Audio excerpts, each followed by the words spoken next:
Звезды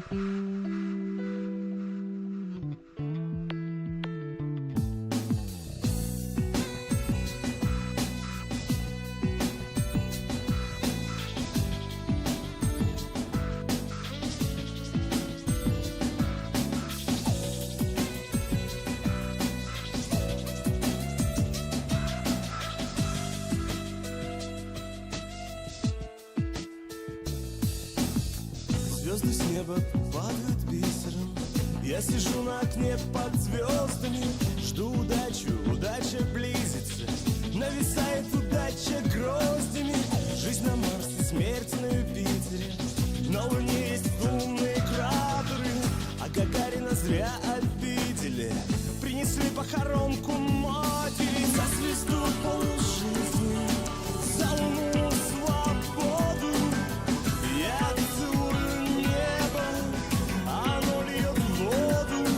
За звезду полжизни, за луну свободу. Я целую небо, оно льет воду. Кто летал, тем бояться нечего. Кто летал, тот заданием справился. В темном небе кометы светятся. Космонавтам такое нравится. Я сижу на окне под звездами, жду удачу, считаю сдачу. Для того небеса и созданы, от того я теперь и плачу. За звезду полжизни, за луну свободу. Я целую небо, оно льет воду.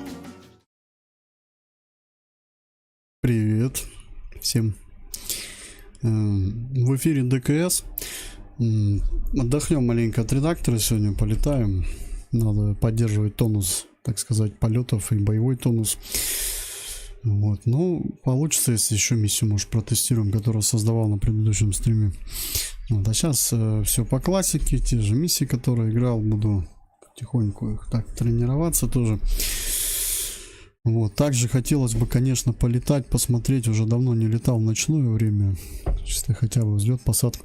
Но, да, сегодня будут маленько другие полеты, как бы не только боевые, будем, скорее всего, обычно я в бою так практикуюсь, как бы там двигатель мне один подожгут или еще что-нибудь.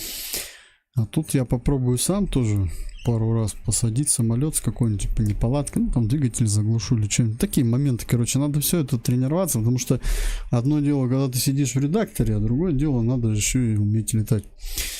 Ладно, поехали.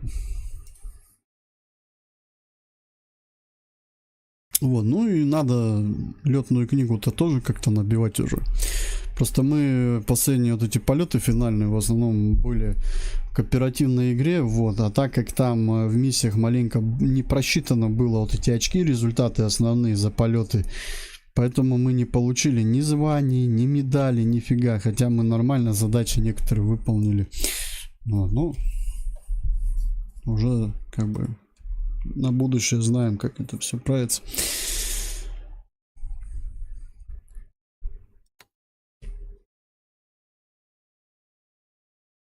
Выручай. Что это такое?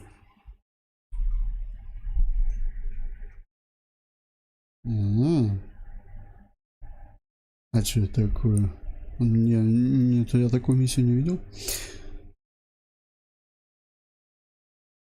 Кстати, да, это вот мы, получается, когда карту Сирии приобрели, то тут появилась файл миссии выручай. Это миссия, да?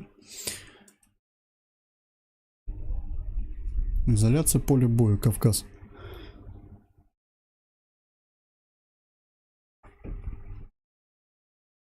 Ну, это миссии этого, получается, другого разработчика. Так, мои миссии. Тренинг. Начну с полигона.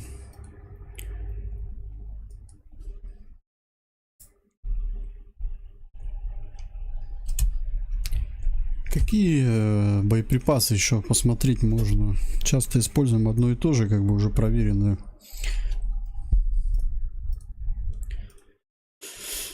Так, самолет Су-25 Грач.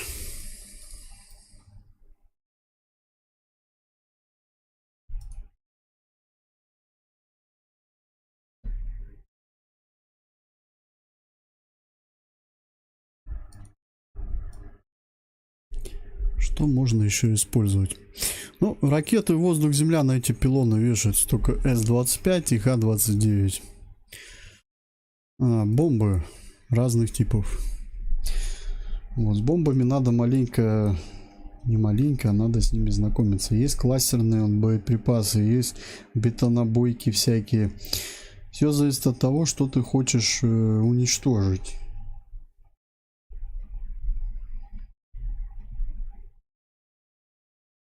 Вот, допустим, РБК 500У-126, вот этот боеприпас.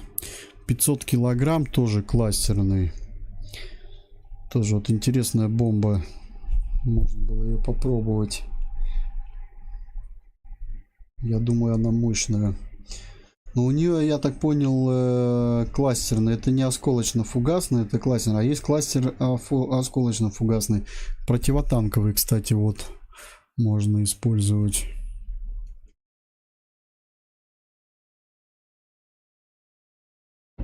Блин, еще бы это все запомнить, что подвесишь. РБК 500. Так, ну, надо попробовать что-нибудь. Ну, допустим, ОФАП, тоже особо не пробовал такие бомбы. Но они 250-е идут. Это что за боеприпасы, тоже кластерные. Так, ну, тогда попробую зарядить бомбы. Только не так, сюда тогда. Ракета 25Л. Вот, а здесь уже бомбы.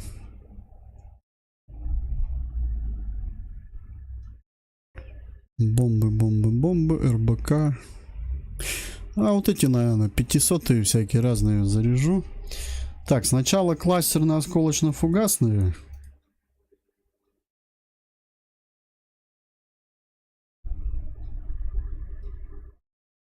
Вот, а после них просто кластерные. И все 500 килограммовые.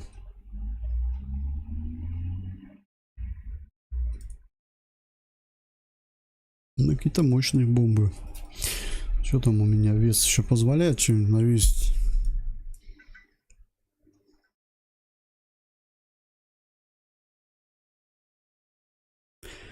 Ну, нары в основном используем. С8 ком.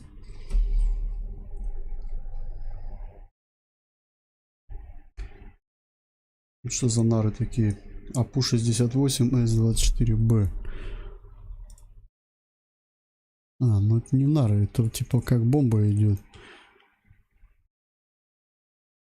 Или она запускается как нар. Интересно. Что за боеприпас такой? Это он один идет, да? Так, ну давай попробуем. Беспламенный какой-то.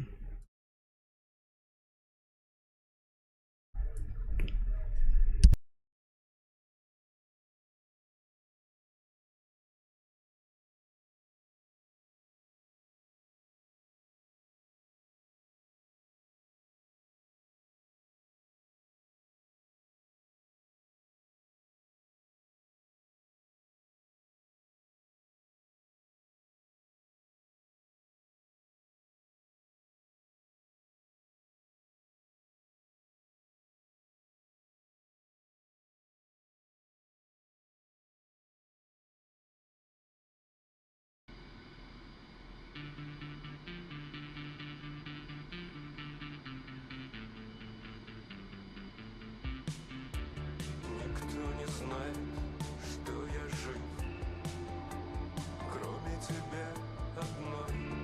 Я для других всего лишь миг, с петлей над головой. Я знаю больше, чем хочу. Так. Игру свернул, смотрю, интернет куда-то пропал. Думаю, что за фигня. Перезапустил. Ну, кто на ютубе сидит. На ютубе, надеюсь, все в порядке. Что у меня там с трекером? Мне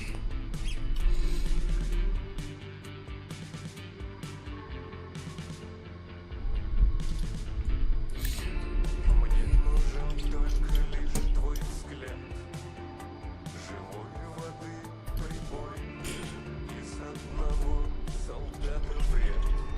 Так, значит, ставлю себе такую задачу сейчас. Может, она будет маленькая кукушнутая. Но мы любим эксперименты иногда. Взлететь и посадить с полным боекомплектом самолет. Заодно надо это посмотреть, как он с таким боекомплектом вообще его возможно приземлить, нет?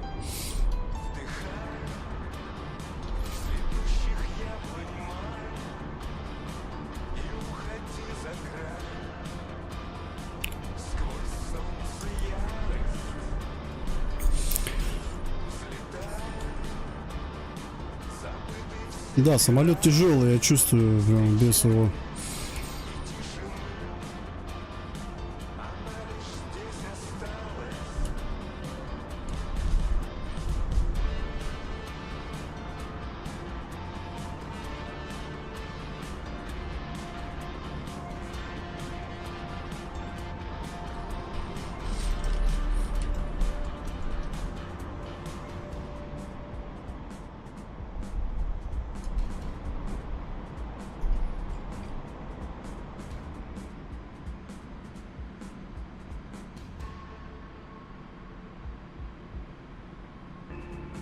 Остановить уже нельзя. Безумство преданности боль. Они в кровавой тьме скользят, отыщут в нас сердца косой. Об землю грохнет. 108, Сочи. Следуйте курсом 228, удаление. Ну, как меня к низу тянет-то хорошо. Прям чувствуется вес. Я сразу Су-25Т вспомнил.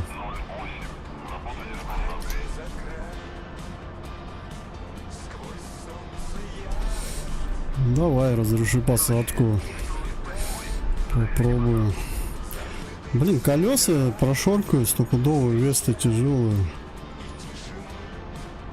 Колеса портятся постоянно, когда с весом приземляешься. Колеса портятся.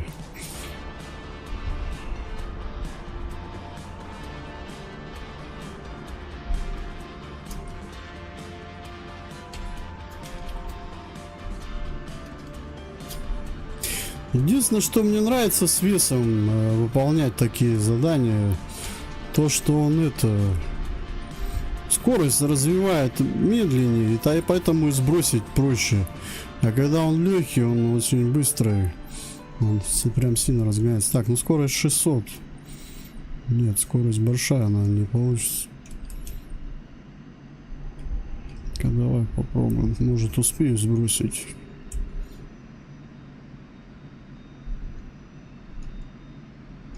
Блин, пока 400.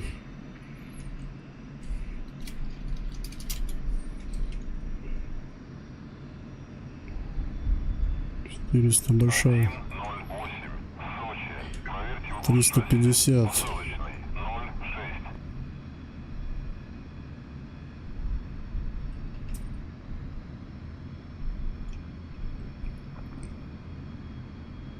$320. Во, камнем вниз тянет сразу. Так, чуть тяги добавим. Он как камень. Но приземлить его можно. Но он как камень. Чувствуется. Надо скорости больше брать. Где-то, наверное, 320 будет оптимальный вариант. Но опять же, все зависит от полосы. Эта полоса, она позволяет. Здесь даже на 350 можешь приземлиться. А вот такая полоса, допустим, как Нальчик есть. Мы на ней задачи выполняем даже. Там пипец. Там может не хватить. Там парашюты надо будет. Я вот без парашютов сейчас приземляюсь. Да, у меня еще воздушный тормоз, кстати, использован. Я про них вообще забыл.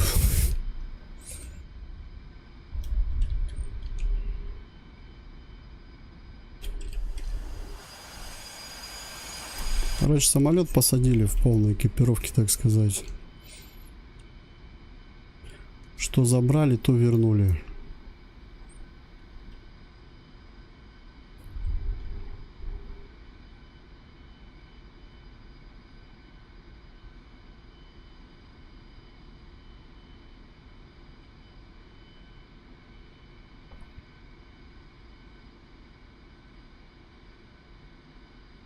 Сейчас я его проверю на ремонт. Надо чем-нибудь ремонтировать, нет? И все, и можно выполнять боевые задачи.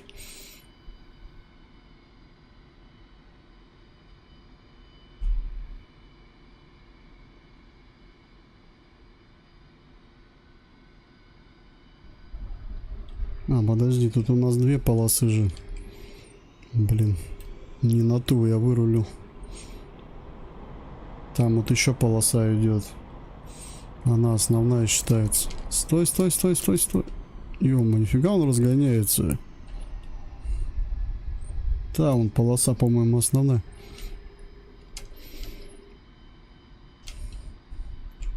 Вот на земле он, да, очень сложно тормозить на земле сейчас. Вот я еду, у меня тормоза вообще не работают почти. Это пипец какой-то.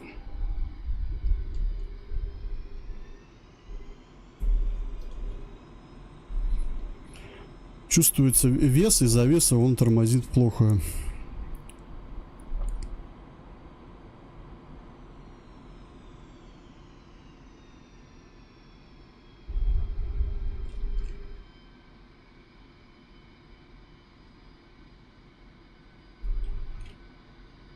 Сочи, 108-й, взлет. 108, Сочи. Разрешаю рулей на полосу 2-4.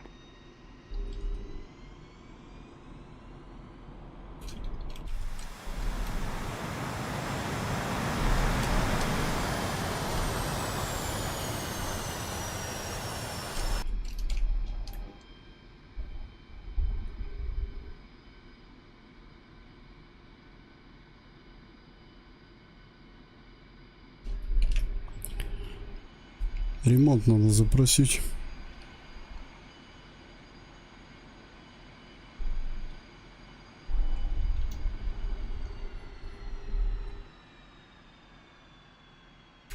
Сейчас запрошу ремонт. Ну, если будет ремонтировать, значит, что-то, может, колесо где-то, может, прошуркало или что. Чтобы потом проблем не было.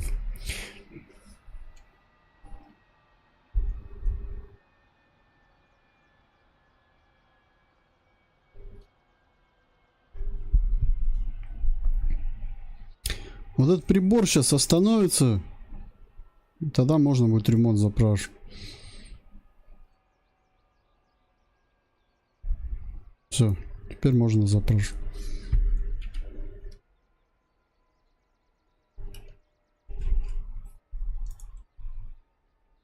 Ремонт. Командир, нет возможности. Ремонт. Принял. Юрич, привет, спасибо.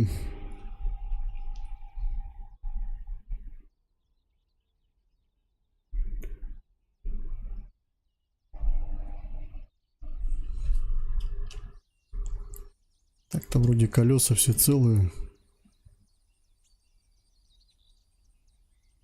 Парашют не использовал.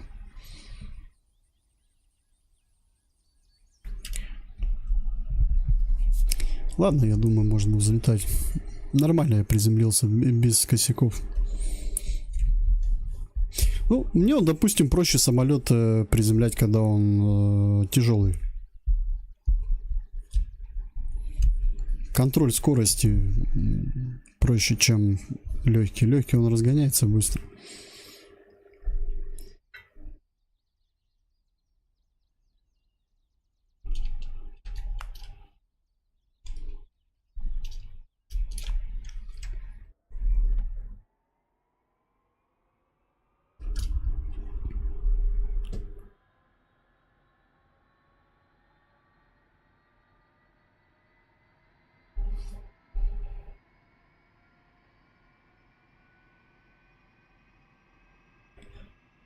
Эх, небо какое классное. Летай, да летай.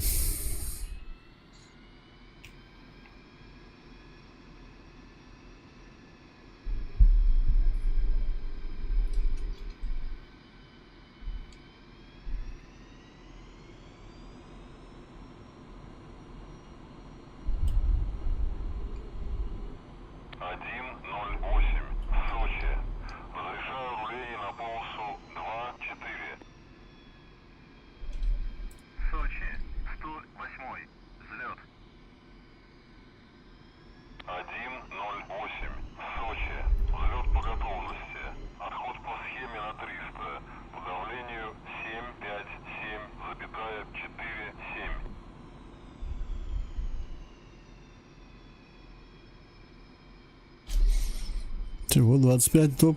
Жаль, не кликабельный. У меня трекер обычный. Через веб-камеру.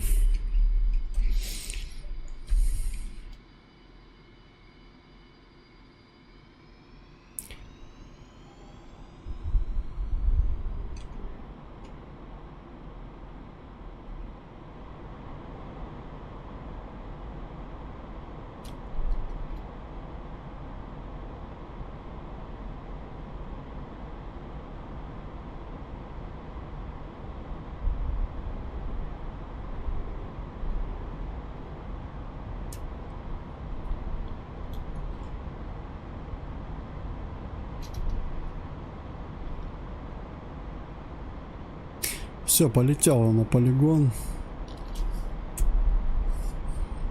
Сейчас постреляю. Ну как постреляю? Бомбы посбрасываю.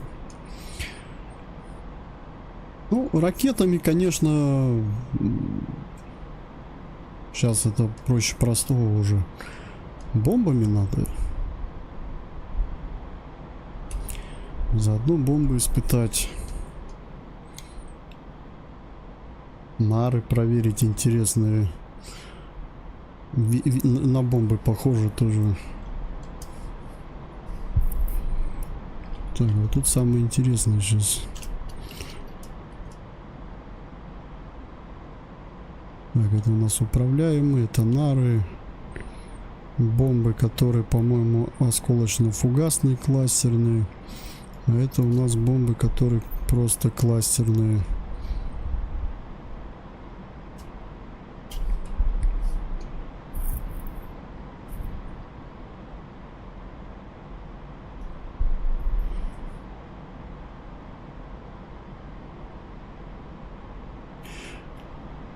Не, я не могу в VR. Даже если у меня была бы возможность, ну как бы, не, он не так же дорого стоит, его можно купить. Ну, просто я так вот представляю сидеть, постоянно не видеть окружение, тупо в игре. Мне кажется, устанешь быстро. Поэтому, не знаю, мне хватает угла обзора, как бы у меня никакого косоглазия нету. Просто кто-то не может, допустим, боковым зрением смотреть. Не, ну у меня настроен так, что я как бы вообще не сильно голову выворачиваю. У меня 2 глаза видит монитор, так что нормально.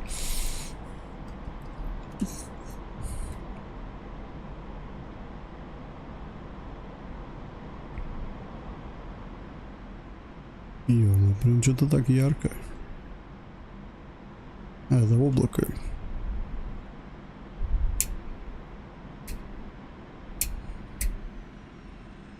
Вижу первый танк.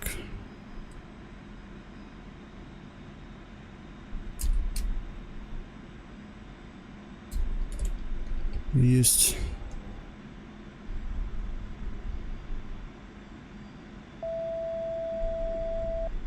Пошла бомба.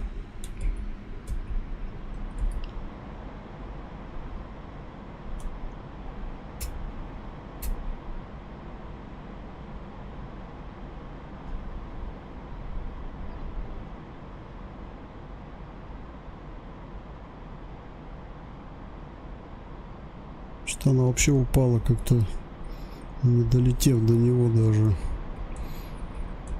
Хотя я наметил прям на него. Но она его не достала. Это кластерный боеприпас был. Но он был обычный. Без осколочно-фугасного.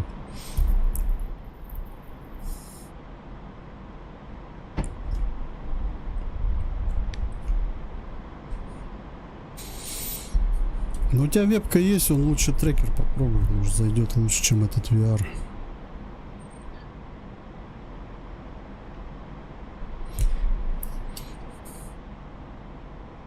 Так, это получается, бомба была сброшена вот с этого пилона, да?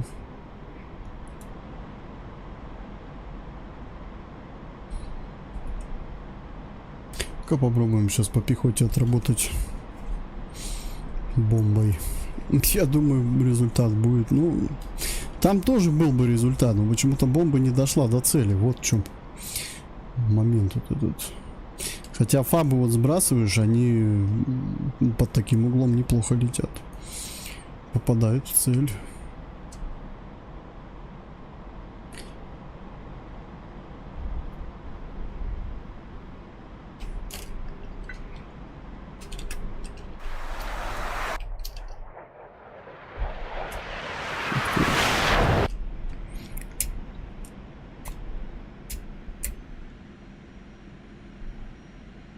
Так, а где у меня тут... А, вон она, пехота.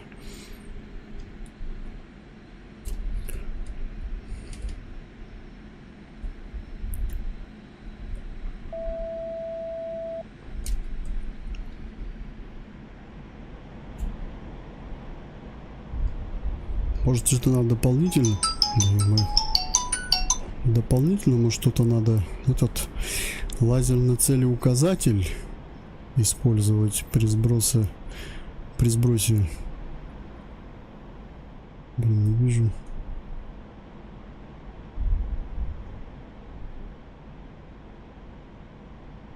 Ну, она опять упала раньше почему-то.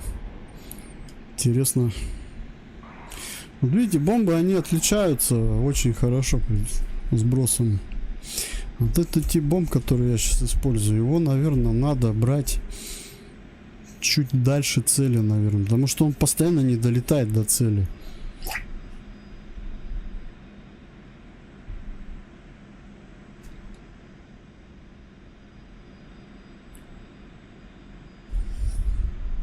Она раньше падает, бомба.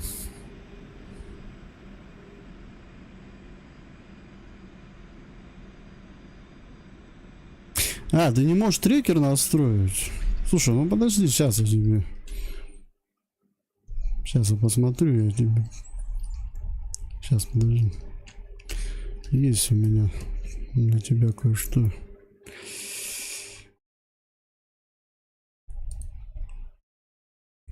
Если я не убрал из закладок. Полезное видео для настройки. А, во. Держи ссылку.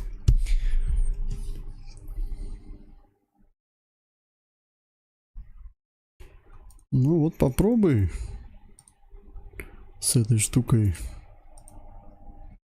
Точнее, это видео изучи полностью, пойми, как ось какая-либо настраивается там, и все, и ты настроишь под себя.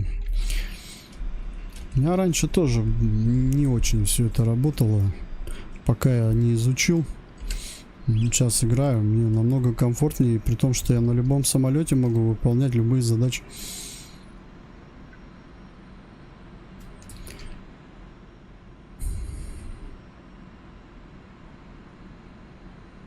Там настройка идет на самолете А10, но он хорошо объясняет человек. По осям объясняет все, как это связать. Но это вот именно для трекера.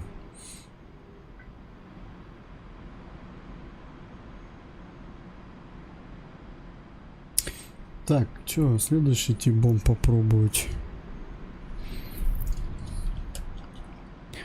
Сейчас у нас получается РБК 500.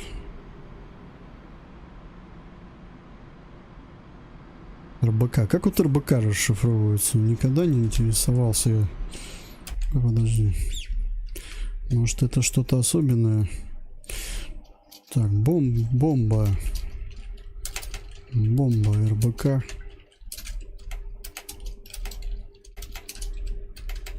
500.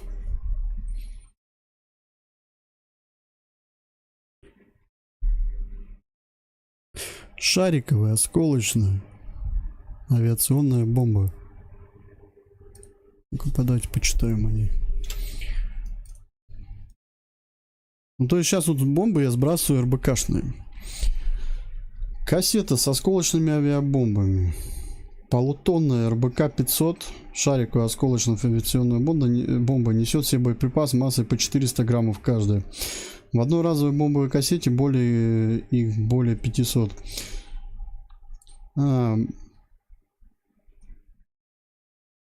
Ну вот он ответ.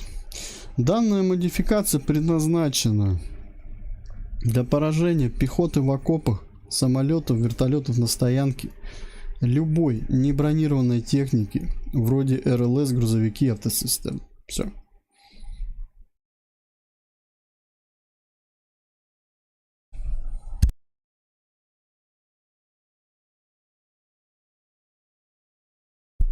То есть, по сути, этой бомбой можно было по пехоте. Ну, там сейчас по БТРам отработаю. Хорошо, ладно, я сейчас по этим танкам отработаю, значит, ракетами. Пехоту я добью новыми какими-то нарами для себя, которые я не использовал. А кассетными бомбами отработаю по колонии тогда. Попробую.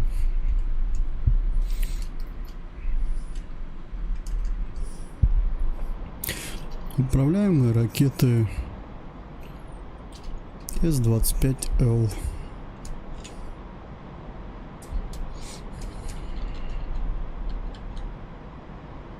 Так, лазерный целеуказатель. Лампочка зеленая загорелась. Сейчас надо зафиксировать область наведения. Ракета хорошая, мощная, но у нее ограниченная дальность пуска. То есть даже если ты цель видишь чуть дальше, пуск ты все равно сделаешь на определенном расстоянии, на котором только разрешено его использовать. 6 километров, если я не ошибаюсь.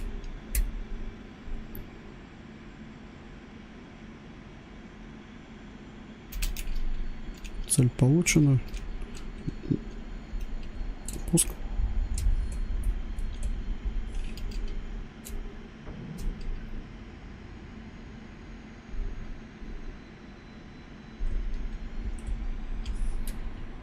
Цель поражена.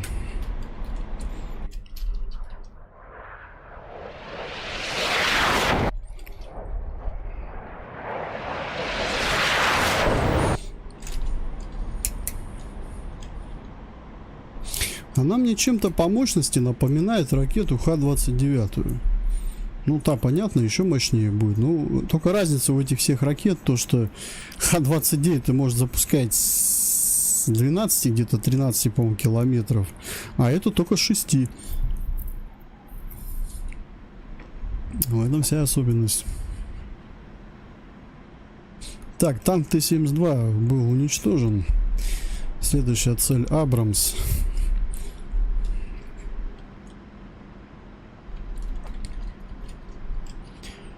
После пуска вооружение сбрасывается в дефолт. Опять приходится выставлять.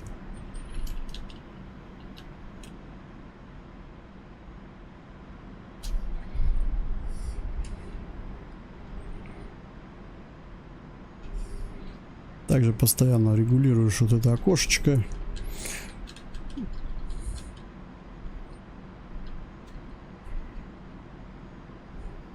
Самое забавное, что ты вот так вот его не отрегулируешь. Здесь, кстати, сидушку можно поднимать, опускать в этом самолете. Но то вот этот коллиматор, я его так называю, он у тебя уйдет вниз. Или вверх. Здесь надо вот держать уровень обзора. Поэтому трекер здесь обязательно должен быть настроен качественно, если ты его используешь. Потому что твой прицел, он будет уплывать постоянно.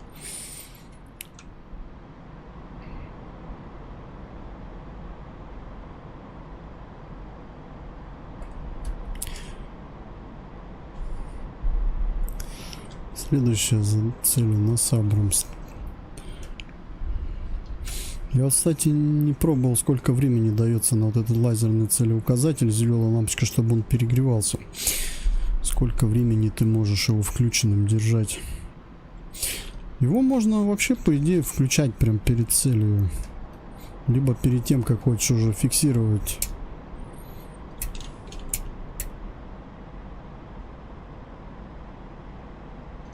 Так, вроде вижу цель. Зафиксировал область чуть-чуть ниже возьму, чтобы видеть цель. Точка толстая, вот эта. Скорость сбрасываю. Сейчас буду доводить.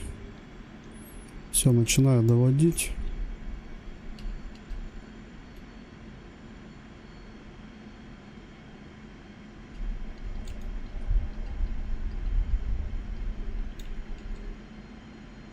Вот главный момент этот не проспать.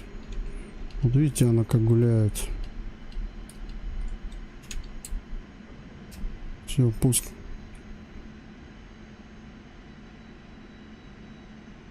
Цель поражена.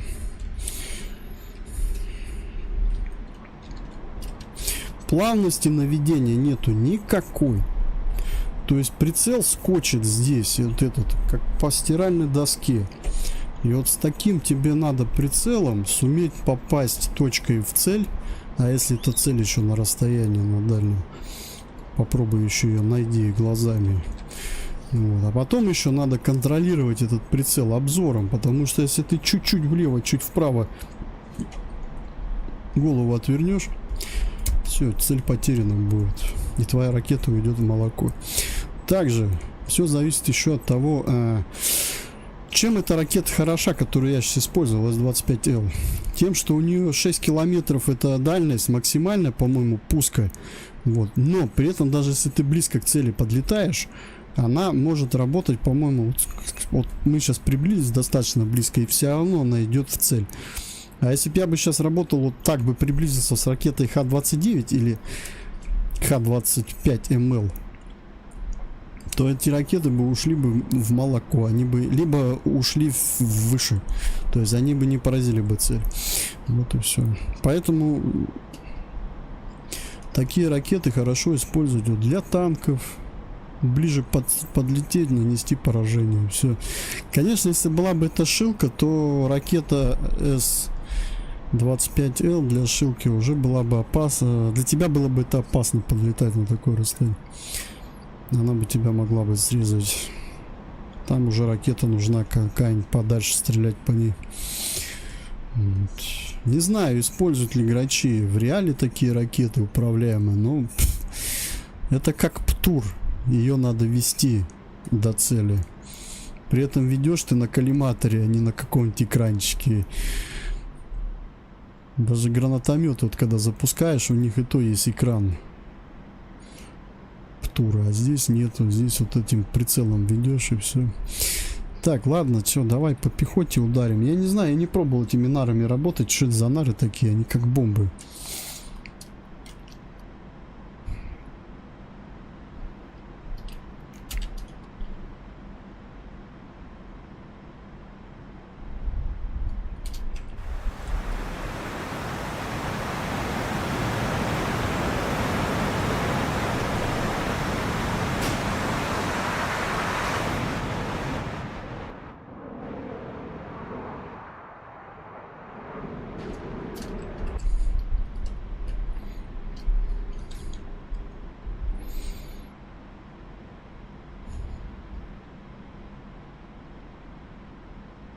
Скорость 510, где-то высота 2500.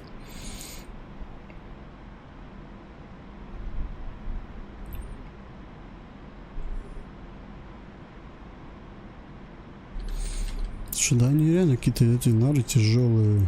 Ну, видишь, он тебе даже прицел выставляет так, что ты будешь ими стрелять, как бомбу сбрасывать. Слушай, так это бомба, наверное. Только она как нар считается, да? Получается так, что ли? Не знаю, я не пробовал их ни разу, я первый раз буду их пробовать. Так, где мои? Вон ангары, там цели мои. Или это, блядь, все-таки нар? Ладно, врубаю цели, указатель, лазим.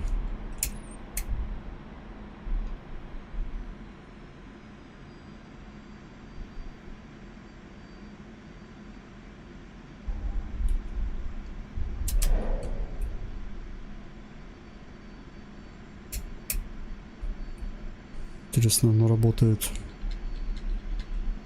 И куда он его запустил?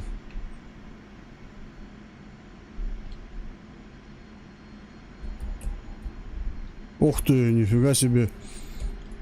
Вот это вообще мне понравилось. Это почти прямая ракета, короче. Она одна запускается, но она работает как нар. То есть она поражает цели как бомба, только стреляет как нар. Что-то новое для меня. Блин, слушай, ну классно, классно. Цели поражены. Вот это меня порадовало оружие. Вот это можно использовать в боевых задачах. Понравилась ее точность. Работать можно по цели указателю.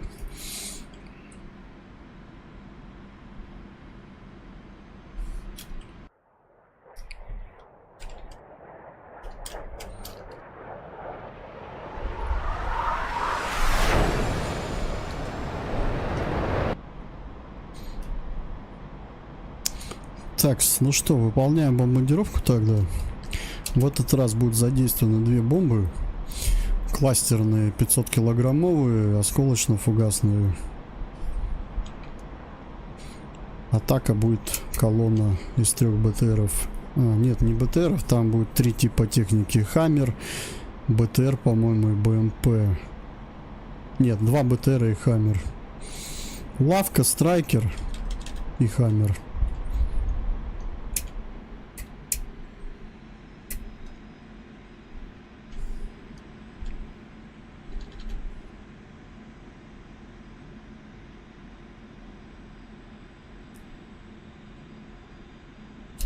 Все, готовлюсь к сбросу.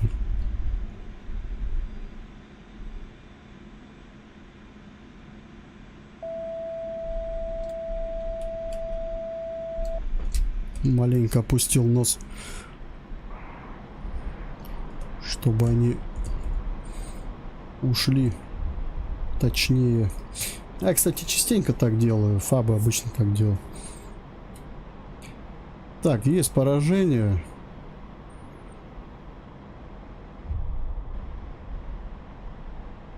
Почему-то только лавка и все. Да, вот вижу с дымы. Да, не только лавка, там 2 цели поражены. Но почему-то игра об этом не оповестила.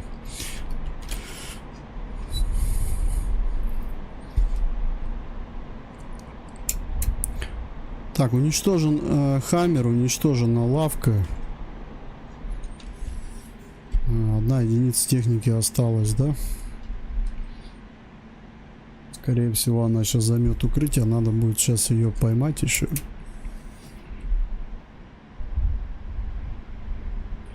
Что у меня осталось из вооружения? У меня остался 1 нар и пушка. Попробую этим наром сейчас отработать не по пехоте. Хотя нет, подожди. Вот тут надо вот... Наоборот, надо наром отработать по пехоте, а пушкой по технике тогда. Потому что пушкой по пехоте я уже не смогу отработать. Это как это, пукнуть в лужу примерно. Это у нее пушка же не такая у грача, как у, допустим, у того же А10. Она более точная. В основном ей хорошо поражать что-нибудь типа бэхи, БТРов. Шилку можно поджечь.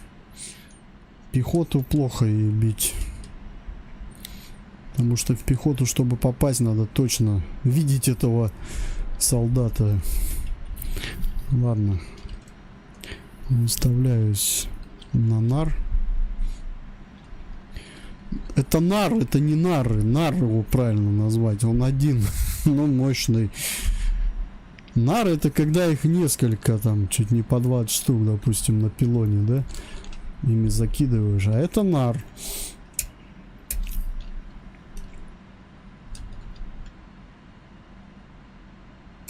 Блин, ну мне надо еще точно понять, куда он смылся. А, он откатился, по-моему. Вниз, по-моему. Сейчас. Он запрыгал.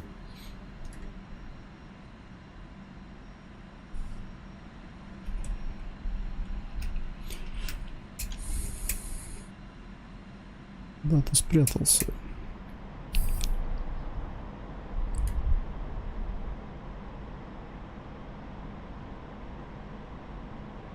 Слушай, по-моему, он возле горячей техники стоит. Ну-ка.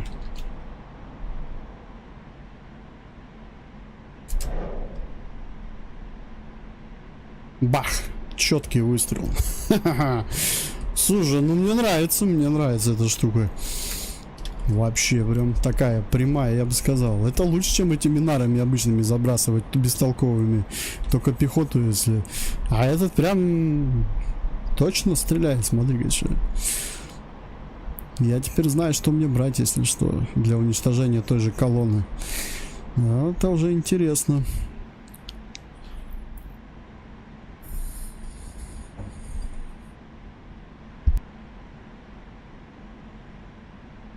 Блин, есть маленький нюанс. Забыл, что надо было по пехоте отработать, увлекся. Зараза, и как мне сейчас быть? Как вот мне пехоту сейчас бить? Ладно, сейчас я сначала проверю, где они. Я пролечу, попробую на низкой высоте посмотреть, где они расположены. Если бы самолет, допустим, был бы какой-нибудь типа СМ-ки или Тэшки, то я бы смог по шквалу пехоту выследить и отработать пушкой по ней. Я обычно так поражал эти расчеты ПЗРК. А на этом нет, на этом самолете сложнее. Здесь только визуально, если смотреть на низких высотах.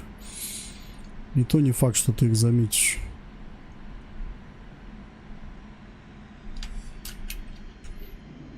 Так, скорость большая. 650.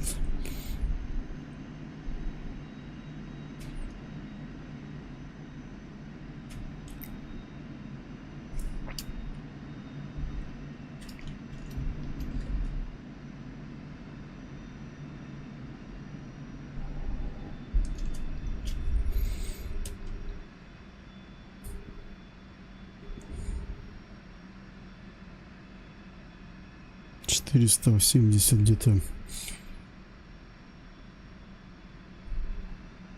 Чуть тяги добавим.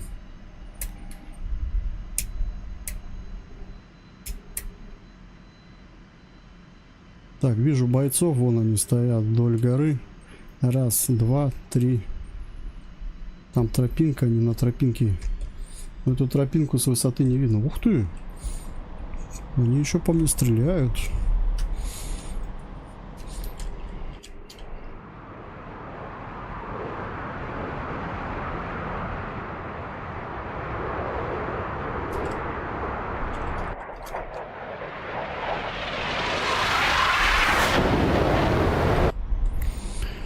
Блин, ну давай попробуем. Пушку я выставил.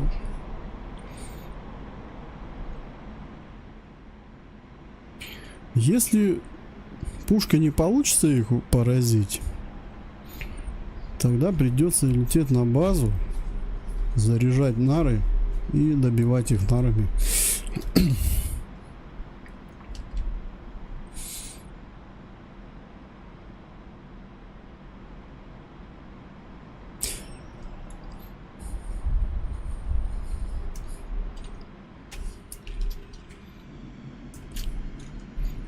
Сейчас маленько потрясет.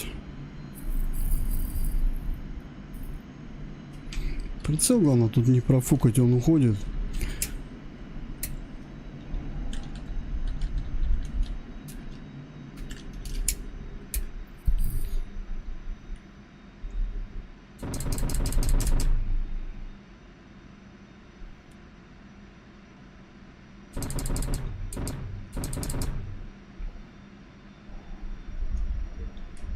Не, бесполезно. Я не попадаю по ним даже. Я их как бы вижу, но почему-то я не могу их прицелом поймать. Надо было чуть ниже брать. А, ну давай попробуем еще этот лазерный целеуказатель. Попробуем по нему поработать. А, что он дает, я заметил. Я раньше же не особо из не использовал. Он дает точность. Самолет, я так понимаю, сам измеряет как-то до вот этой точки, куда ты мечешься, это расстояние. И он начинает именно стрелять в эту точку. Вот. Но у меня как-то срабатывает иногда штука, он начинает трястись почему-то. То ли слишком далеко до цели. Что у меня там остаток топлива Уже 850 килограмм. Да, это еще одна особенность грача. Он жрет как паровоз, блядь.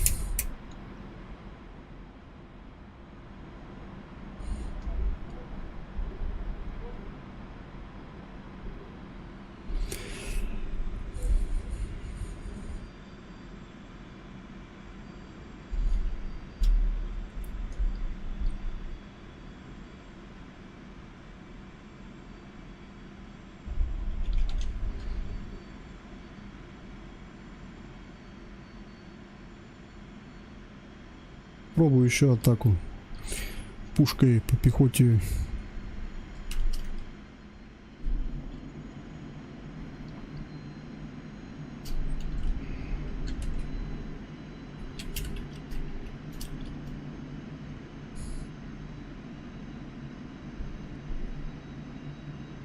Скорость все равно большая. Потому что он легкий, вот я про это и говорю.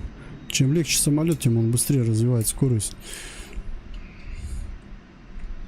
Так, врубаю лазерный целеуказатель.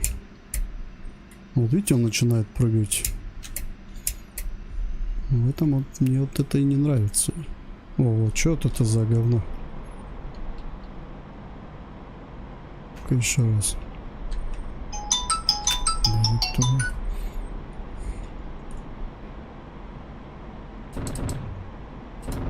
Куда он стреляет? Не, это бесполезно. Все, я лечу за фабами. Не знаю. Короче, вот иногда я почему не использую этот лазерный целеуказатель, потому что он вот этой херней занимается. Я не знаю, должен он так делать, нет. Но то, что он так делает, это не есть хорошо.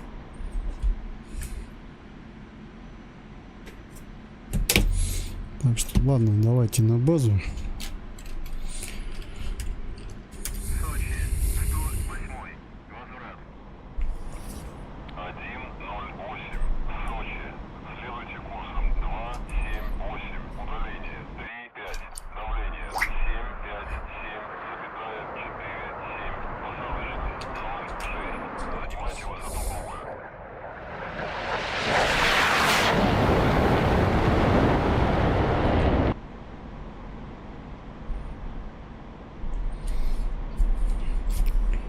Вот когда делаешь, допустим, пуск, не пуск, а захват ракеты, таких плясок нету. Почему-то, когда выставляешь на ВПУ целеуказатель, он начинает вот так вот танцевать. Ну вот смотри, самолеты здесь вот именно в игре, самолет Су-25Т и самолет Су-25СМ. Они уже так не жрут, как этот грач. Грач здесь жрет много. Может быть, перегрелся, да, тоже как вариант. Вот я не могу понять, где вот у него тут температура. Как посмотреть. Поэтому, да, может, перегрелся, согласен. Так, ладно, в этот раз я буду приземляться с суши. С воды я уже садился. Сейчас будем приземлять легкий самолет. Вообще без веса у него все, он пустой. Потом он скорость развивает. 850 уже разогнался.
Блин, ну конечно, результат Нара показал, но создал себе лишний полет еще.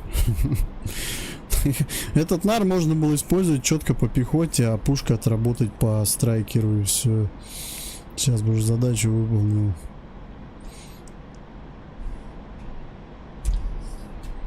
Сочи, 108. Разрешите посадку.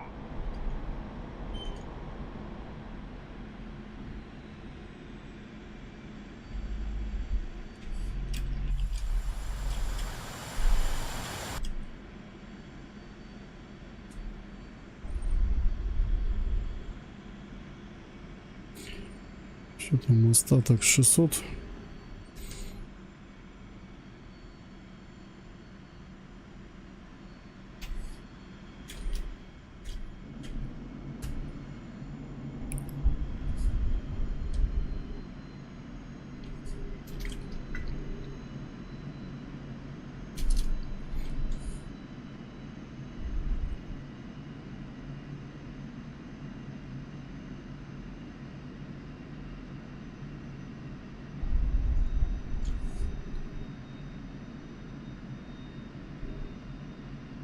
Скорость развивает вообще быстро.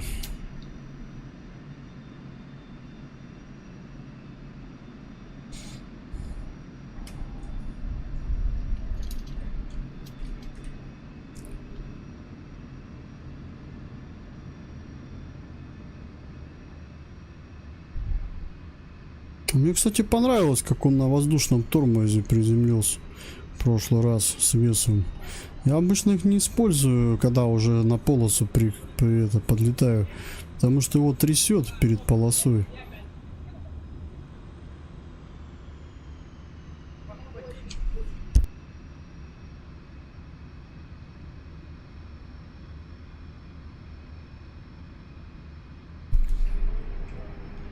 Ну, видите, когда он пустой, он скорость держит. То есть он ее просто держит, он ее не сбрасывает.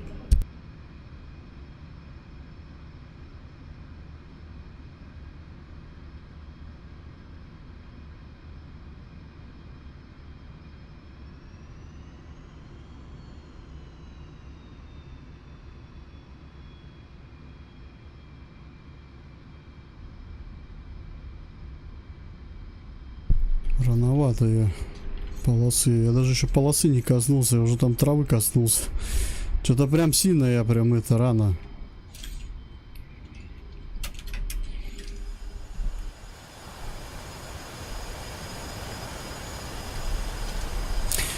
Хотел посмотреть, как он сильно ударится. Нет.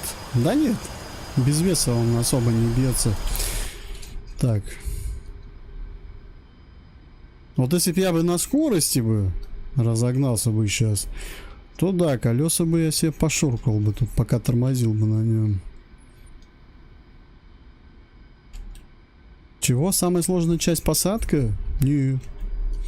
Вообще прям, не знаю, мне наоборот посадка нравится в этой игре. Принцип посадки — это как управление на автомобиле.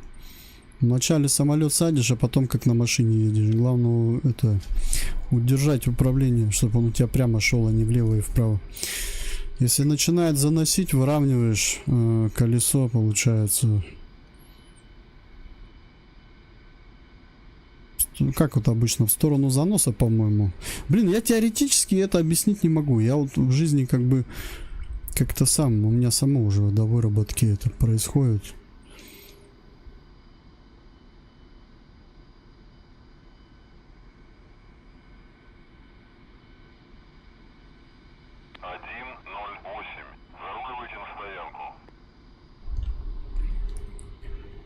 Не, на стоянку рано еще. У меня еще пехота. Надо задачу сделать.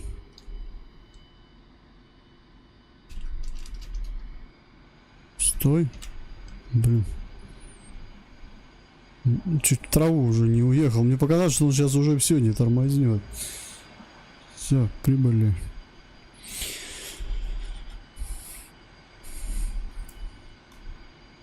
После Су-25Т, когда садишься на грач,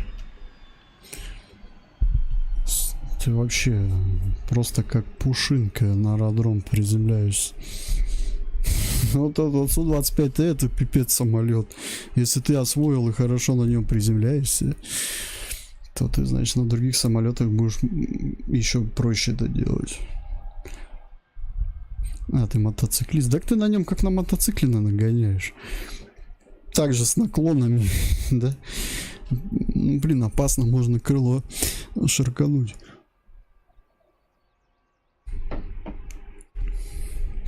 Ну, видишь, поэтому ты, может, и эта посадка тебе не дается. Одно дело, когда ты полосы коснулся, бывает, что на полосе какая-нибудь, если, ну, там скорость неправильно рассчитал, или что, на полосе начинаются танцы. Вот эти танцы надо, бывает, надо правильно это среагировать, в общем. Если среагируешь, уже будет результат. А так, да, можно за полосу уехать, перевернуться, загореться. Ой, тоже столько было раньше, помню.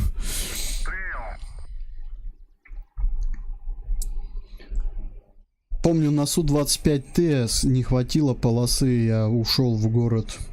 Тормоза не помогли мне. А там у него, кстати, еще одна беда, у него часто парашют отказывает.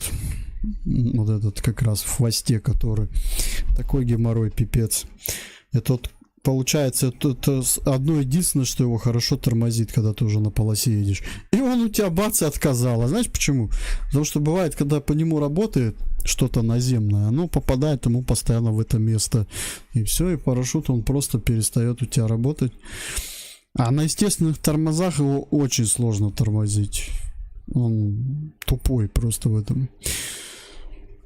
Если грача ты еще можешь тормознуть, то его нет. Ну, допустим, на аэродроме такие вот, как Нальчик, маленькие, городские, там... Он сам, во-первых, самолет тяжелый. То есть ты приземляешься, можешь удариться сильно. Ну и тормоза у него плохие. Короче, специфическая техника, не всем подходит она.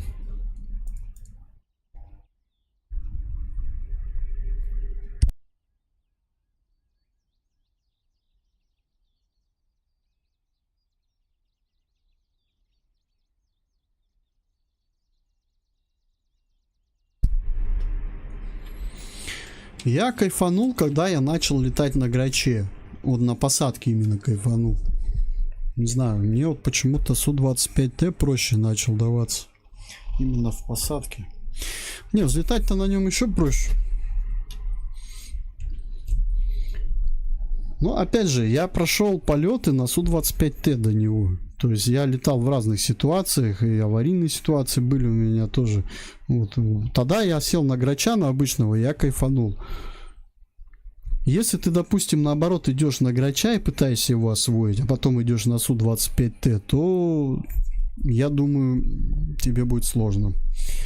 Надо идти на Су-25Т, летать на нем, а после него уже, когда ты каких-либо там хоть, ну, результатов уже достиг, минимальных даже, уже можно на Грача переходить. Это лично мое мнение.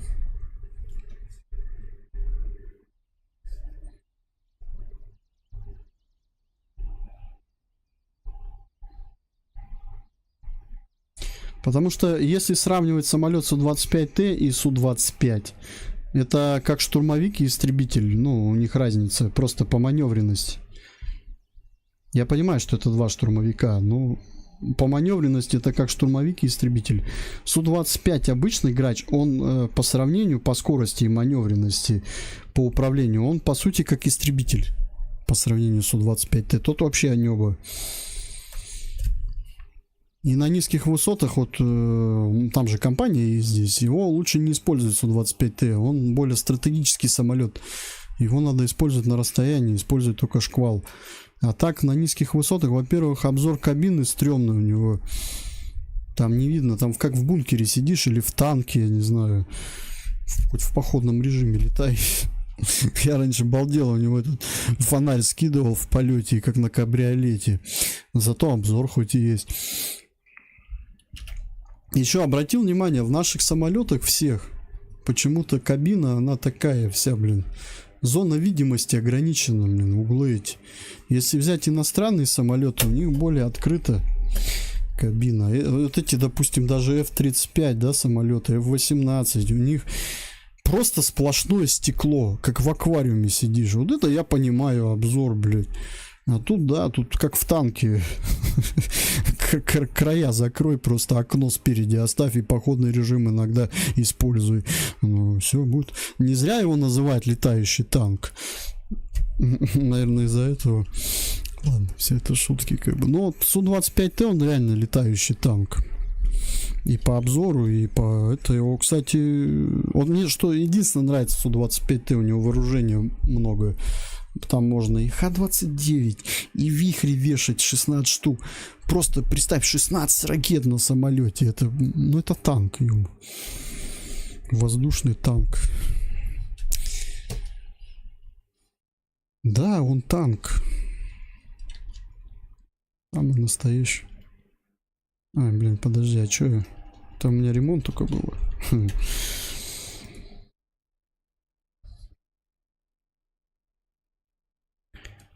ВПУ, ЛТЦ. Так, что бы мне тебе взять? С чем бы мне по ним пострелять-то?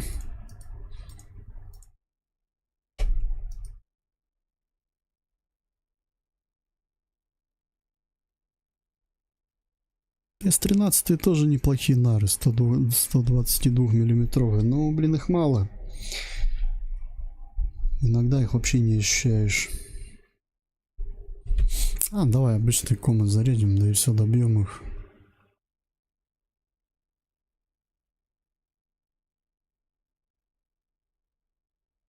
Заправка по плану. Перезарядка по плану. Ну вот я из-за этого и летал в основном на Тэшке. Что мне нравилось, что если я на нем вылечу, если мне никто ничего не сломает, то я задачу выполню на 100%.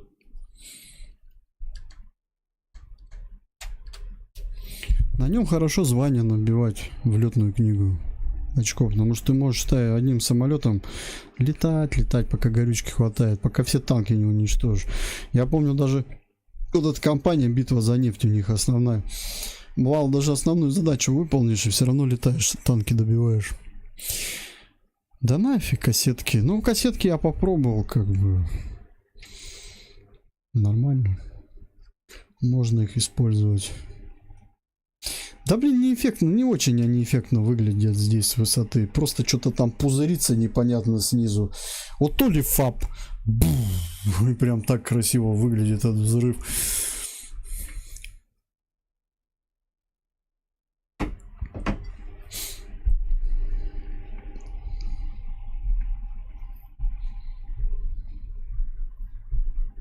Почему ему нельзя боеприпасы у пушки менять тоже? Какие-нибудь там разрывные бы поставил, как на каком-нибудь там К-52.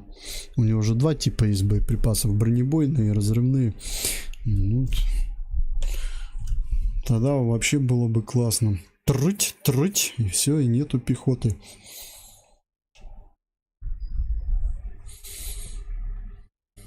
Никогда не интересовался, зачем Грачу пушка. Пока он заряжается, давай поинтересуемся.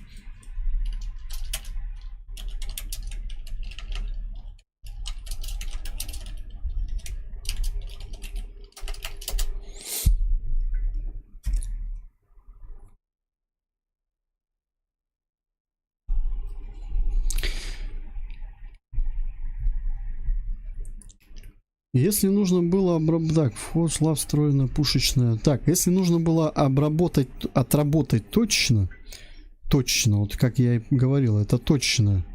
Поэтому по пехоте это не вариант. По технике вариант. Вход шла встроенная пушечная установка в ВПУ. 30-миллиметровая скорострельная пушка, 3000 выстрелов в минуту.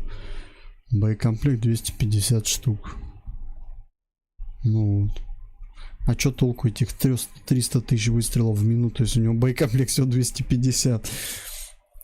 Надо махом тратиться. Блин, сколько же он запускает? Подожди, он поработал, потом опять И раза 4, по-моему, ты так можешь, и все, у него боекомплект пуст. Какая ФАП 3000? Ты чего? Тут, блядь, 500-ку сбрасываешь, боишься, уже по жопе прилетит от нее. Это на какой высоте надо 3000 сбрасывать? Его же вообще, по-моему, используют с самолетов Су-34, если я не ошибаюсь. А надо на 34-ке летать тогда. А здесь у нас нет такого счастья. Здесь ни 34-го нету, и 52-го нету. Я думаю, там бы, да, 3000 можно было. И опять же, 3000, когда он себя проявил? Только вот, начиная с 22 года, до этого уже его нигде не использовали. Авиапушка так, закрепленно неподвижно относительно планера, принадлежит для поражения бронетехники. Открыто раз... Ну, бронетехнику она здесь не поражает, это как бы громко сказано. В жизни может, да, в игре нет. В игре она может поразить БМП, БТР, машины, понятное дело. ЗСУ может поразить. Уже проверял в бою. И чё?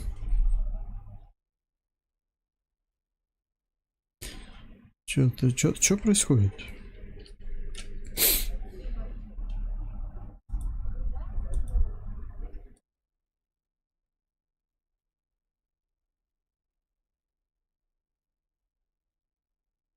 Почему он меня не перевооружает? Вот еще программа иногда непонятно, как она работает.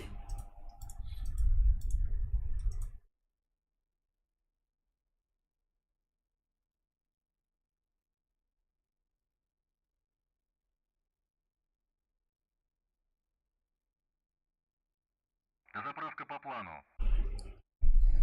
Перезарядка по плану. Ну, видишь, в реальной жизни на Граче долго не летают, я так понимаю, все равно. Возвращаются на базу, перезаряжаются, готовятся и опять вылетают. Они ну, не летают долго одним полетом. Вот, самолет он такой, для удара и ушел обратно. Почему? Потому что боекомплекта в нем невелико. Мне вот часто приходится в игре работать пушкой, потому что мне не хватает боекомплекта. Также, если, допустим, на этом самолете летать на низких высотах, то ты бомбы уже не можешь использовать. Это уже ограничено. Ты можешь только использовать нары, что там еще у нас? Ракеты управляемые, наверное. Вот. Но опять же, чтобы использовать управляемые ракеты, нужна медленная скорость. Если ты будешь, допустим, влетать в зону ПВО, там где ЗСУ, ЗУ, всякая вот эта дребедень, и будешь медленно лететь, наводиться там по целям управляемой ракеты, то тебе по кепке настучат сразу. Поэтому в основном самое распространенное действие этого самолета — это работа на низких высотах нарами. Все. Ну, пушкой, наверное.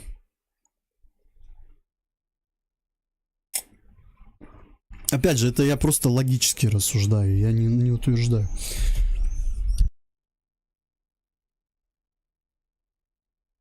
Короче, он мне не хочет заряжать. Не знаю. Он ком глюканутый. Я знаю, почему не хочет. Фонарь-то кто открывать будет?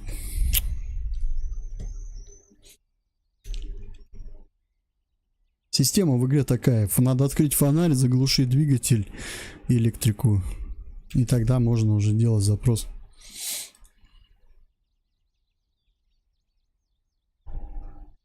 Также какие еще моменты? За полосу лучше не заезжать в траву. Очень сложно будет оттуда вырулить. Он начинает застревать, буксовать там, типа как в игре, как будто там грязь для него. Либо он тяжелый такой, проваливается туда. Были моменты, выкатывался не один раз туда.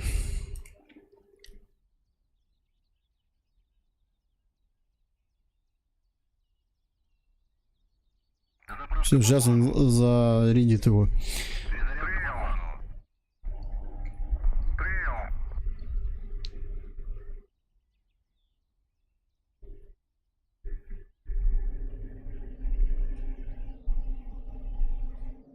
Все, он заправляет.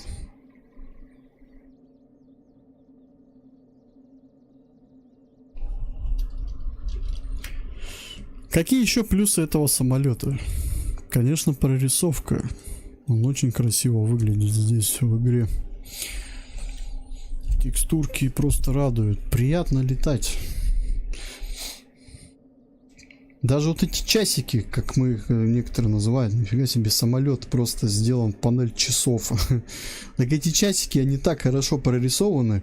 Вот я здесь летаю, допустим, на самолете бывает Су-25Т, опять же, на СМ-ках. Я вот как-то на эти часики вообще смотреть не хочу. Я там ни хрена не могу понять, что там, блядь.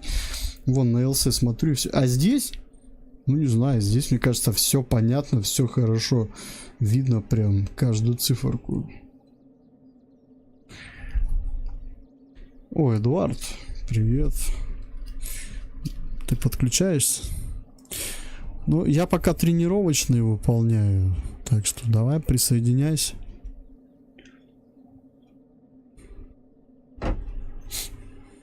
Сейчас доделаю задачку. Мне там пехоту добить надо. Ага, вижу тебя. Ты тут? Сейчас. Привет. Слышно? Да, привет, Алексей, как слышно меня? Все, да, нормально. Сейчас я тут вылет сделаю, пехоту добью еще. У меня там зарядка идет. Давай, доделывай. Ну, я пока тренировочные полеты летаю. Че, ты будешь тренироваться?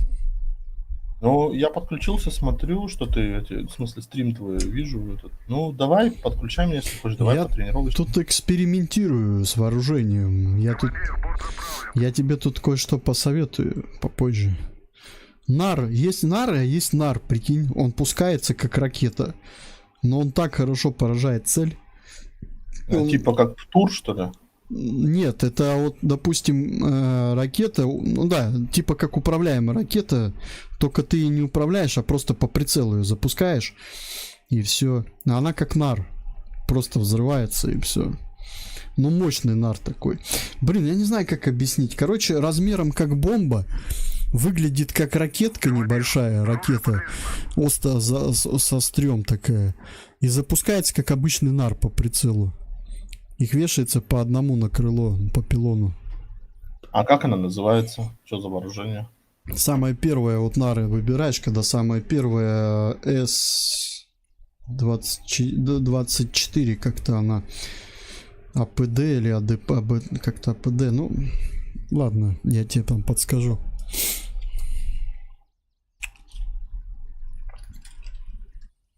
Ну давай, чтоб ты меня не ждал тогда. Сейчас я запущу. Вместе пролетимся. Сейчас я очки добавлю сразу в эту миссию, чтобы ты летную книгу себе получал тоже. Я же разобрался в редакторе, почему нам звания не поднимали.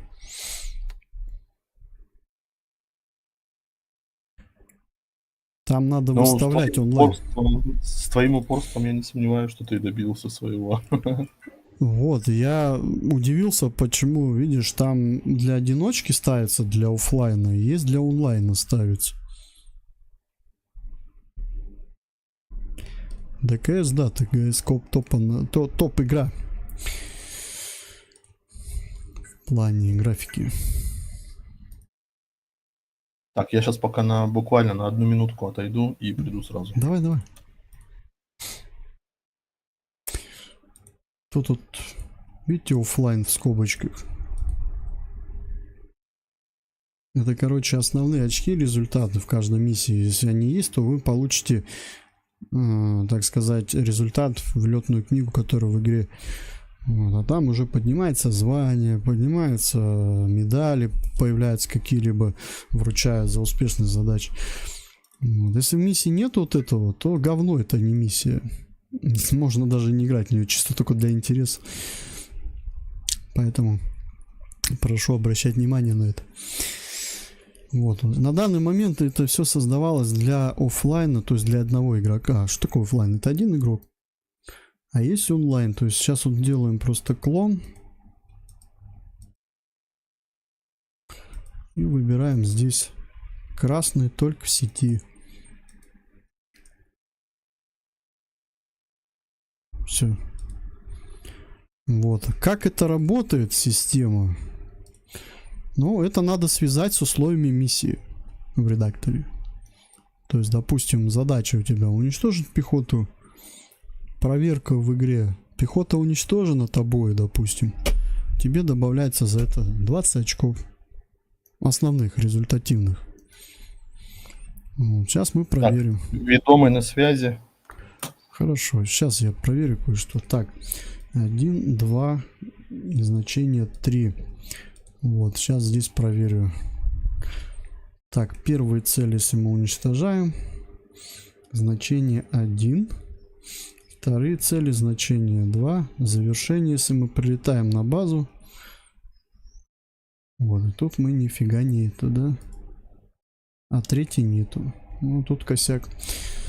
Значит, надо вот так вот сделать. Хоп.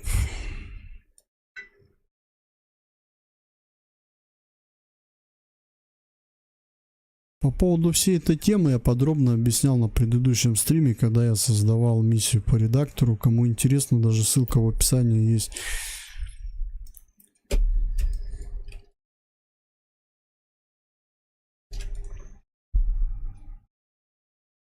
Сейчас, подожди, я тут кое-что подкорректирую. Ну и все, и вот флаг 3.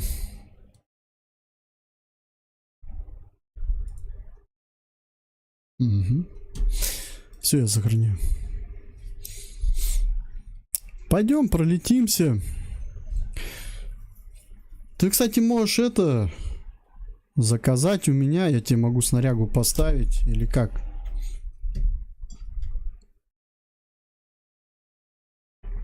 Ты тут? Да, я тебя слышу. Я просто соображаю. Ну, ладно, давай сам перевожусь, если что хочешь. Я тебе там подскажу, что я использовал. Так.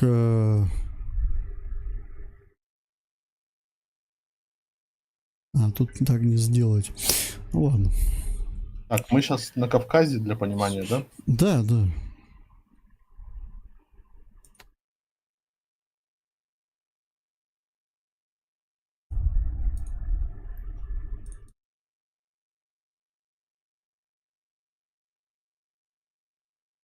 Все, можешь заходить. Все, подключаюсь. Сейчас разомнусь, потом Сирию пойдем делать. Тестировать миссию. У нас миссия в Сирии сделана. Я сейчас Сирию стал делать. Мы карту купили. Эдуард и я по скидке, по акции. У них 3,5, короче. И вот сейчас я начал разрабатывать. Я разработал Хмейним. Блин, название такое сложное. Хмеймин, или как правильно? База это сирийская. Это Хмеймим. Как? А последний слог ударения. Хмеймим. Хмеймим, да. То есть карта Сирии, она совпадает прям, как она на самом деле есть. И там эта база прям. Вот, на эту базу я вот ее сделал. Там обустроил. Вот, и сейчас мы задачи миссии сделаем уже. Первую миссию я сделал, надо будет ее тестировать. Так, я 0.11 или 0.12? А, без разницы, какой уж.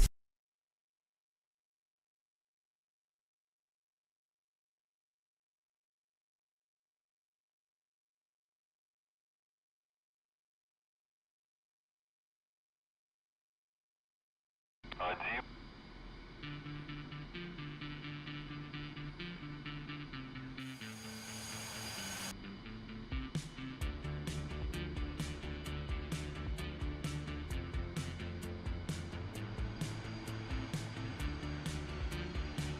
Я, короче, глушусь.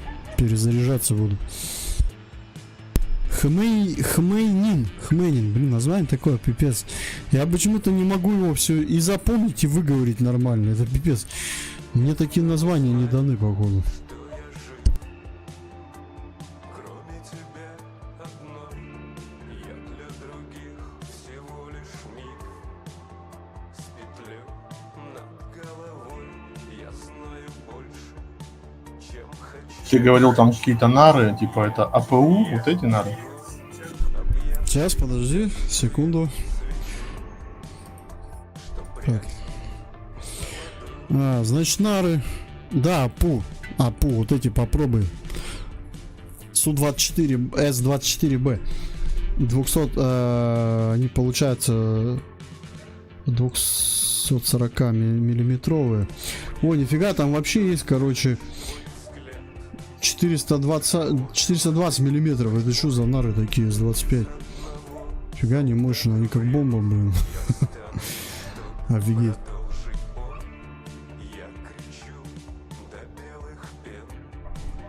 Так, в этот раз твои БТРы, все. Наслаждайся. Колонна твоя теперь с пехотой. Бери что-нибудь легенькое, не надо там мега орудие брать. Так, а мне что в танки пострелять? Я в них фабы покидаю, наверное, 500-е.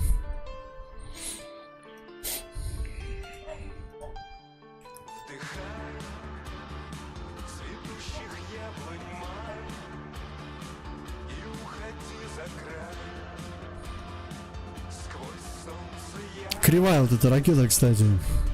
Вот, видите, о чем я и говорил. С-25Л 6 километров. Ее можно использовать. Вот ракета покруче, но она кривая. Ее закосипорили в этой игре. Х-25МЛ.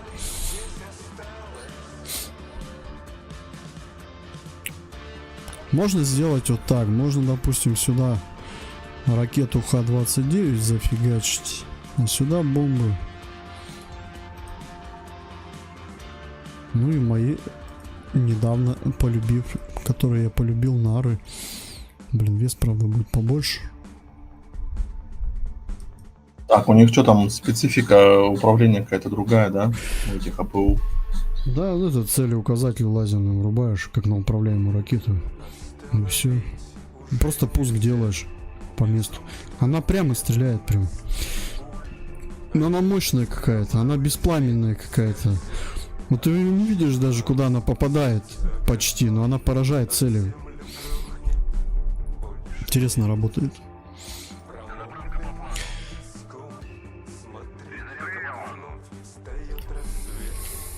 Я только сегодня вот ее попробовал сейчас. Мне понравилось.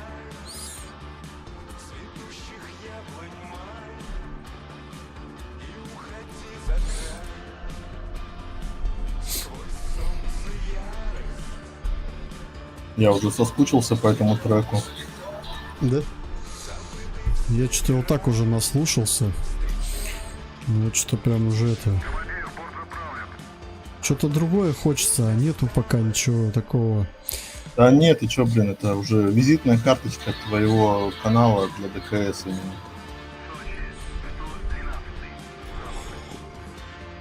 Ну, вообще, музыка это используют для армы и Таркова. А для летчиков маленько другая песня была. Но та более такая, она приближена к року.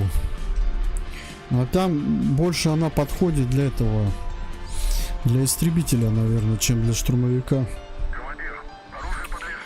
Либо вообще есть песня про Ту-90, 195, 195.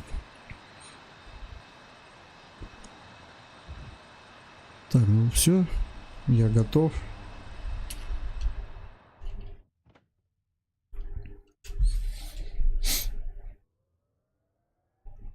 В армии третий Ту-195 был самолет. Офигеть. Там пипец экипажа, ё-моё, там столько не наберешь. Там прям столько мест, всякие там операторы, пилоты, штурманы, кого там только нету. Это почти корабль, только крылатый.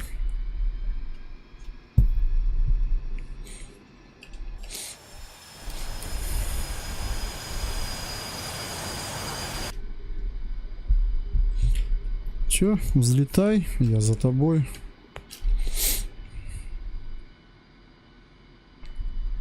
Сейчас попробую эти АПУшки, я их никогда не использовал, кстати.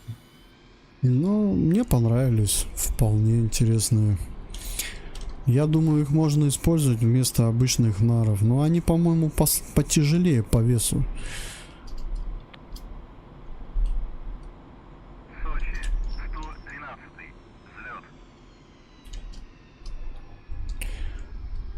Они потяжелее будут весить, они как боеприпас. То есть это либо как ракета, либо как бомба, вес у них.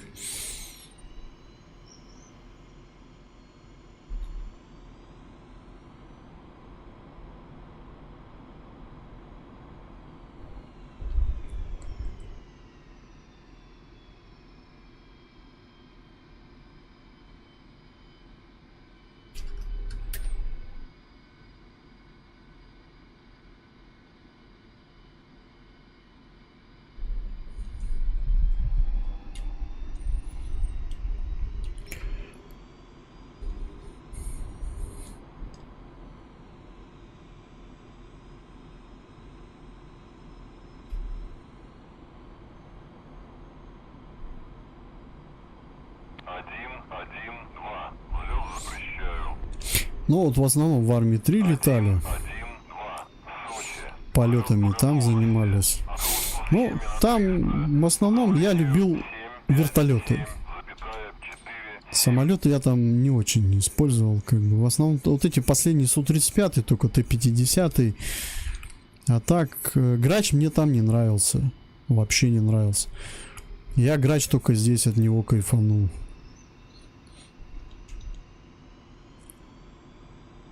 Но здесь физика классная. Здесь и графика классная.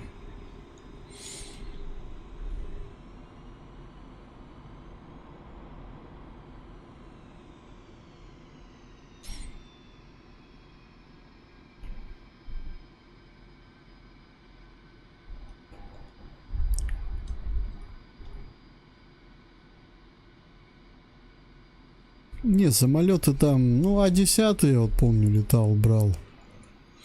Не, самолеты не интересны там. Там вертушки интересны, мне нравилось на вертолетах летать. Там тоже джойстик можно использовать, трекер можно использовать. Сочи. 113. Взлет.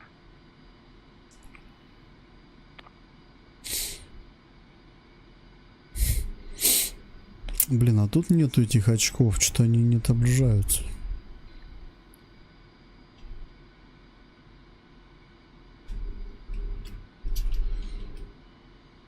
Когда в одиночной игре играешь, там у тебя два результата. Один, который дается просто за уничтожение чего-либо, а другой еще в итог за прохождение, типа.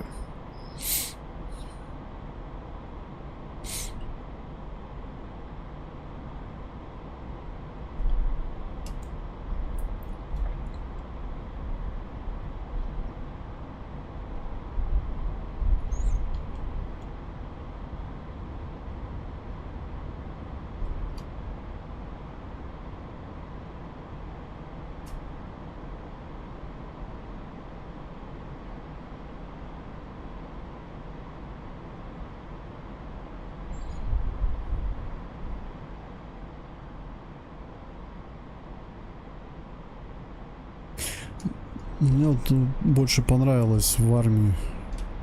Не, пехота там мы играли, конечно, но все-таки Armory Forge сейчас вот по пехоте интереснее. Все-таки там движок маленько не радовал на земле. Неудобно было в здании забегать, там застревал вечно где-нибудь.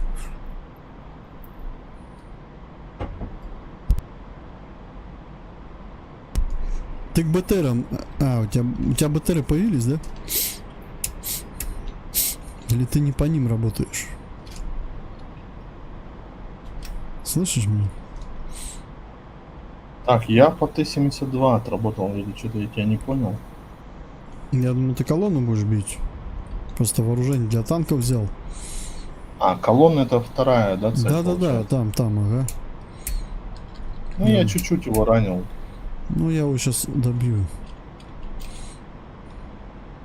Правда, ракета это дальняя.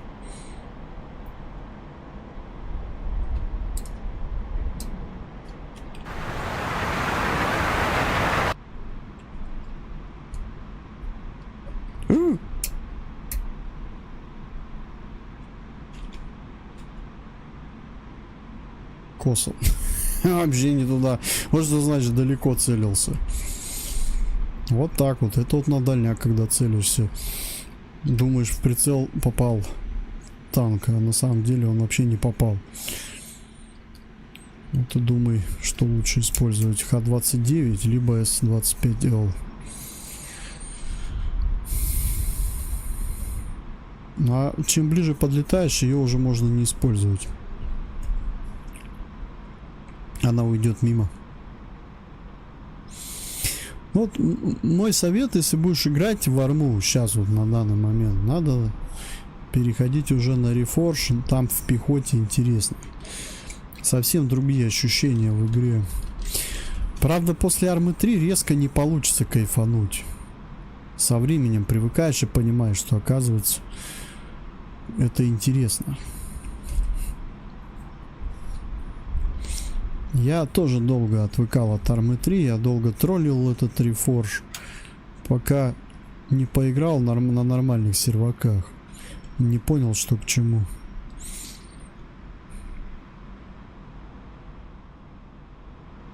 Там в онлайне надо играть. Там одному нефиг делать.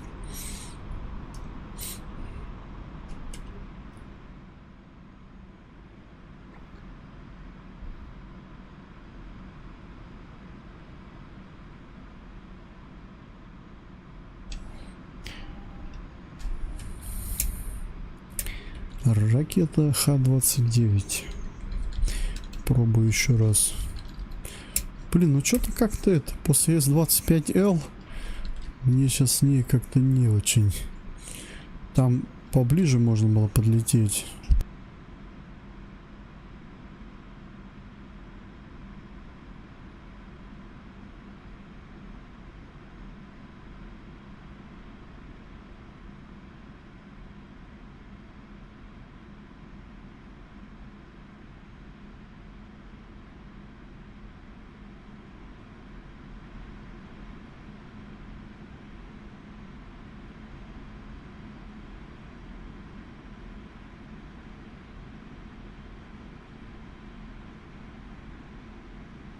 А чё? Почему ВПУ-то выставил у меня? Что у меня аномалии какие-то начались.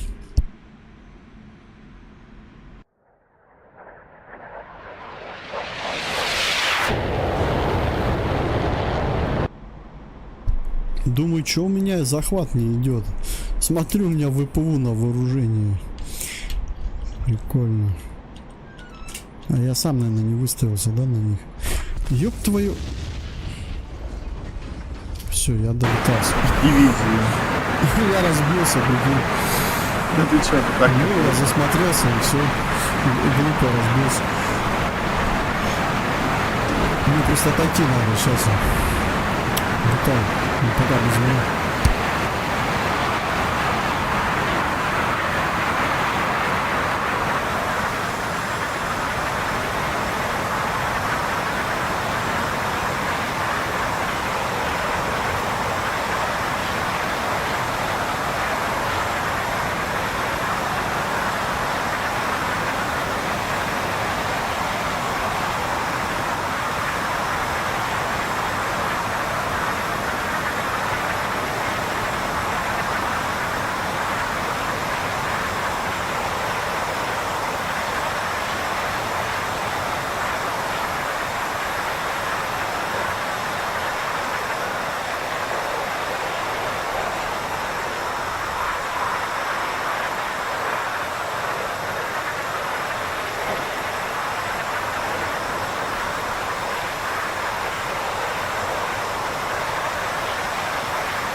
Чё, есть результаты?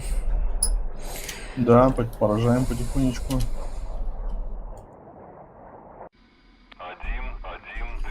Сочи. Запуск разрешаю. Блин, опять надо заряжаться.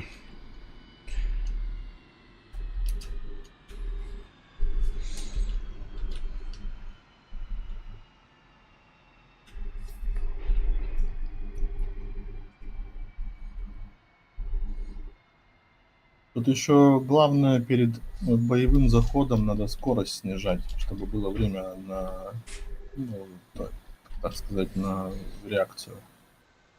Угу.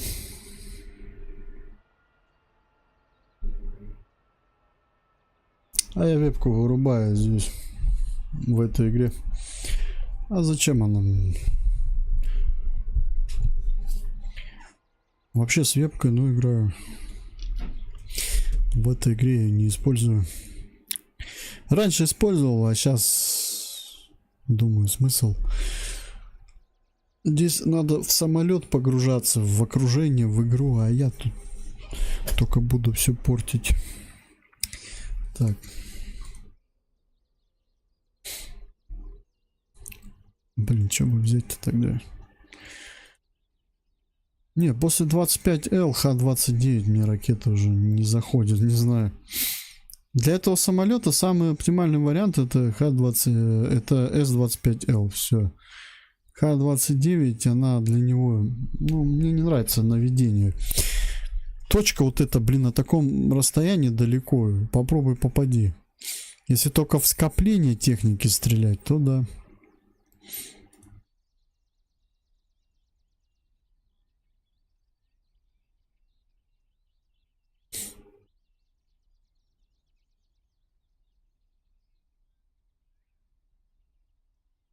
Перезарядка по плану.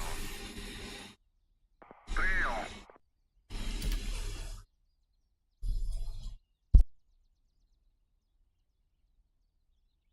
Ну и Х-29, она же неправильная ракета, ее до сих пор не пофиксили.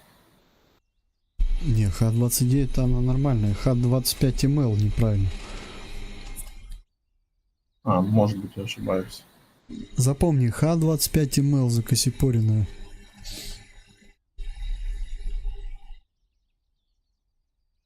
Блять, это глупая смерть была за все время, сколько я играю. Не, ну у меня были такие, когда я еще учился летать. Мне просто отвлечься надо было. Отвлекся тут немного.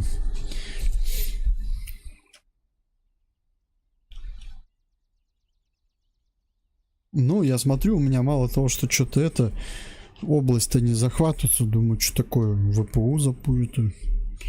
ВПУ стоит. Думаю, какой нахрен ВПУ? Я, блин, управляйкой хотел запустить.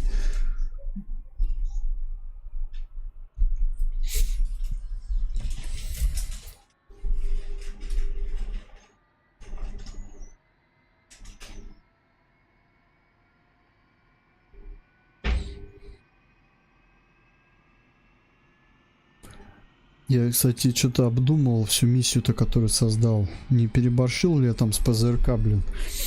Будем отхватывать.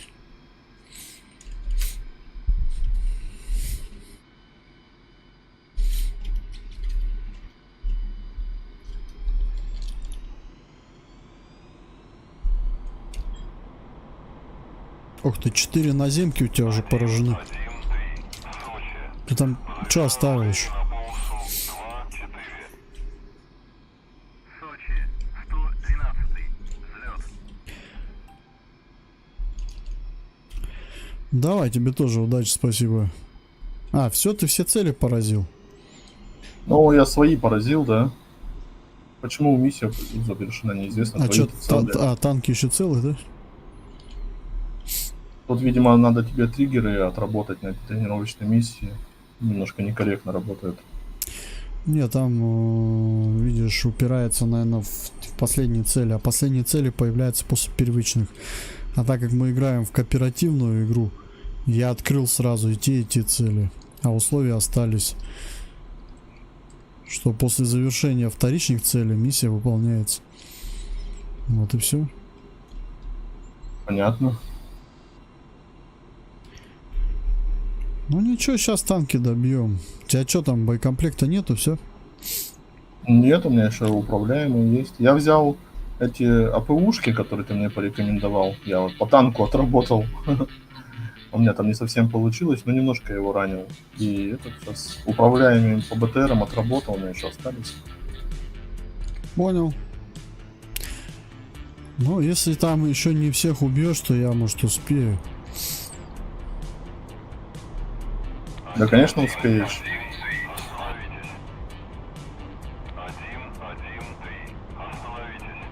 Остановите, Вите надо выйти.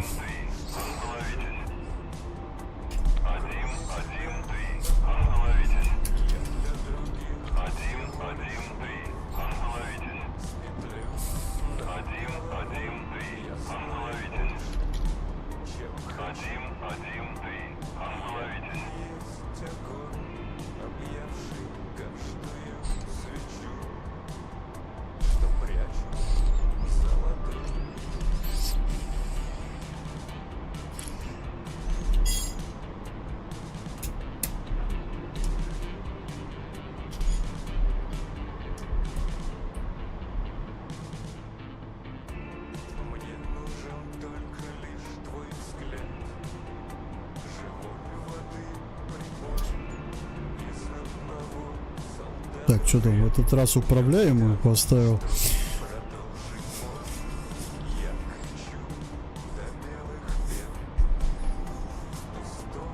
А ты какой танк поразил?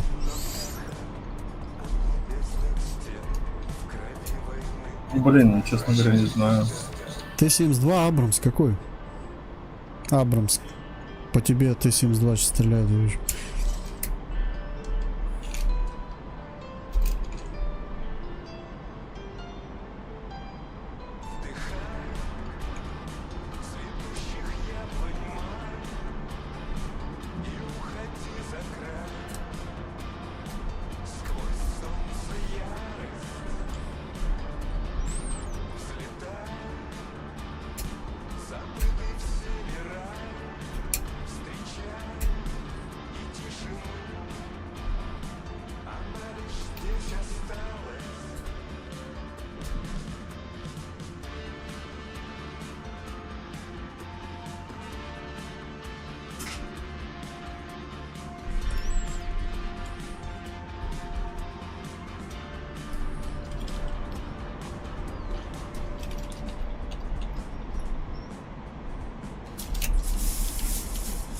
Блин, не то нажал.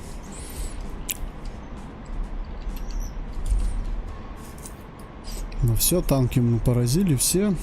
Сейчас по пехоте ударим. А, у меня этот четкий нар стоит, все, я понял. Ты, кстати, нар попробовал, как тебе?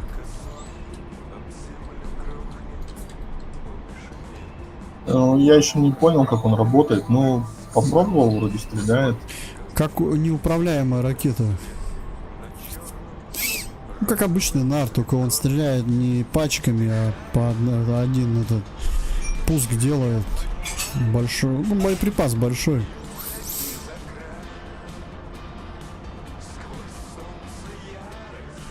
Сейчас. Вот сейчас с высоты 500 метров собираюсь нары запускать, он мне лампочкой моргает, типа низкая высота. Обычными нарами.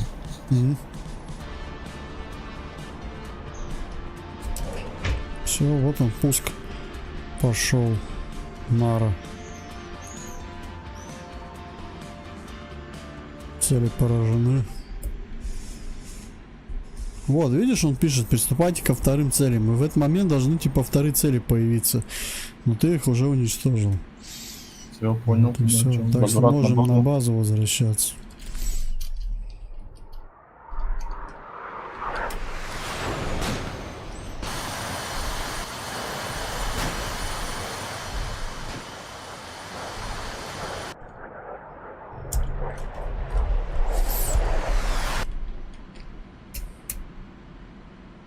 Что, ты первый приземляться будешь? Но я дальше от тебя, так что ты, наверное, первый приземляйся. Сочи, 112-й. Возврат. 1-1-3. Сочи. Следуйте курсом 2-5-6. Удаление 2-1. Давление 7-5-7,4-7. Посадочный 0-6. Занимайте высоту круга. Сочи.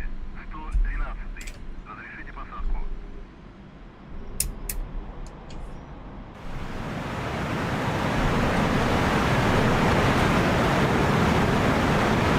А ты типа правильным курсом что-то ходишь, да? Чего? Почему? А, Ну, не со стороны берега. я с суши захожу. Я еще маленько перевес тут. Как Ты же сказать? можешь сбросить подвесы. У меня получается и ракета, и нар еще. Да не, почему? Я так приземляться буду.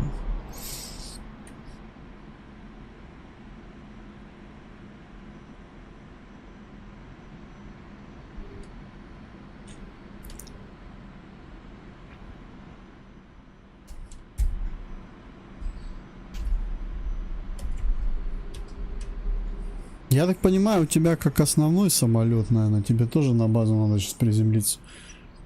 И тогда миссия завершится.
Первый готов, давай второй, заходи.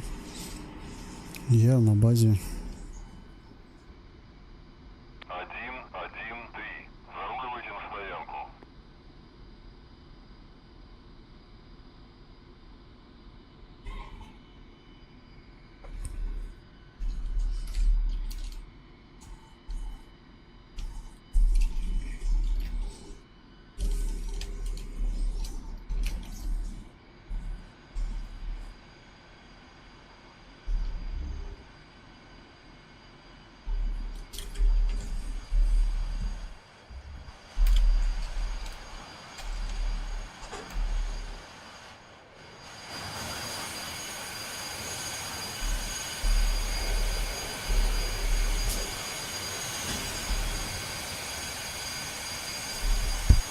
А, сейчас миссия завершится. А, ты сел, потому что... Сел, да.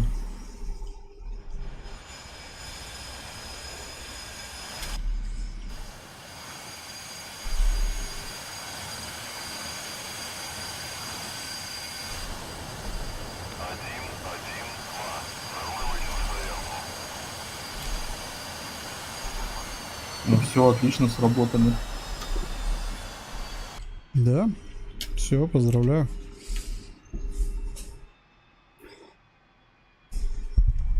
Правда, я разбился разочек, но это тренировочное. А разбился-то по глупости, отвлекся, блин, надо было кое-что. Надо было просто отойти и все, а я, блин, думаю, ладно, сейчас слетаю, отойду в итоге. Поэтому, если надо На самом отойти... деле, ДКС, самолеты, блин, они очень много концентрации забирают. Ну это да, здесь автопилот не врубишь, как на Су-25Т. Так, и чё? Ну, подожди. Брифинг, старт. Опять эта миссия, что ли? Так, выбор роли. Сменить миссию. Сейчас сменю. Будь на сервере.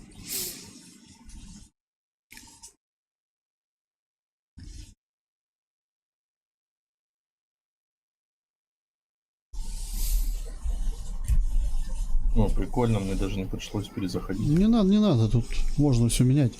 Ты оттачивай разные типы оружия. Не одно и то же бери, а всякое разное. Только имей в виду, ракеты Х-25МЛ, они корявые. Все остальное пробуй.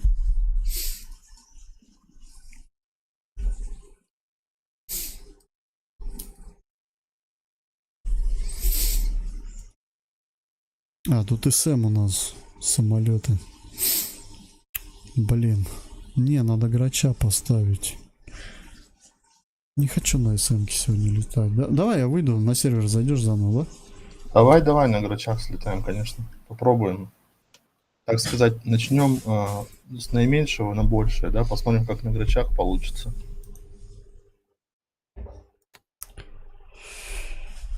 Грач. Заодно сейчас кое-что сделаю.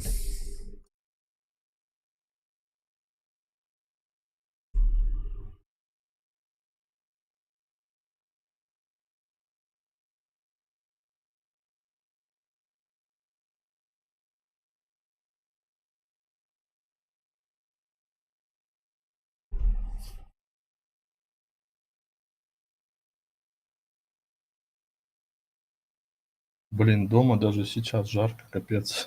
Я с Витиком сижу, он тоже. Но у меня тоже вентилятор работает.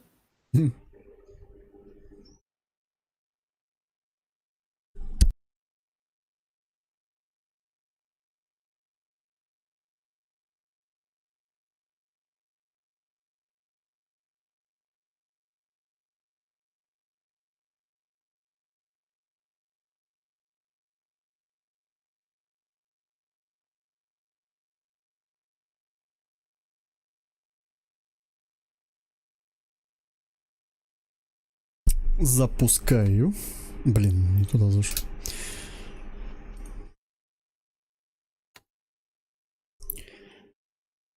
Я просто, видишь, я хотел эту миссию протестировать один, знаешь как, который я создал. Поставить этот бессмертие. Просто посмотреть, процесс работает, нет, а то столько времени убьешь, а оно не работает. Обычно тестируются эти миссии вот именно так. Этот самолет не поменял. Подожди. Именно тестируются они так. То есть ставишь бессмертие, проходишь процесс. Может там... Так, слушай, у меня написано миссия unload. Нет, подожди. Я выкинул сервер, пока отключил. Самолеты я не поменял. Процесс поменял. Самолет ТСМ-ки.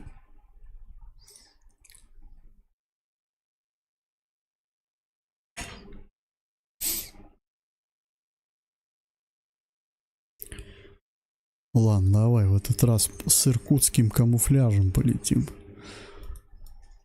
С триколором. Почему иркутский? Ну, это его. Иркут. Ну вот, Иркут, который, помнишь, у меня в чате был, земляк твой. Да-да-да, помню. Ага. Это он же мне подарил грача. Он меня к себе в полк брал. Я у них летал. Он же меня научил на нем летать. Ну, объяснил, что к чему. Ну, так что-то я такое. Он меня научил на этих часах летать. Я раньше их даже не воспринимал. Я вообще на приборы не смотрел. Я на ЛС только летал. На этом, на Су-25Т ЛС смотрел. Да, вот. Потом мне все объяснил, показал. Так что его здесь вклад. Ну а редактор я сам осваивал. Это уже мой вклад.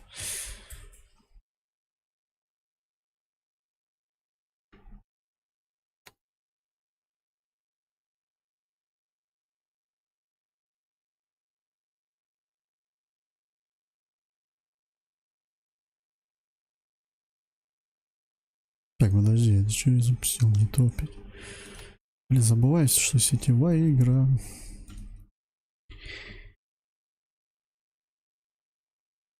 Ой, не то.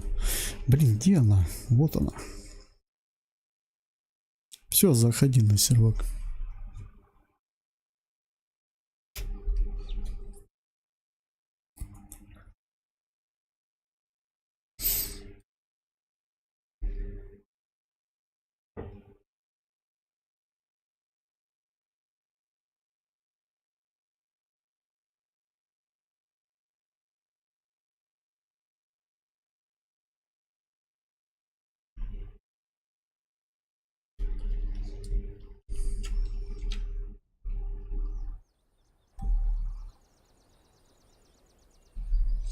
Ну что, ты тогда сегодня будешь у нас первым самолетом? Давай.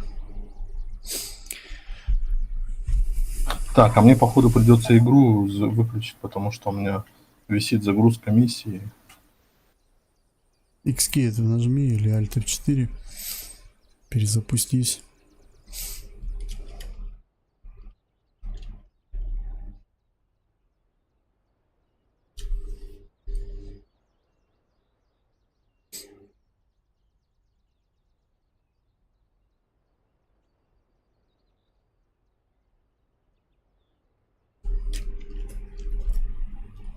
У тебя игра повисла, что ли? Ну да, у меня типа загрузка миссии висит и все. Какой-то бред. Ну ты Escape нажми просто, или он не нажмется. Не, я все уже перезапускаю игру.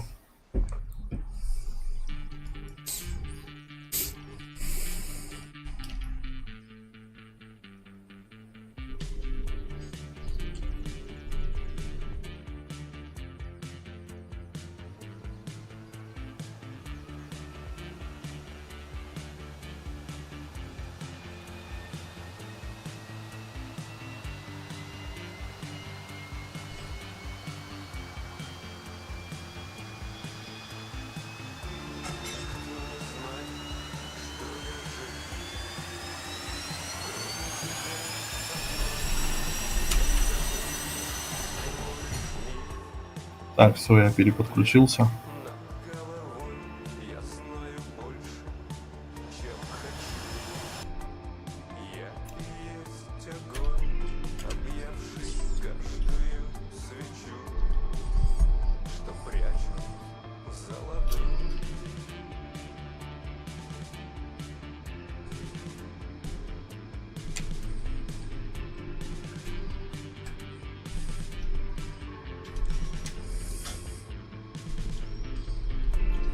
Мне нужен только лишь твой взгляд, живой воды прибой. Из одного когда-то вред я встану, чтоб продолжить бой. Я кричу до белых пен, с пустого неба даль, но эхо от небесных стен в крови войны. Все, самолет у меня запущен, я тебя ожидаю.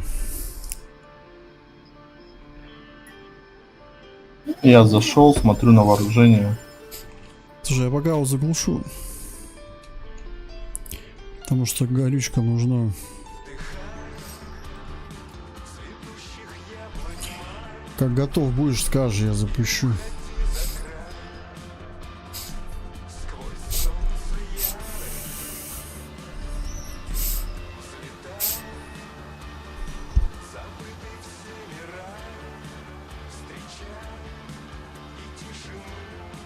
Ты будешь перевооружаться или мы, ну, типа, на этих, которые ты поставил, полетим на это вооружение? Сейчас я посмотрю. Да я думаю, нары взять. Апу с собой. Я одни нары заменил.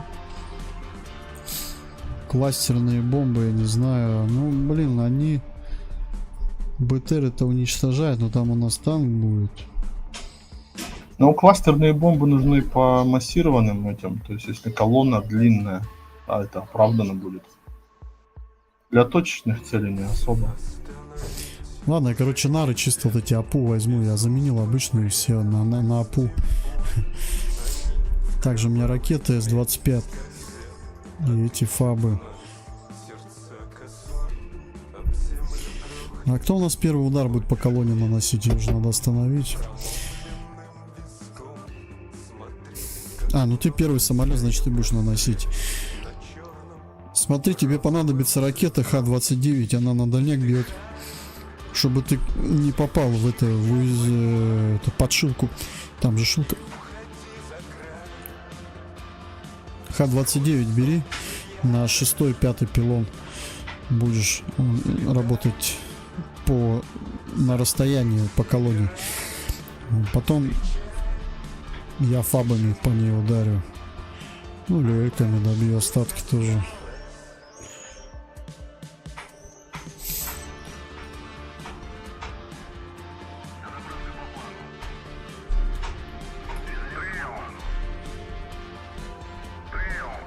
А, ну я все-таки первый самолет, зараза. А почему ты у меня справа? Я думал, ты у меня слева был. Ну, ничего, ты у меня теперь будешь первый самолет в этой миссии, а то всегда я первый. Давай. Теперь ты первый удар будешь наносить. Иногда надо тоже. Так, мне оружие подвешали, собираюсь.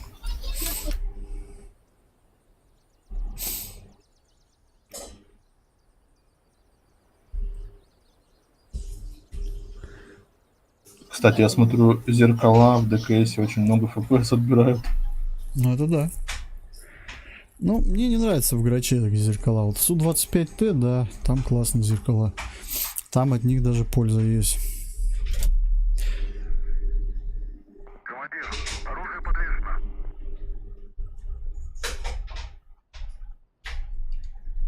Запускаюсь. Нальчик, 112. Запуск.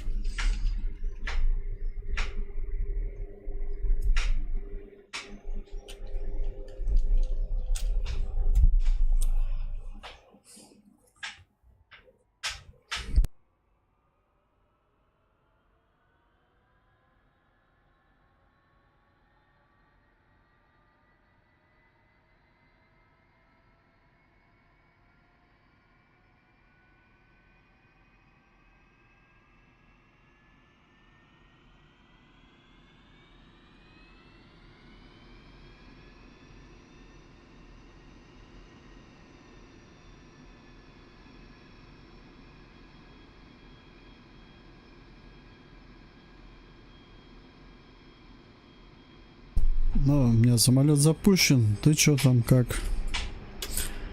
Готов к движению? Че, Да, выруливаю? еще там 10 секунд, да, и выруливаю. Этот курс выставил, да?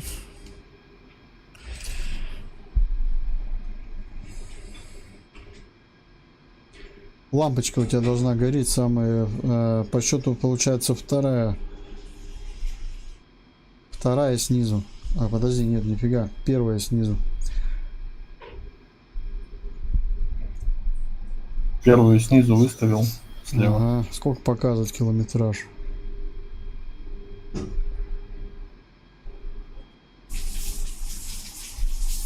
Там 47. ага, все соответствует. Ну все, тогда начинаем движение.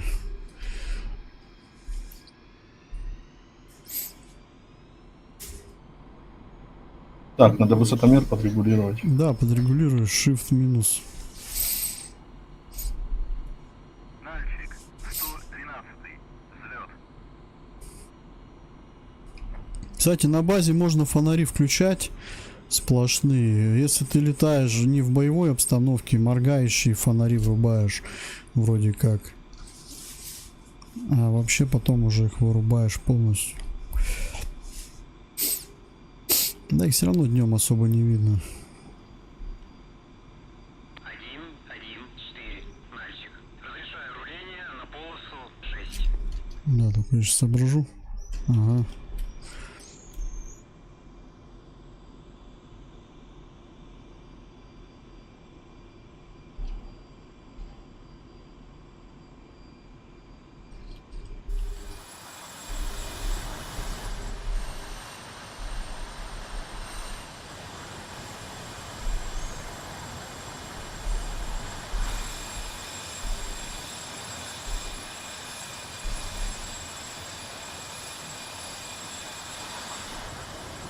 Ты, кстати, стеклышко настроил себе на руде?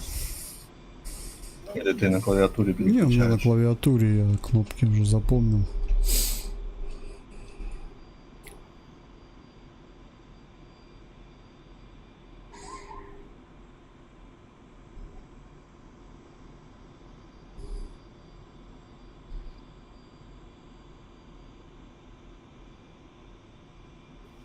Вовремя про закрылки вспомнил. А у тебя же они не выставлены были? А, ну, кстати, да, ты мне тоже напомнил. А тумблер был вверху. А как так получилось? Интересно. Так это Жаль. же холодный старт.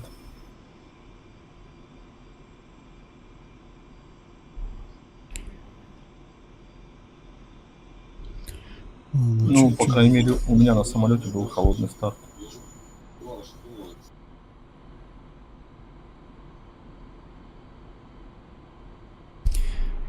Чуть тяги добавил.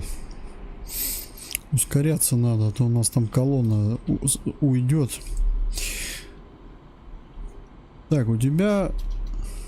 Ты сейчас первый будешь взлетать, кстати. Я тебе с места уступлю. У тебя же ракеты ты взял Х-29? Да, взял ходок. Все, значит, первый удар за тобой. Твоя задача, значит, сейчас обнаружить колонну и нанести поражение. Желательно бы, конечно, обнаружить шилку. Она где-то там в центре будет двигаться. Колонны. И первым делом, конечно, поразить ее. Так сказать, обезглавить колонну. Блин, я, честно говоря, по этим наземным целям еще слабо ориентируюсь. Танк от шилки отличить. блин. Шилка, она побольше, повыше будет. Ты ее сразу заметишь, она крупная.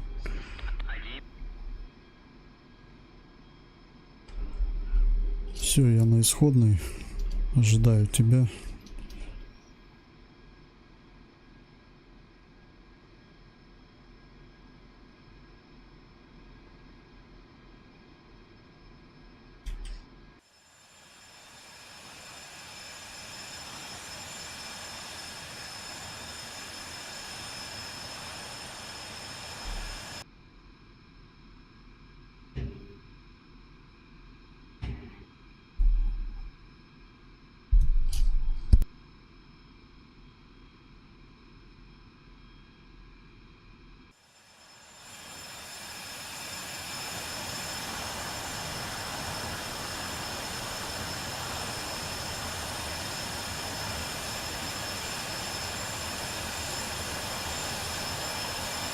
Маленько это, чуть-чуть там на сантиметрик.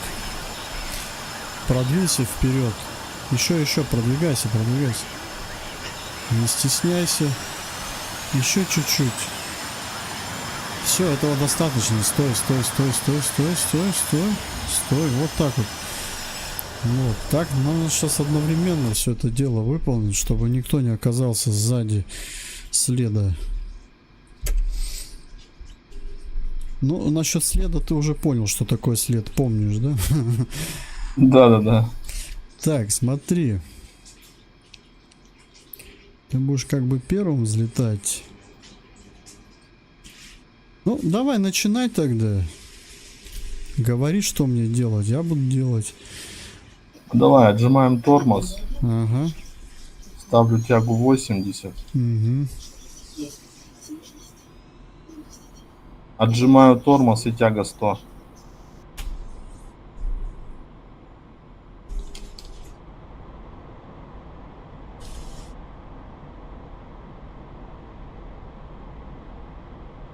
Вправо уходи, только не влево, вправо. Я влево. Держи правую полосу, я левую. Ветерок поддувает. Че, отрываемся? Отрыв.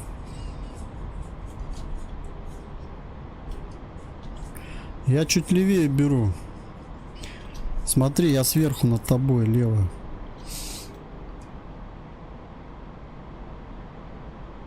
Все, я делаю крюк влево.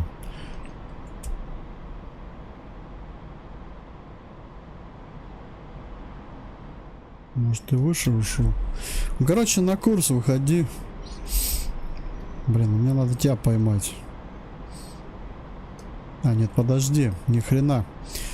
Влево крюк делаем, короче, влево, потом вправо по курсу. Здесь справа у нас идет маршрут. Чтобы круги не нарезать. Ты, короче, по курсу уже пошел, да? Не, я тебя вижу, ты меня пересекаешь. Ты давай меня опережай, я тягу сброшу пока. Ты первым пойдешь. Так, у меня высота 700-800 сейчас, скорость получается 500. Там чуть меньше. Я это выравниваюсь на курс.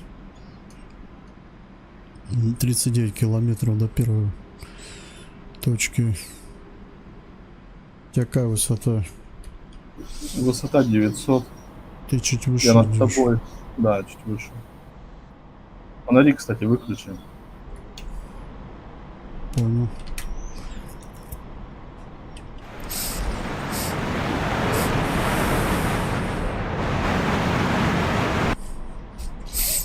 Так, у меня высота тоже 900. 1100. Ты давай горцуй вперед, чтоб я тебя увидел.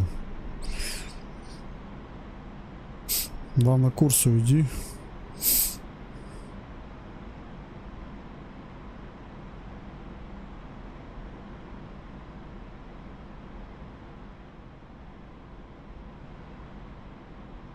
Сколько высота? Высота 1400. А, ну ты выше опять. Ну, давай высоту где-то 1400 остановись. На этой высоте. Скорость какая? Скорость 700. А, ну ты быстрее идешь меня и выше. Вон, я тебя вижу. Все, я за тобой иду. Притормаживаю. Нормально, нормально. Иди. А, ну хотя бы нет. Давай 550 тогда скорость сбрасывай. Разогнался ты.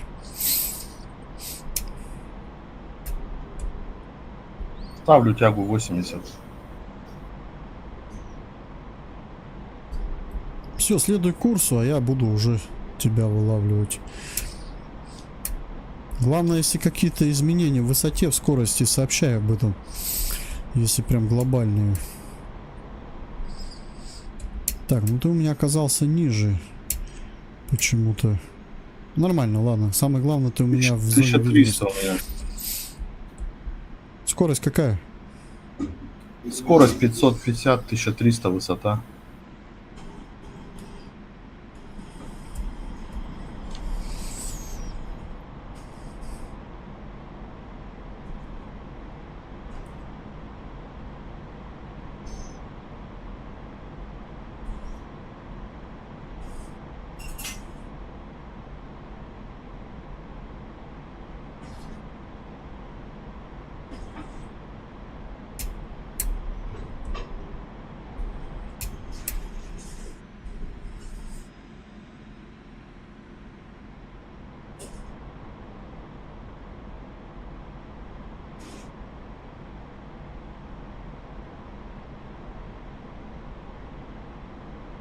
Че, блядь?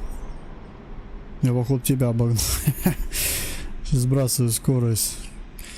Да хотел чуть левее пойти от тебя.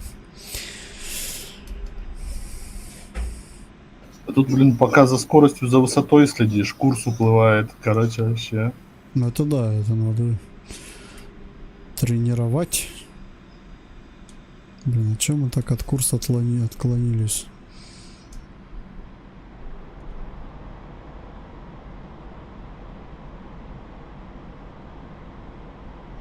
«6 километров до ППМ, а что, переключаемся, да? Да-да-да, он сейчас переключится. А, он автоматически переходит, да? Ну, если ты правильно летишь по курсу, он сам переключается. Ну, кстати, сейчас попробую, посмотрю.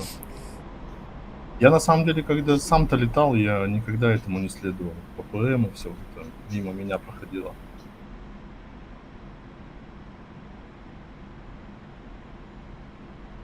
Тяга 80, скорость 400, высота километр. 400, высота километр. Да низко идешь. И скорость у тебя небольшая. Сколько расстояния до второго ППМ у тебя? У тебя переключился? 1 километр остался. А, ну ты сзади меня летишь, получается. Ты отстаешь от меня. Так, сейчас добавлю скорость. Тебе надо меня обогнать тогда. Я тогда скорость сбрасываю. А, ты правее меня идешь. Я что-то, блин, вроде по курсу уже шел. Смотри, курс это не большая стрелка, это иголочка такая была. То есть она сначала, бывает, они вместе соприкасаются с большой стрелкой, но потом, если по иголке летишь, то это прям точно на ППМ заходишь. Ты обрати внимание, вот толстая стрелка, и там иголка идет. Такая игла.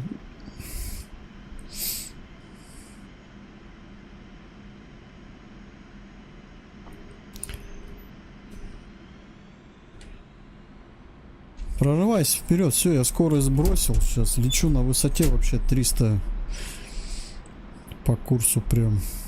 Если у тебя курс не переключился, переключи сам его тогда. Нажми Ctrl левый и ее тогда, если у тебя... 59 километров. Ё-моё, ты сильно отстал от меня. Так, ладно. Я тогда... Набираю скорость. Я делаю финт. Высота какая, говоришь? у тебя? Высота 1400. Ой, ну сейчас высоту наберу.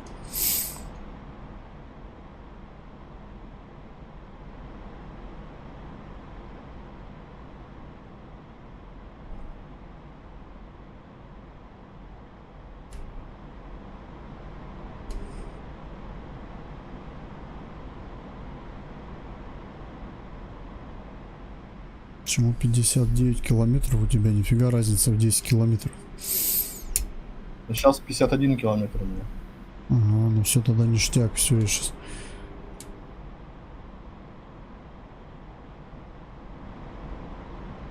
Сейчас тебя догоню.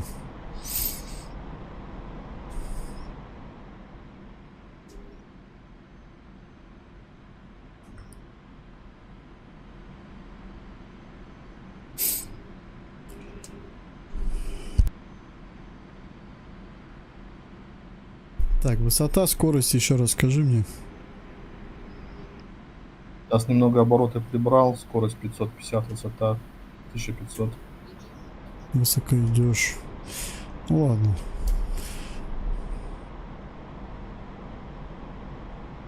Расстояние до точки 42 километра. 6 километров ты меня опередил.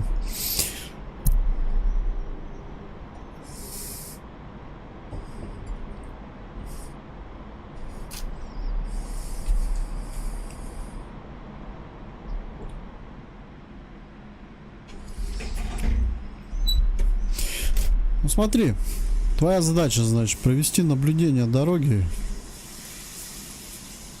Вот это как раз, где у нас колонна пойдет. И нанести удар. Х-29, желательно бы шилку бы поразить первый. Так, я сейчас ты аэродром пролетел уже, да? А вот он от меня слева. А, он у тебя слева. Я вижу тебя. ты у меня на этом... Я тебя вижу. Смотри, Скорость. дорога правее от нас. Дорога идет там. Вот речка идет, река такая право. И вдоль реки идет туда дорога. Такая прям справа от нее деревья еще в ряд. Вот по этой дороге наши цели движутся. По ним надо будет. По этой дороге надо будет поиск делать.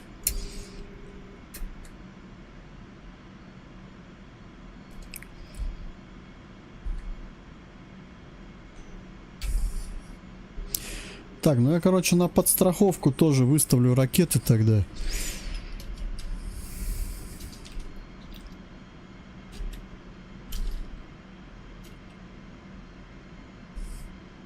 Управляемые.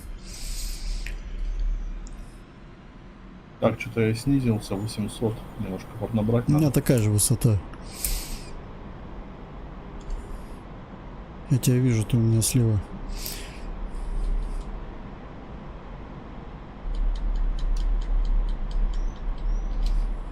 Скорость у тебя... Скорость 420 где-то. ну я чуть быстрее, ну. Так, тебе надо сейчас взять правее, выровняться прям на дорогу, идти по дороге прям в лобовую колонию. Так тебе будет сложнее на них навестись и увидеть тоже. Желательно левее от дороги держись, вправо не уходи, потому что там деревья, они тебе все закроют. Выбирай сразу управляемую ракету Х-29. Да, поставил. Так, все, я беру правее чуть-чуть от тебя. Я уже за тобой не наблюдаю.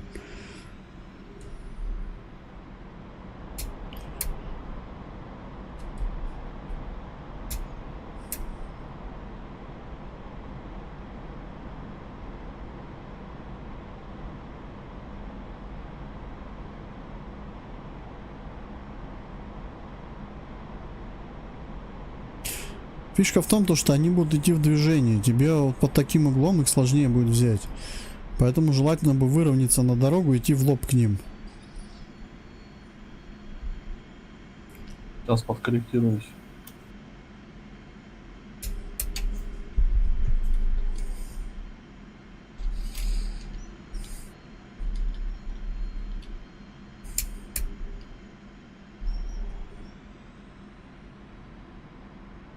Они же на нас идут навстречу, правильно я понимаю? Да-да-да.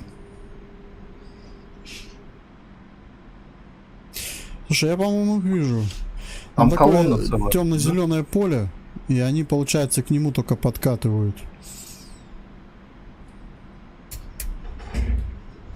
По-моему, да, скопление техники наблюдаю.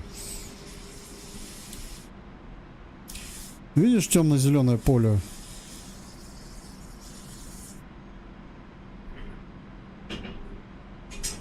Так, я что-то низко опустился, блядь.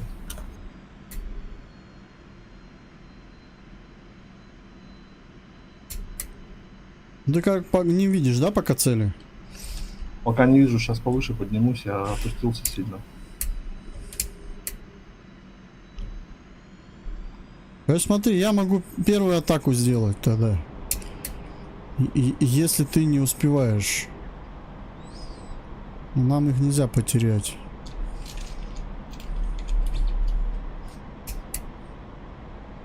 Правда, у меня 6 километров. Так, вроде наблюдаю, сейчас попробую захват сделать. Правда, шилку не могу я тоже отсюда пока увидеть.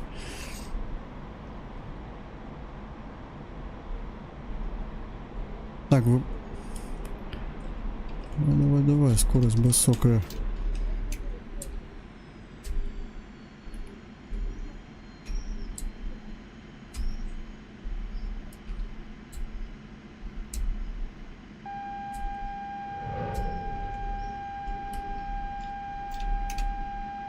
Давай. Есть. Шилка поражена, ухожу.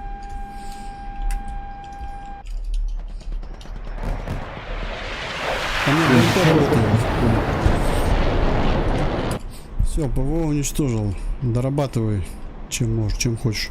Теперь похрен вообще.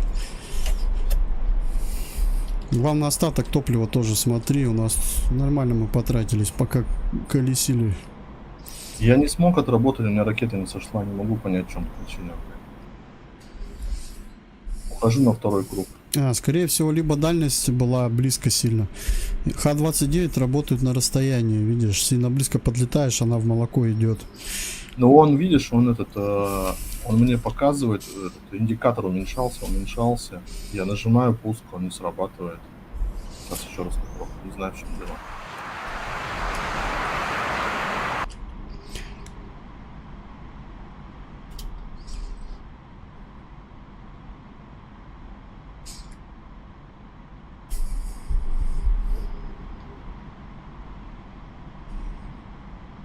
А он, получается, Су-25 это грач обычный, даже 29, Х-29, он корректировку на движущуюся цель-то не делает, да?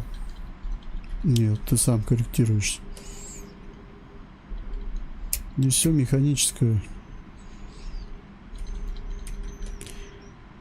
Здесь ты делаешь все сам.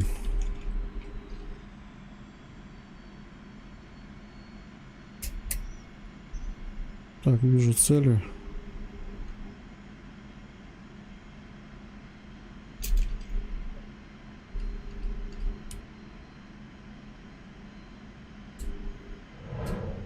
Работаю.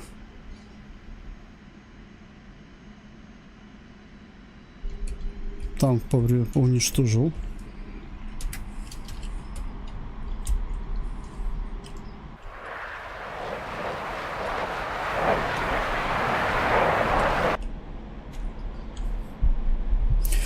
Так, управляемые ракеты все использовал. Больше нету у меня. Остались только бомбы и нары.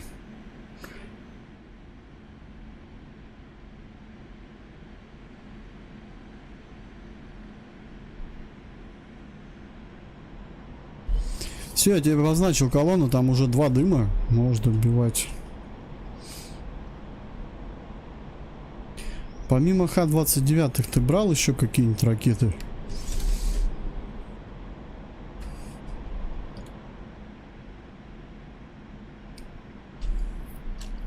Да, конечно, брал. Сейчас запустил одну.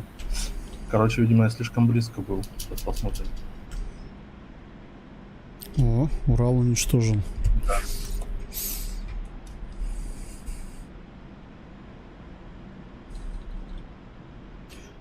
Так, ну что, начинаю бомбардировку.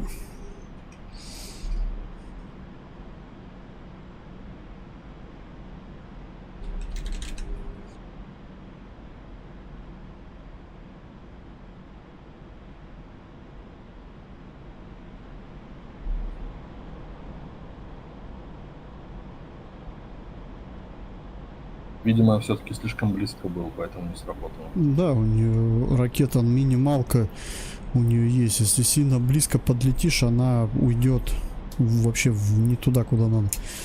Да, она даже не запускалась. Ну, пуска не было. Угу.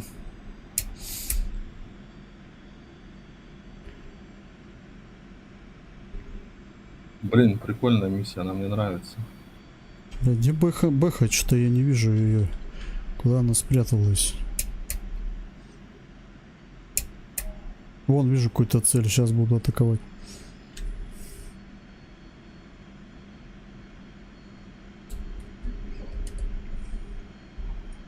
Но я, конечно, Х-29 по Уралу нецелесообразно отработал.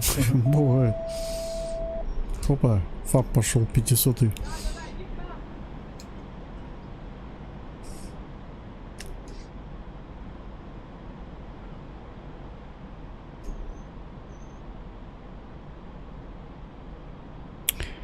Блять. Не точно. Они, короче, в заросли заехали, в деревьях. Не вижу я их. Так, захожу на боевой. Давай.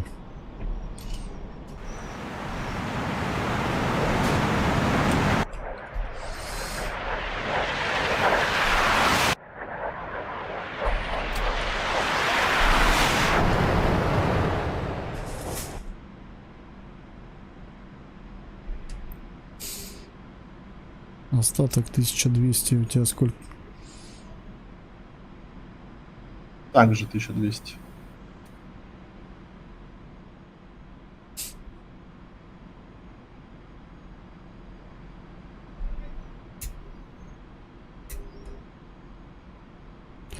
Вижу БМП, по-моему. Понял, где она.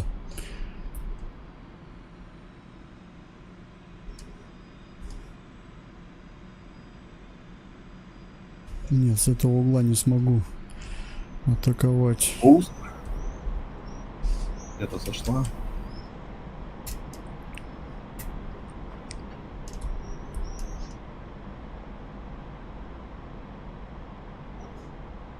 Есть. Ну, не точное попадание рядом. А, так это Урал получается. Это не БМП ни хрена. Ты по Уралу работаешь. Я думал, это Бэхот, прикинь. Макс, привет. Евгений, привет. Спасибо большое.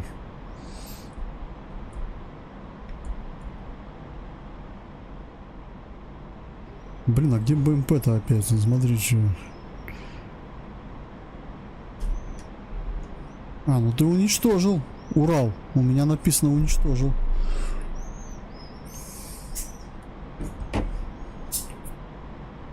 А, нет, подожди, это тот Урал, который первый ты атаковал. Да-да-да, второй что-то там процентов на 30 его повредил. Ракета мимо ушла. Понял. Так, смотри, значит, работаем так. Работаем где-то до 1000 килограмм. Затем кто-то из нас один идет на резерв, заправляется, один остается пока. Потом заменяемся, чтобы цели не упустить.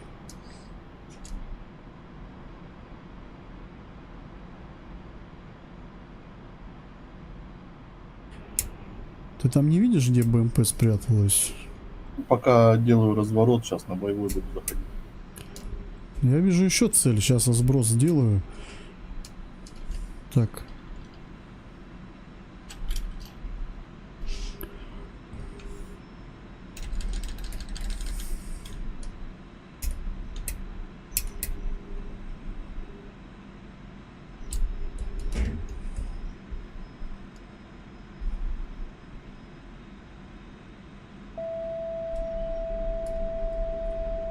Ай, блин, отклонился сильно. Рядом упадет. Блин, не вижу нифига.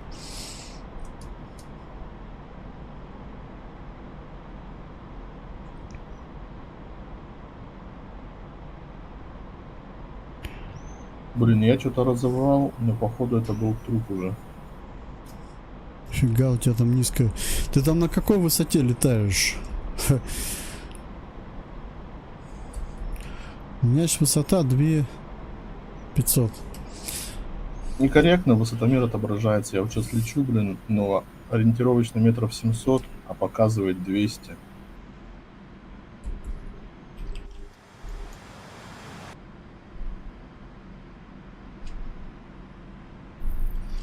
Обманывай, да? О! Ты Урал уничтожил. Да, он походу догорел. Так, ну что, переключаюсь на нары. Сейчас буду нарами работать. Одна управляемая осталась. Сейчас зайду на боевой. Ну да, бэху бы сжечь. Самое вредное это БМП-2 там.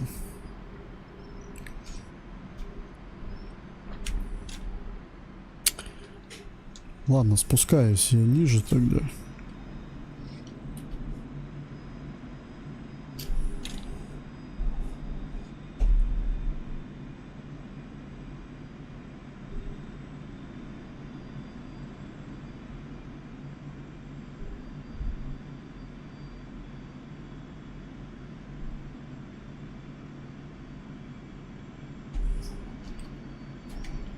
Главное под обстрел БМП не попасть, а то она хорошо вышибает. Опасная.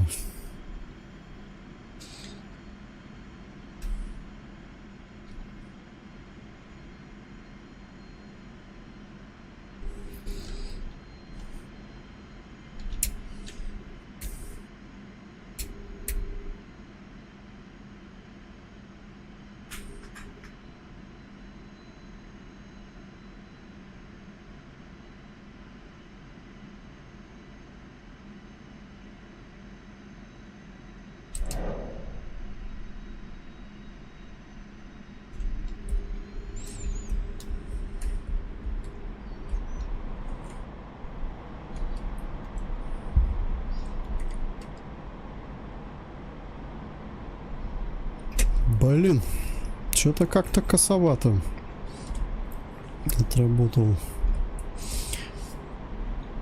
Она в поле, что ли, ушла? Да, она в поле стоит. Ну, а нам еще с ней этот стоит. Машина. Сейчас на вторую пойду.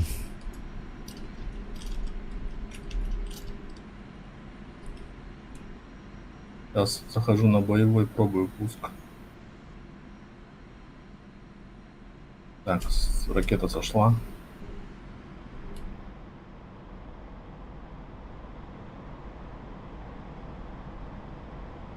Да блин, там земля поднялась, а что мне ничего не показало? Что, мертвый, что ли?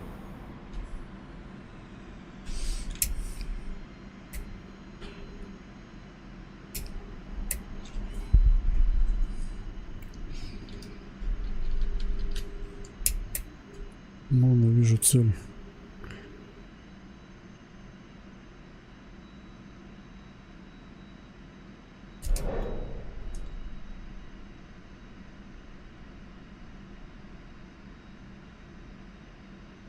Блядь, ну рядом все.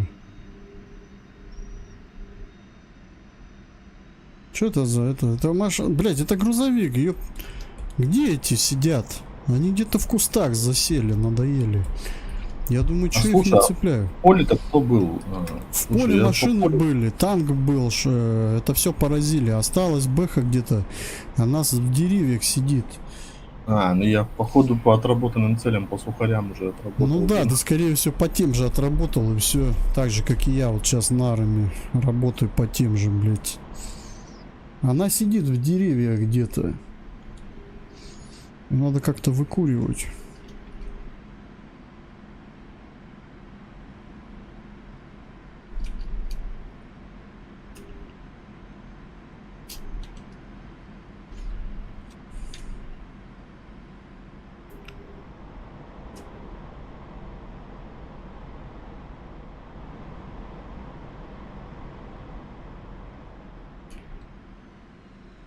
Самая интересная техника. Вечно где-нибудь гасится.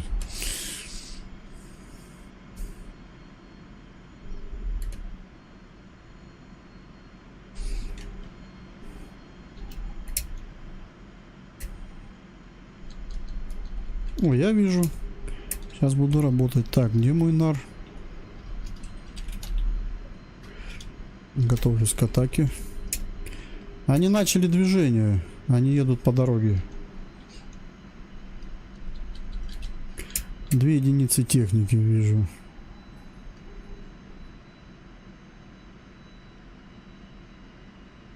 Вот и по ним отработал, красавчик.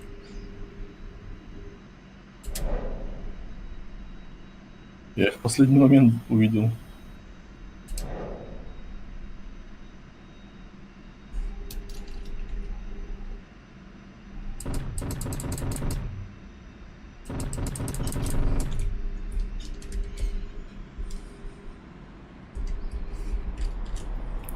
Ну, прикольно, что они соображают, ну, типа, не просто спрятались, потом раз. Они укрытие занимают, да, они разъезжаются, когда колонна. Потом, так, Хаммер поразили. БМП еще живая где-то. О, все-таки я подорвал Хаммер. А Бэха где-то, сука, живая осталась.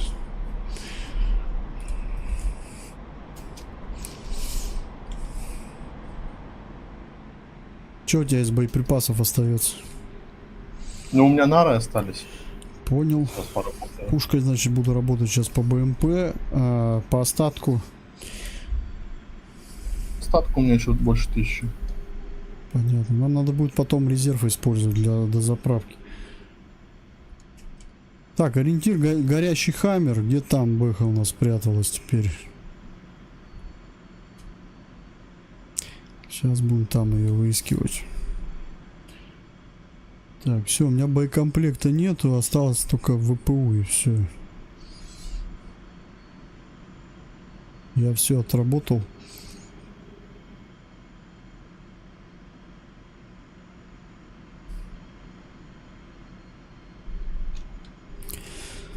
Втянулся, говоришь, в миссию уже. Видишь? Поэтому миссии переигрываются по несколько раз и играются по-разному, чтобы познать самолет в разных ракурсах. Она, так короче, сказать. где-то в кустах спряталась. Я наугад шмальнул.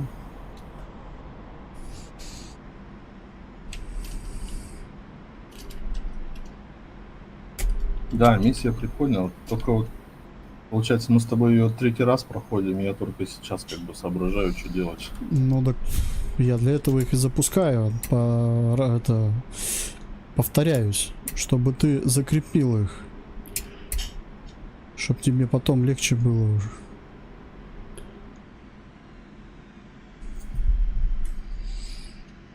Ты уже начинаешь самолет этот понимать, даже ракеты, и то ты начинаешь уже с ними лучше знакомиться.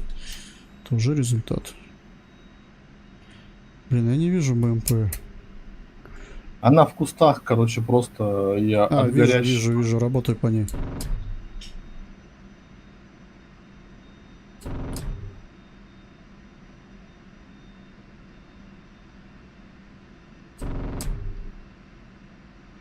Нифига, у тебя там трассера летят.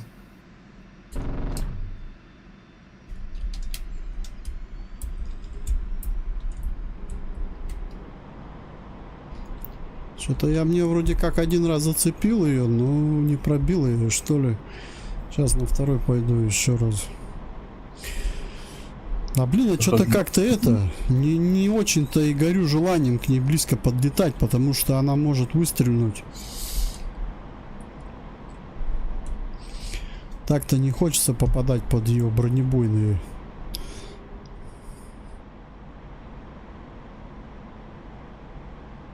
Ну я ее не вижу, она в кустах где-то, да? Не-не, там дым, она в дыму стоит. Зеленое поле. Где вот мы атаковали Хаммер. Там зеленое поле такое. Она прям в дыму стоит. Она получается где-то рядом прям с дымом. Сейчас зайду еще раз.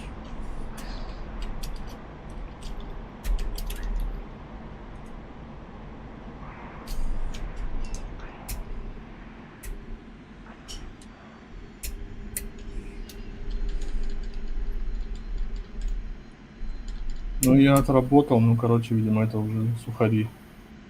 Не то пальто.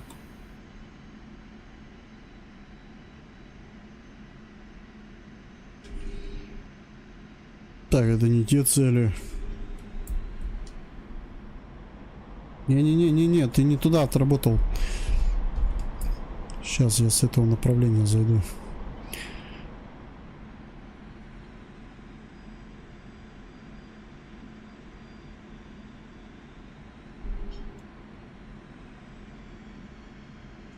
Остаток уже 850.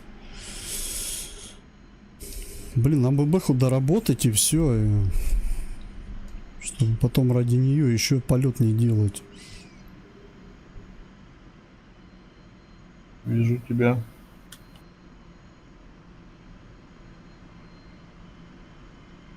Сейчас посмотрю, куда ты отрабатываешь. Тоже у меня ВПУ только осталось. Ну, я ее видел. Сейчас не знаю, куда она делась. Она движется постоянно. Там вот дым у нас идет. Дым, точнее, вон дымит. И она вот где-то в дыму стоит. Там дерево, она в дереве заныкалась. В кустах или где там.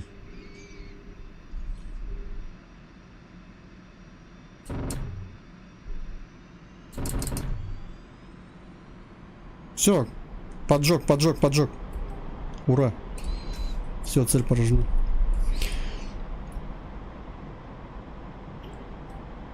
Все, готово. Все, отлично.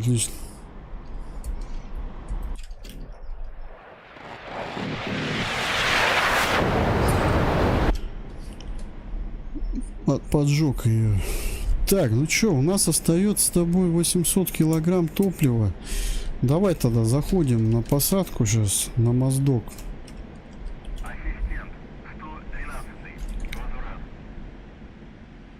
113. Ассистент, следуйте курсом 291, удаление 9, давление 746,52, посадочный 26. Занимайте высоту круга. Вижу аэродром. Ты видишь его? Пока еще нет. Я за тобой.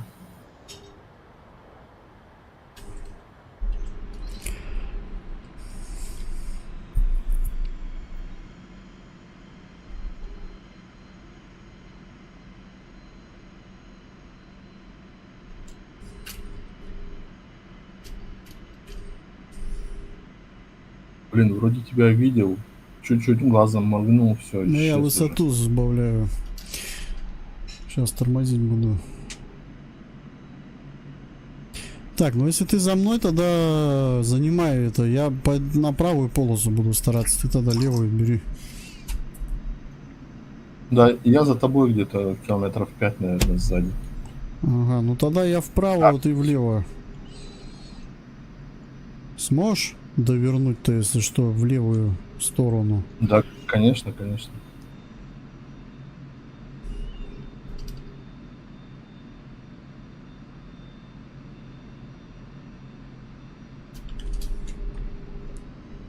Закрылки посадочные. Пропускаю шасси. Скорость 300 у меня, чуть разгоню. До полосы дотянуть. Ты меня контролируешь, да, если чё?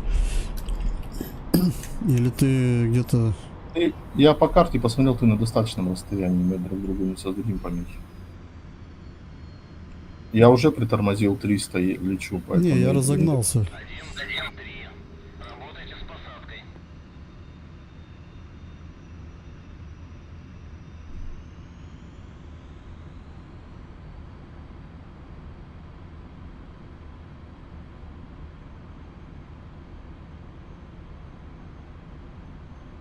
У тебя тоже боекомплект весь и это потрачен, все? А, у меня только ВПУ осталось.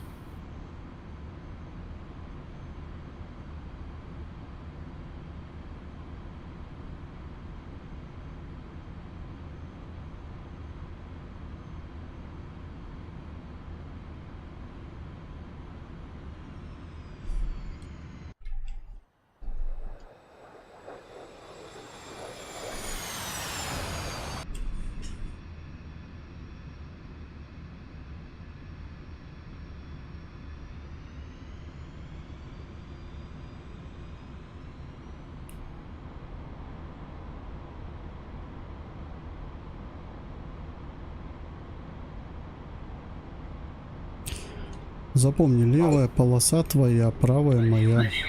Проверьте выпуск шасси. Ветер у земли 1.8.0. Скорость 3 метра в секунду. Посадочный 2.6.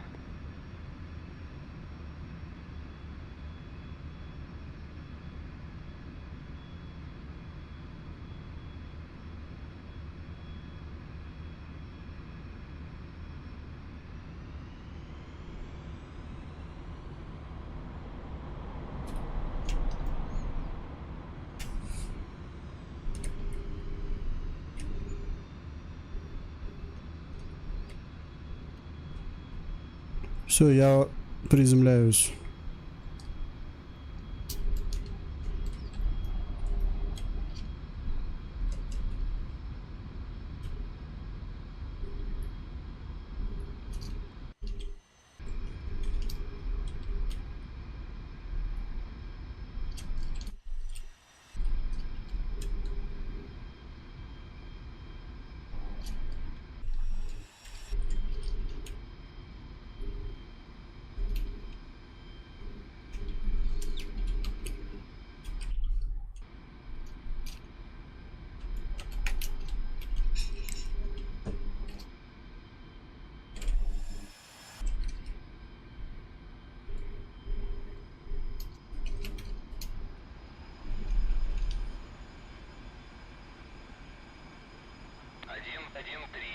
Заруливайте на стоянку.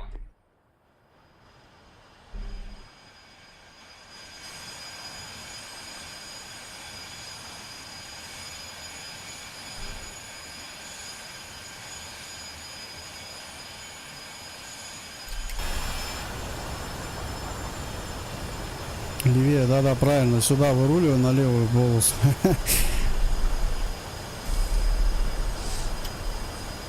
Ну, можешь за мной доехать, меня догнать в колонну. Как бы мне без разницы. Да я вообще криво залетелся с этим, со скольжением. Пришлось эти педали типа крутить. Нормально все. Так, Посадка, кстати, один из самых сложных элементов.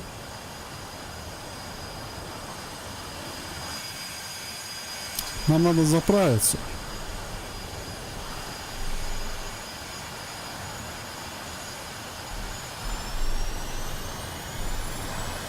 Я сейчас буду влево маневрировать. Делать разворот и это... Остановлюсь здесь на полосе. Ну не на том, не на основной, а там вот слева.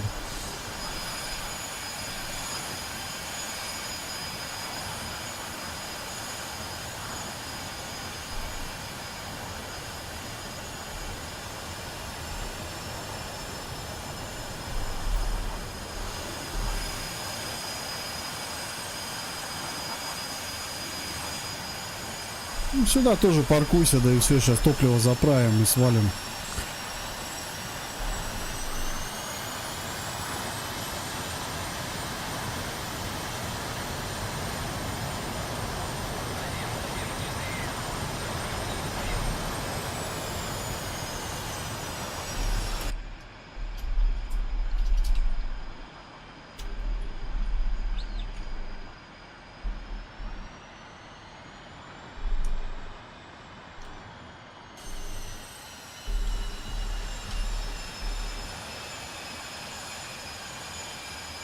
Я надеюсь, тебе хватит столько полосы, если отсюда взлетать. Ты там не вешай на себя снарягу, бери только топливо и все. Да, конечно, хватит полосы, что там.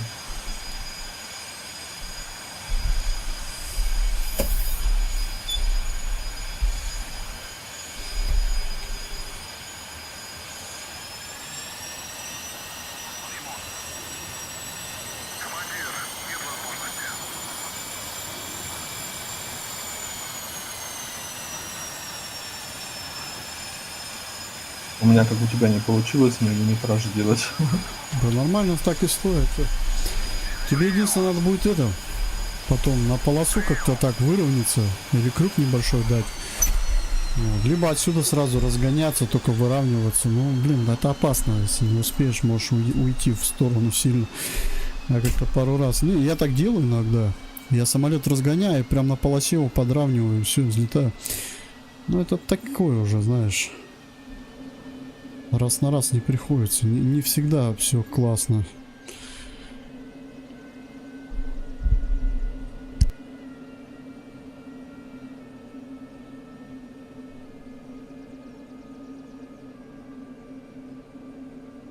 Ой-ой-ой, что началось-то, нет возможности.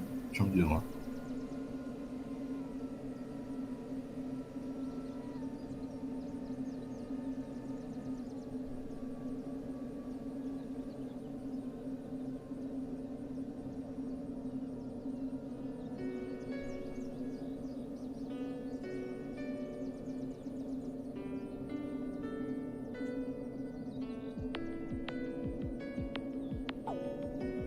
Со второго раза только понимают. На всякий случай ремонт запроси тоже. Может, может колеса где-нибудь поцарапай, подтер.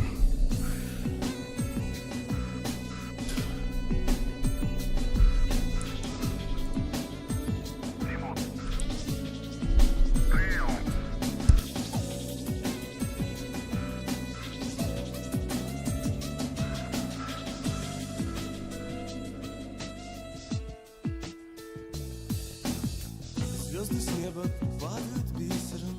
Я сижу на окне под звездами, жду удачу, удача близится. Нависает удача гроздями. Жизнь на Марсе, смерть на Юпитере. Но в ней есть Слушай, блин, ну классная миссия, ты молодец, конечно, прикольно. зря обидели.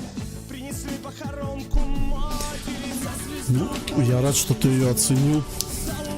Значит, она пользу дает. Я помню, когда мы первый раз сюда полетели, я вообще не понимал, Куда смотреть? Какая дорога?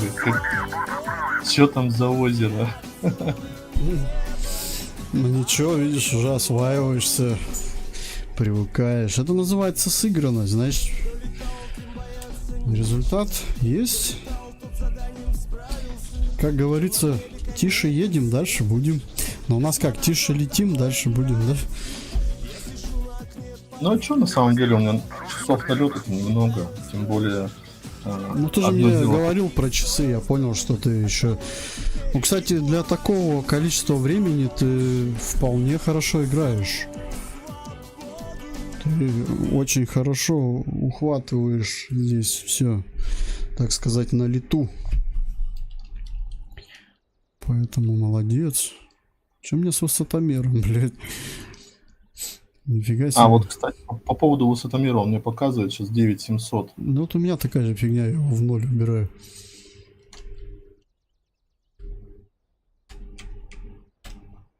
Здесь, видимо, высотомеры же разные бывают. Есть радиовысотомер, есть барометрические. Ну, я так понял, здесь над уровнем моря высота на... Ага, 9 километров. Мы с тобой находимся где-то на вулкане. Моздок.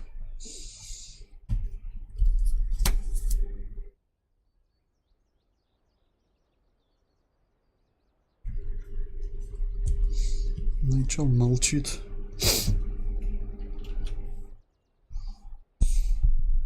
Но у меня заправлен самолет. Могу запускаться. Не, у меня как было 600, так и есть. Ё-моё, а что-то. я пилон-то не убрал там в настройки. Меня загрузил еще припасами, прикинь. А ты можешь их по пути бросить, да и все. Какого фига? Ctrl-W левый. Нет, тут проблема в том, что я в ноль выкручивал высотомер. Электрику врубил, у меня опять он в 9. Я ничего с ним сделать не могу. Что у меня с высотомером глюк здесь? Что такое? Но он у меня вообще не выкручивается.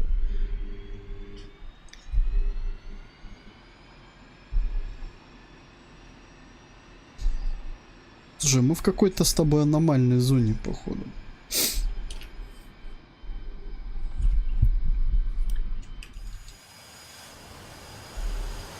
Блин, ну мне будет тяжеловато взлететь. Давай, взлетай. Прямо отсюда. Я, наверное, откатываться буду. Я потому что с боекомплектом. 114. Ассистент. Разрешаю руление на полосу 26. Ассистент. 114. Взлет. 114. Ассистент. Взлет по готовности. Отход по схеме на 300 по давлению. 746,52. Сейчас при тормозах попробую сразу сотку дать. 113. Ассистент. Разрешаю руление на полосу 26. Я, короче, маленько оттянусь.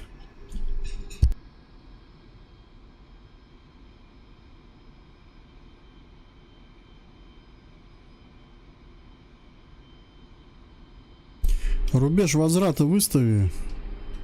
Это, короче, тебя надо, чтобы лампочка одна слева горела, другая справа по углам. Однерочку нажимаешь несколько раз и смотришь.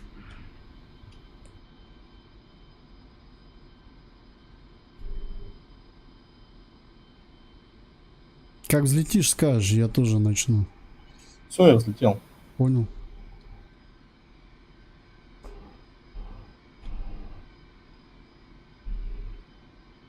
Рубеж возврата, ты имеешь в виду, он курс на возврат Да, ставит, да, да, возврат на какой-то возвратный курс ставь, однерку Это нажимаешь. получается крайняя левая и крайняя правая Да, лампочка. да. Они как крест-накрест, как будто. Ой, не крест-накрест, диагональ, как будто такая.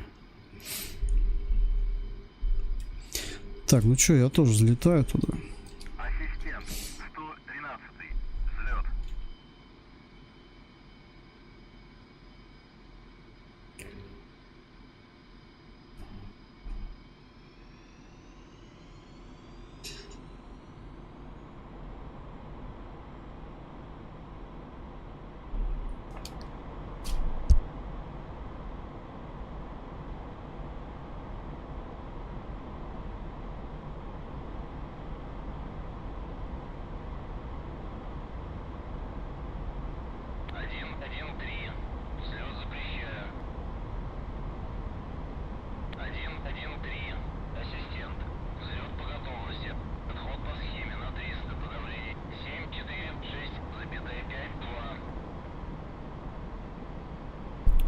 Взлет выполнил.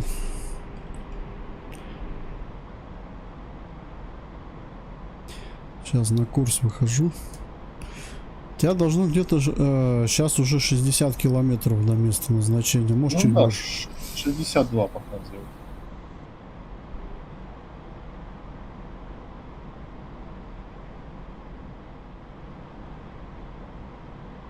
Он пустой-то нифига скорость набирает. Да-да-да, ты, кстати, смотри.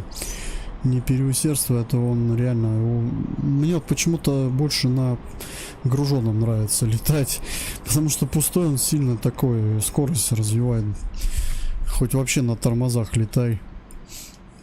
А ты вообще на Су-25Т давно летал? На Тэшке? Так вот же мы с тобой недавно летали, по-моему, нет? На Ну нем. просто типа, блин, он скорость 600 загруженного и уже трясет его во все. А тут я сейчас 800 дал пустой, он нормально летит. Ну да, он 700-800. Ты только выше 800 не развивай скорость, а то у тебя двигатель будет... У тебя может двигатель отказать, перенагрузка будет. Где-то 800, все, максимум потолок. Ну вообще где-то лучше 650, все, оптимальный вариант полета.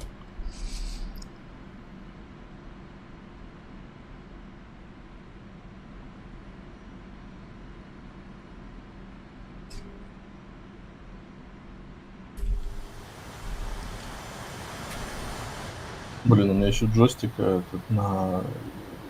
стоит на столе. Приборы загораживают, мне приходится выглядывать из-за него. Ну да, тут... А мне вот еще прицел вот этот тут под ним, я так понял, здесь частоту настраивает он или что? У меня иногда скорость приходит, чтобы посмотреть, приходится голову чуть влево смещать. Он загораживает.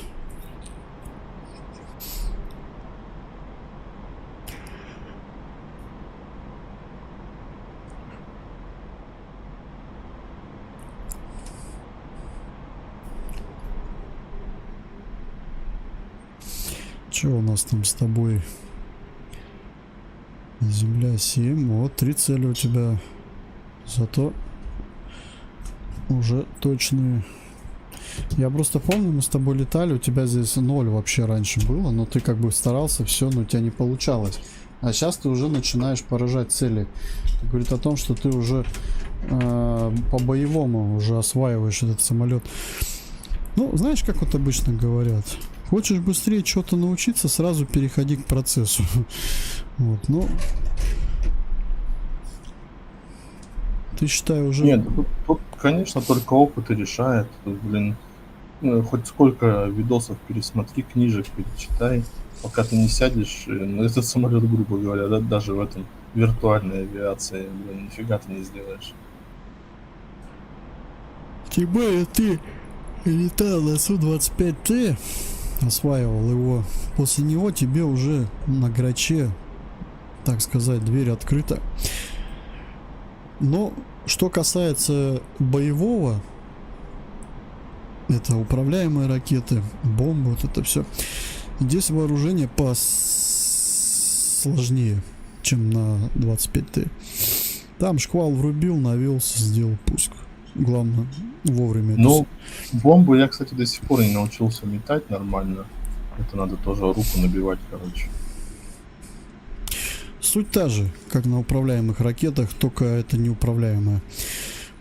Неуправляемые авиабомбы у нас они называются фабы. Это, знаешь, сброс идет примерно так же. Тебе надо на расстоянии в прицел в эту точку зажать только пуск, выровнять самолет и добраться до цели до момента, пока он шкала у тебя на прицеле не уйдет, тебе сам самолет уже покажет на стекле, что у тебя сброс. И вот самый момент, это особенность этого сброса, когда уже секунды там остаются до цели, главное там не потерять равновесие, а то бомба уйдет в сторону куда-нибудь, либо перелетит цель. Ну, ты правильно говоришь, в основном так и происходит. Ты издалека цель видишь, вроде бы прицелился, все. А когда ближе к цели начинается вот это подергивание, Вот, вот здесь главное тебе надо будет его удержать самолет. Тогда у тебя будет результат. Так что Вижу полосу. будем тренироваться.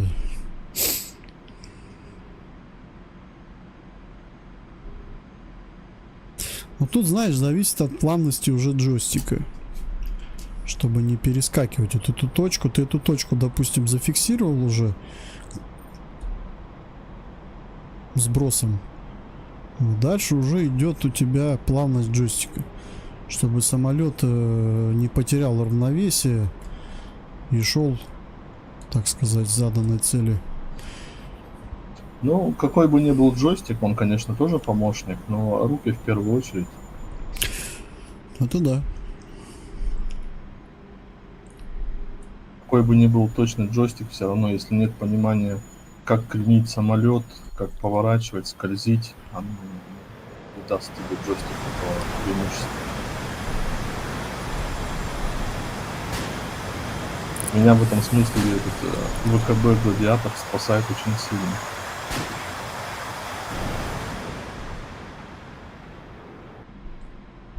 У него типа бесконтактные эти датчики стоят, Марс особо точные.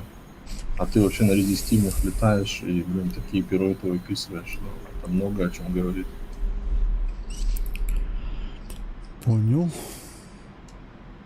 Что ты где там? Уже на посадку пошел? Да, что-то притормаживаю, что на скорость большая. Блин. Да, Нальчик, кстати, короткий аэродром. Нальчик, 113-й. Возврат. 1.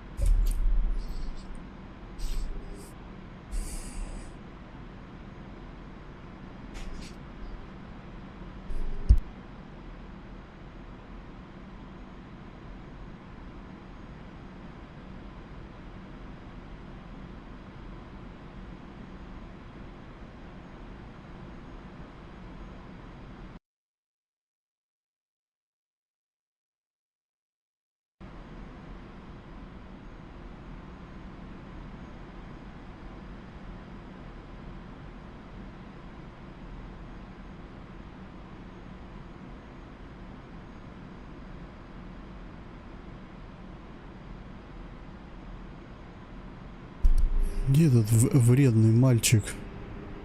Так, все, я сел, ухожу в левую сторону. Заруливайте на стоянку. Как-то, блядь, его увидел, я вообще не вижу. Мальчика этого.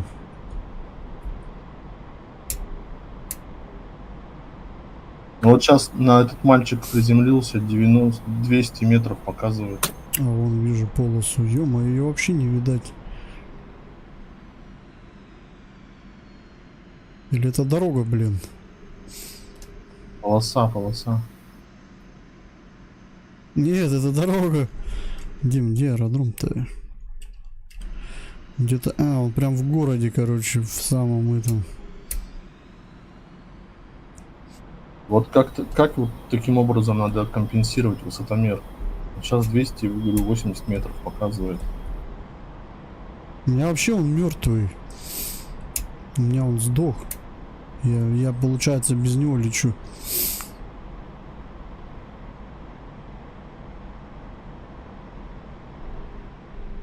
Что с ним случилось, непонятно. Вижу полосу, все.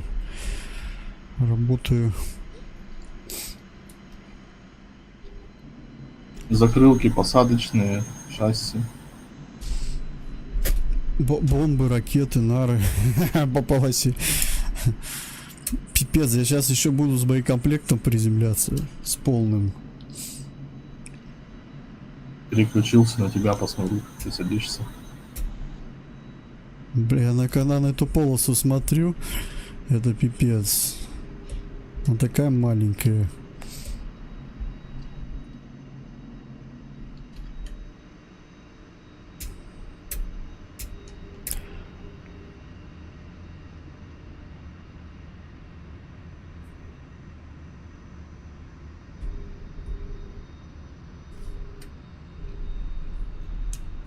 А у тебя закрылки тоже на клавиатуре все? Да. А чё у тебя? У тебя же на орудии много кнопок. Что ты Да не мне назначишь? неудобно на двумя руками джойстиком управлять. У меня джойстик сделан только под правую руку. Все остальное я работаю левой. Я стараюсь на этом самолете вообще штурвал не отпускать. Рус. Не, ну допустим, типа ты правой рукой рулишь, а большим пальцем там, типа закрылки выпустить, шасси там или переключение оружия. Не знаю, я привык уже, у меня все на левую руку на клавиатуре, а правая только на джойстике у меня приближение и пуск, все, больше ничего нет. А кнопок, да, тут море у меня. Блин, высота большая. Да высотомер, зараза, не работает, я вообще не вижу, короче, сколько высоту. Ну, Ты ладно. низко идешь, поднимись маленько, слишком низко.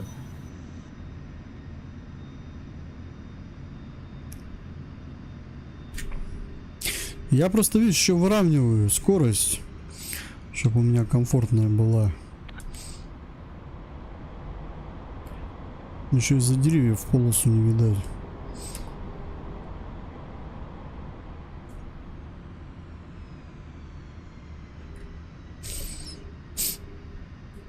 Типичный городской аэродром.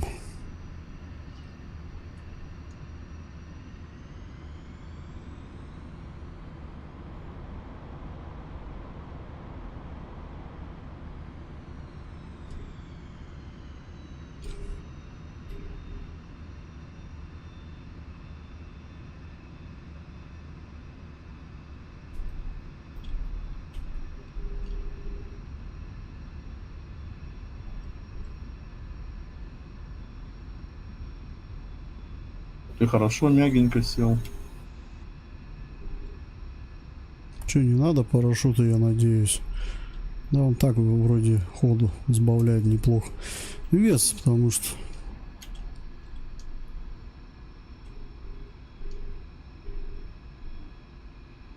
Ну вот, вижу тебя. Стой! Стой, стой, стой, стой. Фу, полет окончен. Ну чё, паркуемся? Мне надо на парковку еще заехать. Надо зарулить, да? Ну да, ну ты-то можешь стоять здесь, если хочешь. Ты глушенный, да? Нет, я сейчас заверну. Ну, поехали. Разворачивайся вперед, езжай в меня.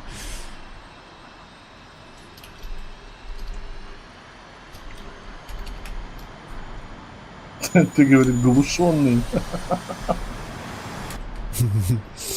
По мне вроде не попадали.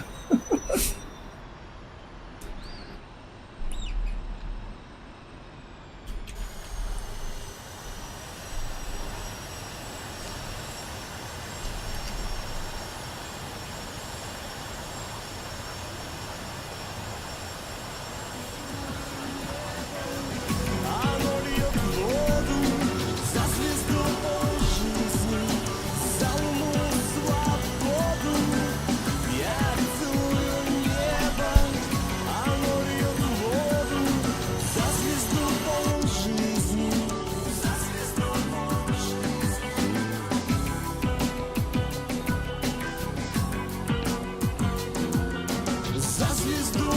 жизни, за звезду жизни.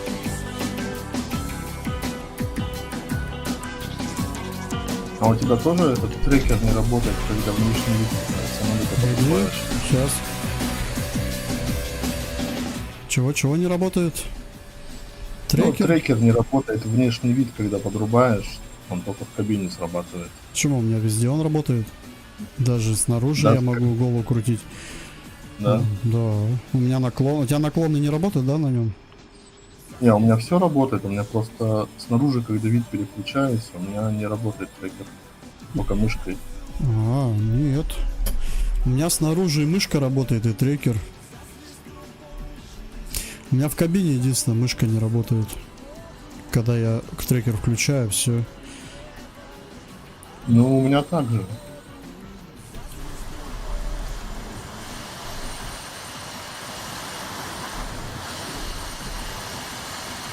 Ты куда уехал? Ты где?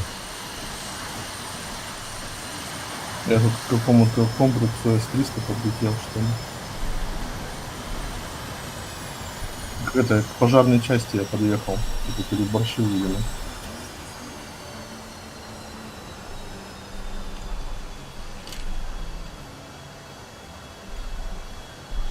Все, поздравляю. Успешное выполнение задания. Потому что вторая, так сказать, материал закрепили. Что, еще есть силы-то?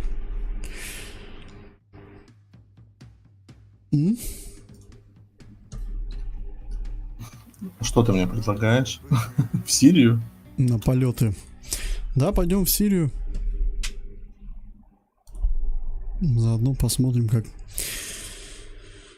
Так, новый сервер. Сейчас, подожди, я там слота открою. А меня выкинуло все равно, так что я Да заново я с сервака подключусь. вышел, потому что... Блин, ну вот эта миссия будет сложная. Это уже помимо как атаковать, надо будет и защищаться.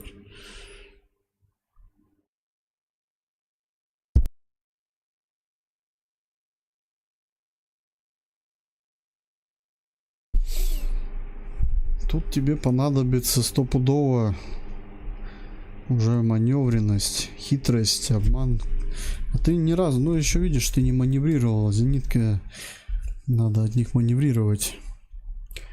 Чем больше ты виляешь самолетом, тем сложнее по тебе попасть будет.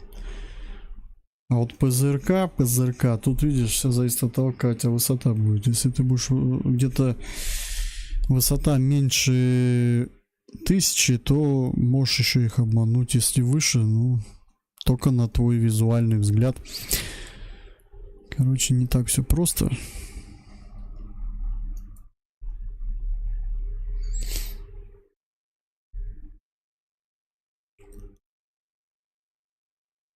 Че, Ну давай слетаем, познакомимся. Я надеюсь, ты мне неуязвимость поставил. да. А себе телепорт.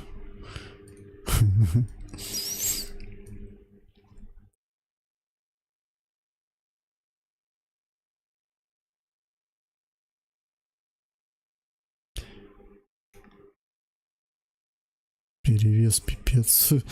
Горючки придется убирать немного. Ну-ка, у меня... Сейчас на минутку отойду. Давай. О, у меня наоборот... Нет, тоже убавлять.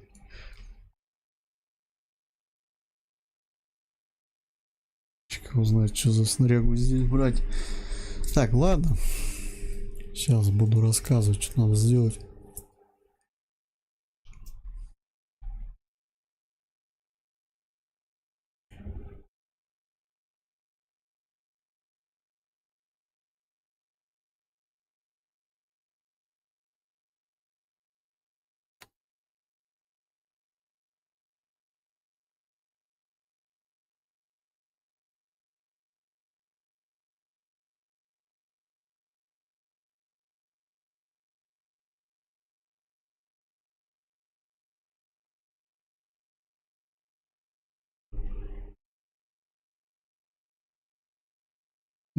Тут настраивать можно.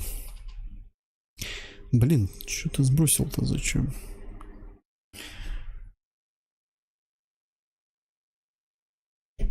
Блин, я прям чувствую, как у меня от компа жар идет. Че, у тебя видюха греется? Да нет, она написано 34 градуса, но у меня тут куча вентиляторов, они, видимо, выдувают все тепло от видюхи в комнату. У меня была 1080, когда видеокарта. Так там вообще я всегда обалдел. Можно было картошечку жарить на корпусе. Не, ну а что, удобно, микроволновка не нужна. Разогрел на системнике сразу. Пообедал. Все, я тебя жду. Первые авиаудары на сирийской территории самолета ВКС России нанесли в сентябре 2015 года.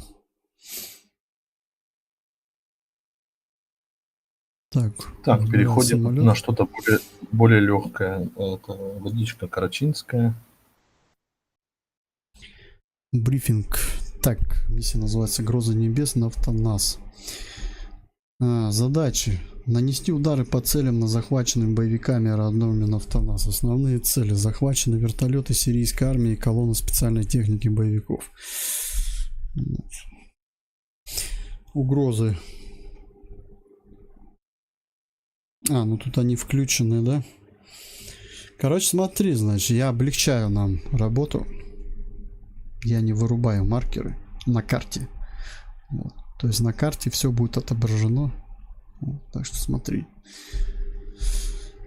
Визуально маркеры выключены. А на карте вроде как они включены. Или нет? Ну, как Или... на тренировочных миссиях, да?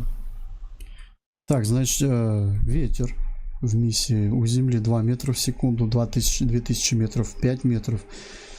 Так что витрина будет. Готовься. У противника тут, значит, есть зенитки, пикапы с пулеметами, иглы, стингеры, иглы эски всякие, облачная игла С есть. Так, что у него еще есть? Урал ИЗУ, Авенджер даже есть. Короче, у него тут нормально хватает. Наша задача, значит, залететь в их зону, в тыл. Как раз тыл это аэродром. И нанести удары, значит. Ты в брифинге же находишься? Ну, я на аэродром уже загрузился. Блин, зря ты зашел, зря ты загрузился. Там, потому что фотографии, план действий, все. Ты сейчас не поймешь, что делать. Ты даже Я не поймешь. смогу вернуться обратно, нет? Нажми брифинг. Escape и брифинг.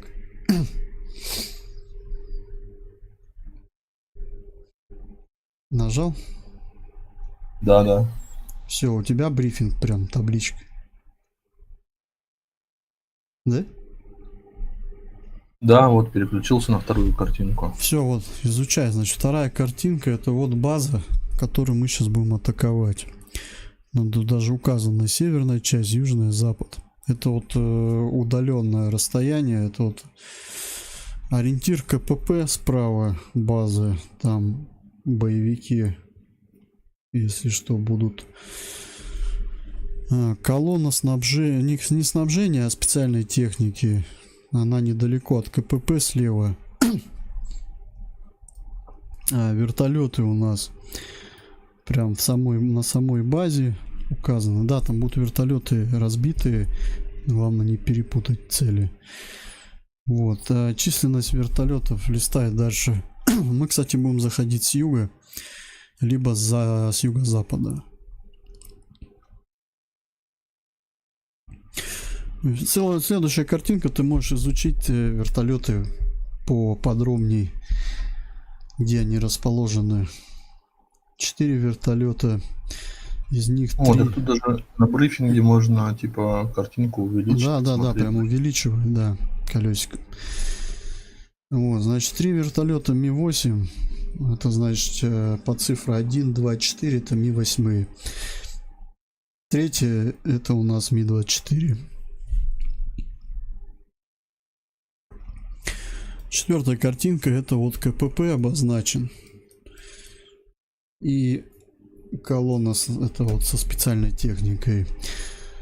5 получается 5 машин. 2 из них по счету, по-моему, первая и вторая. Это и есть наши цели, их надо уничтожить. Ну и колонну, если сожгешь, вообще здорово будет. Все, база хорошо охраняется. Есть и зенитки, и ЗСУ есть. Все, можем на аэродроме появляться.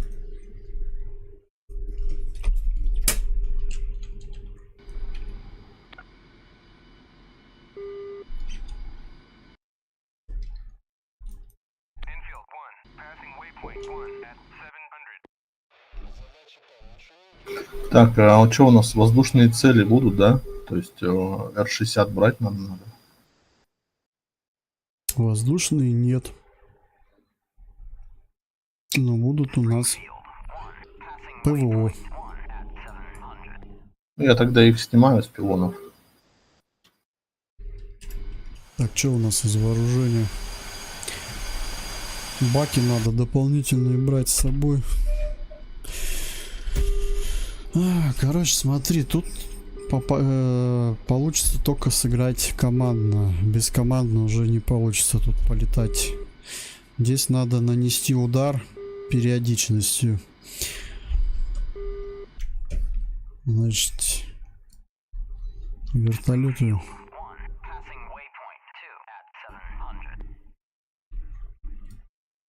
Ты, кстати, все можешь ПВО изучить в городах.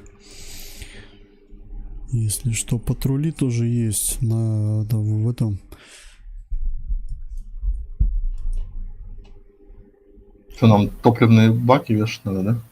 Ну да, расстояние 100 километров, я не знаю, хватит нам туда-обратно. Значит, смотри, у нас с тобой должны быть бомбы, либо ракеты, смотри, управляемые. Нам надо нанести поражение 4 вертолетам, это стопудово.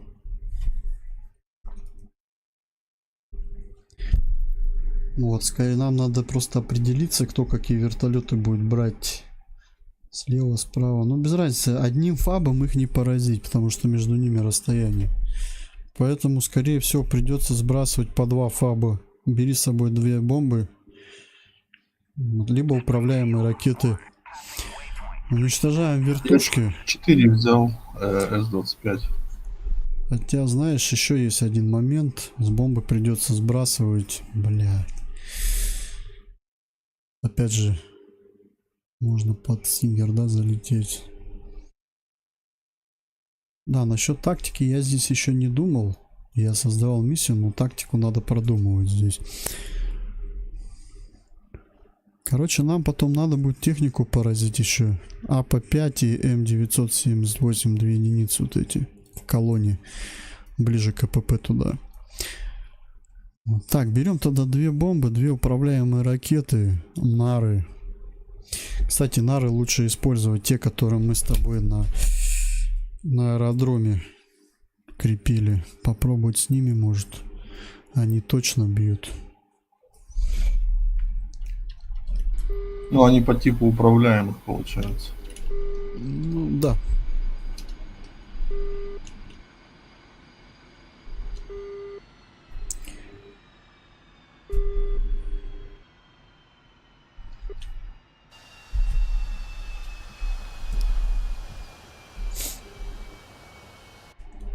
Баки стопудово надо брать с собой.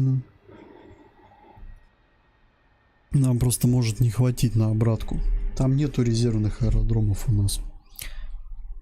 А топливные баки, вот эти подвесные, я с ними ни разу не летал. На них надо как-то переключаться или они автоматически Нет, они работают? сами у тебя уже дополнительное топливо дают, если ты их повесил.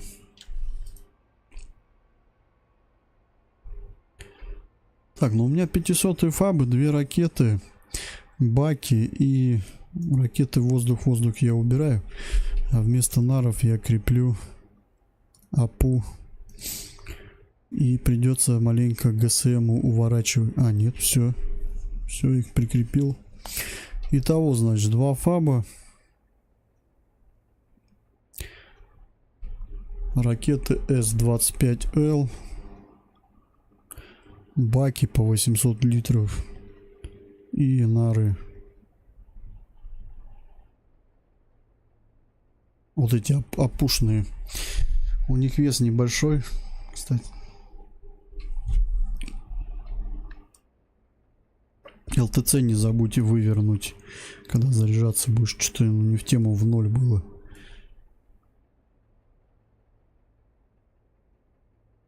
Заправка по плану.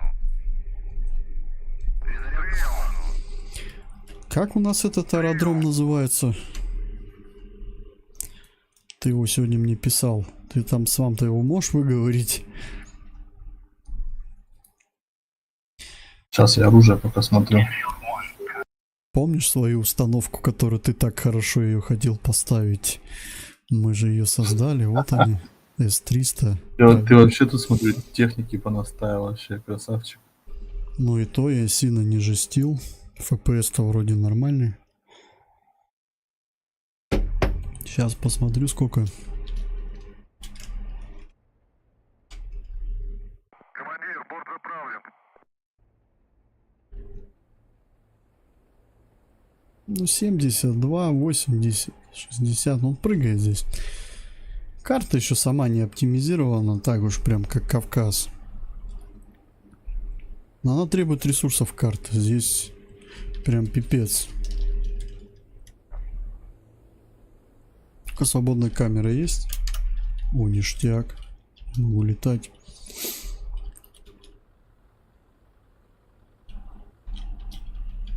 Командир, оружие подвешено.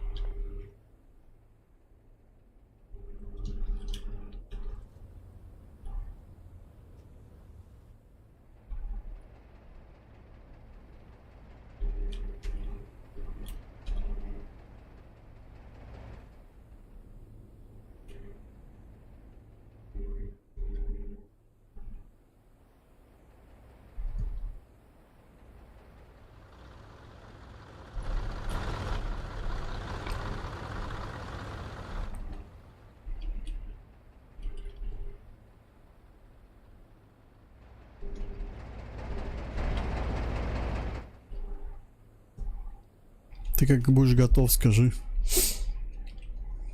Так, ну все, я вроде оружие взял.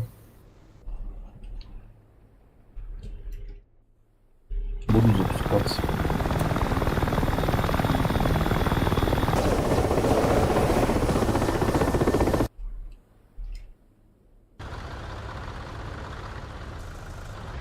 Что-то у меня врага сразу показывает.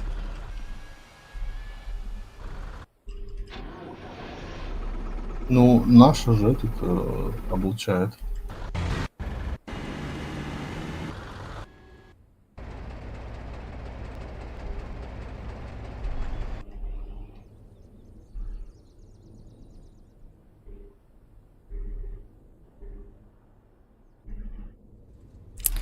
Так, ладно, запускаемся. Да-да, я тоже запускаюсь.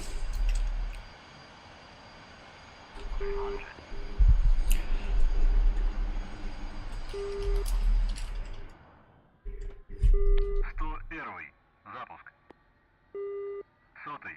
Запуск.1:00. Запуск разрешаю. Ветер у земли 2,92. Скорость 3 метра в секунду. 100-й. Руление.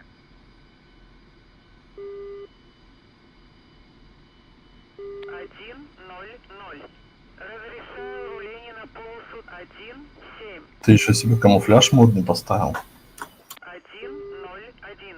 Разрешаю руление на полосу 1,7. Да, я изменил, ну. Так, у тебя сейчас ППМ стоит на аэродром, который на возврат.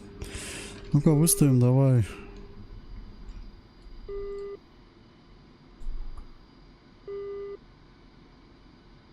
Блять, что я не то поставил. Блин, а чё, ППМ-ки нету, что ли? Нет, есть. Это не меняются. Вот он ППМ, все, он есть. А чё он у меня?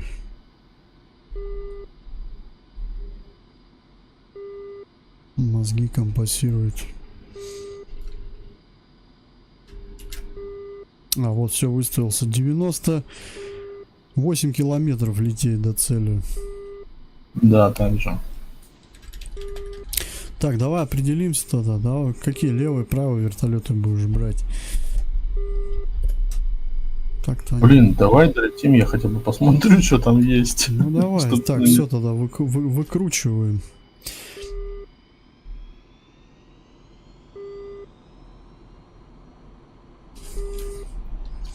Шилку бы, конечно, поразить тоже. Она нам будет мешать.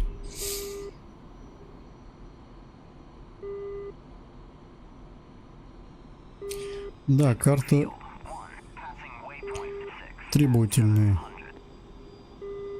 Требует ресурсов компьютера.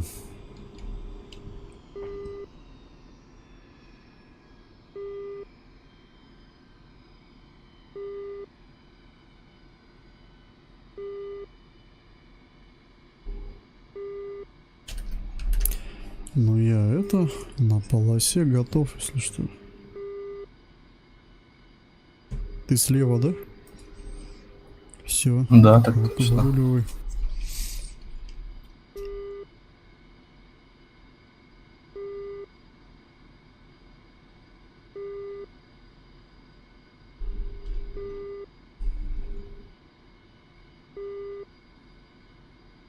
Готов?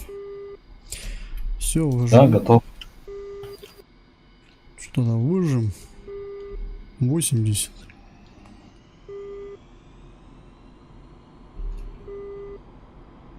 Страгиваемся. Сотка. Ты чё? Блин, ну я тогда чуть правее возьму, чтобы ты вслед мне не попал. Либо жди меня, когда я взлечу. Да я левее, говорю, левее. Взлет запрещаю. 101. Взлет запрещаю. 101. Взлет запрещаю. 101. Взлет запрещаю. Я чуть-чуть правее крюк делаю, а ты сразу влево уходи. Взлет запрещаю.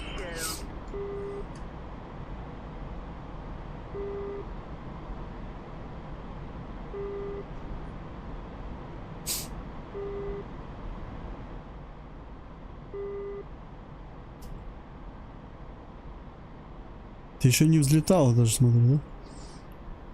И я все взлетел. А, взлетел.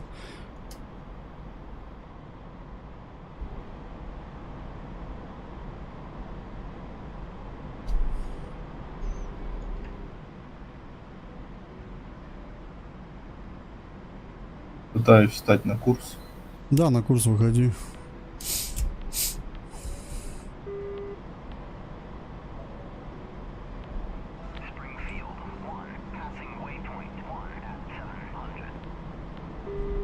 Слушай, ну тут высоту надо маленькую держать, здесь не получится так полетать, как там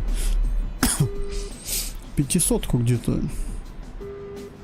Даже меньше 400. Пускай. Не, у меня даже 300 будет.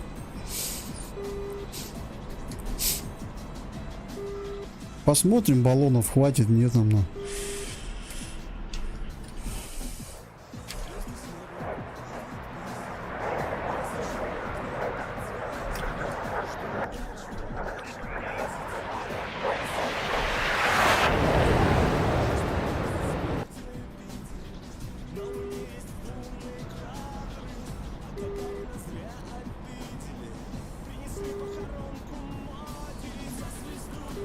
Сколько у тебя до места назначения остается?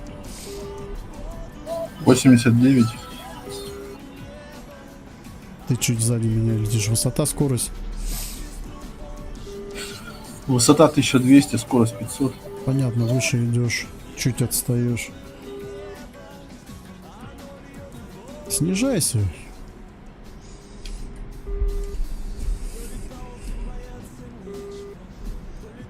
А, ну тут горы. Где-то 700. 800 держу.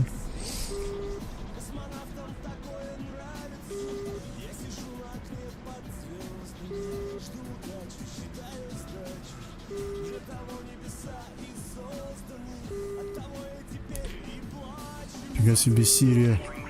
Я почему-то считал ее такой более какой-то плоской, пустынной, тропической какой-то полуп. А тут она горная, оказывается, такая тоже. Хоть в Сирии побываем, да? Да не говори, что я куда-то вперед ушел. Ты на экскурсию полетел, наверное.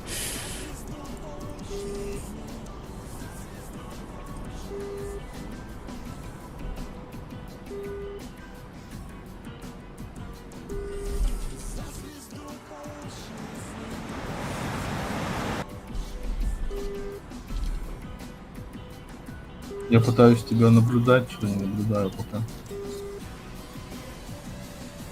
А, ты сзади.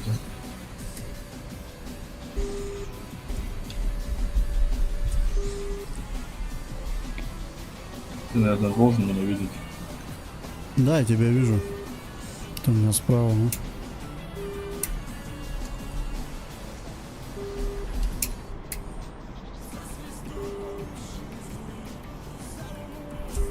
Ну, блин, карта красивая, конечно. Да, ну офигенно. Здесь можно просто полетать даже без боя, чисто посмотреть районы.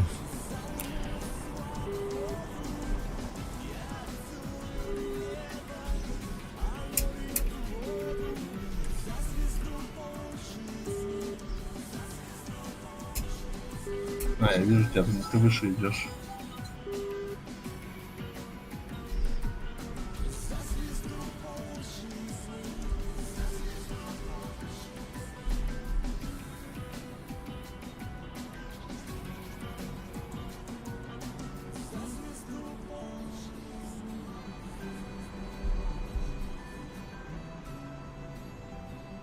Че, давай за мной тогда. В этом полете.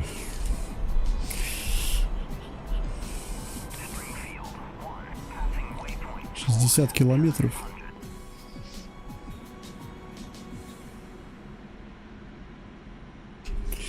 Горы пролетели, сейчас опять горы начнутся.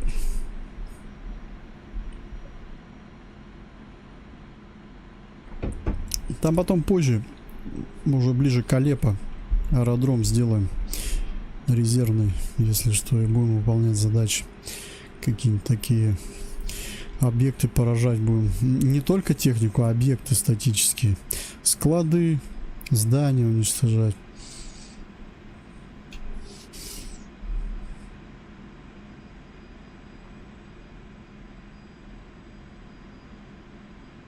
Кстати, на пути тоже можно было что-нибудь создать. Тоже какие-нибудь эти ПВО, что-нибудь придумать. Но пока не стал я. Пока основное сейчас посмотрим. Там потом это все дополняется.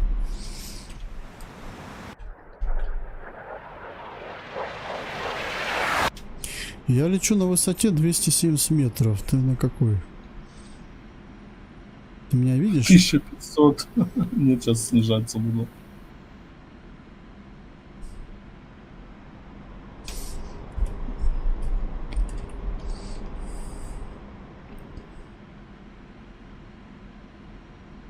Блин, можно было, кстати, чисто нары вот эти взять, которые точечные.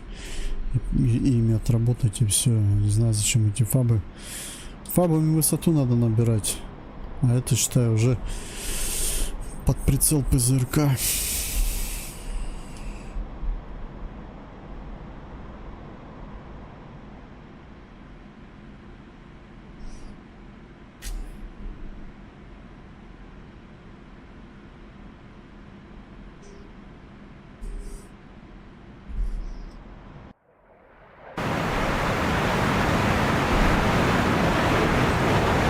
Ты надо мной летишь. Меня опередил, я тебя вижу. Поэтому я тебя не вижу. Ну, я потому что снижался, мне скорость выросла. Сейчас я сзади тебя оказался, слева от тебя.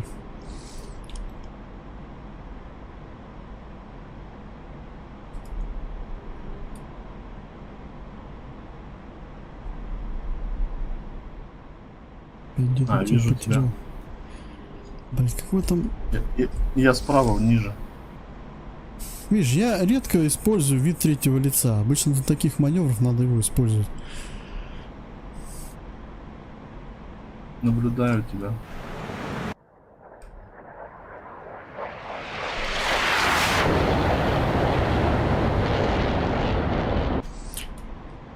Вот видишь, уже с тобой топливо израсходовали. Нам еще 30 кило. Ну, мы, кстати, уже подлетаем. Вон дымы, я уже наблюдаю. Города дымят.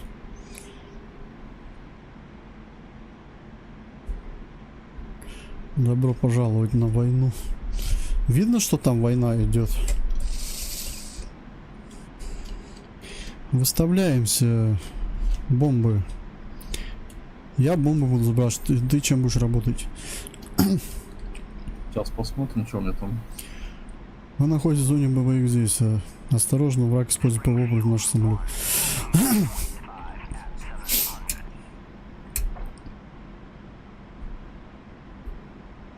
Так, я снижаюсь. Я снижаюсь. Нам, короче, надо как-то до базы добраться на низких высотах. Может, шилка облучать.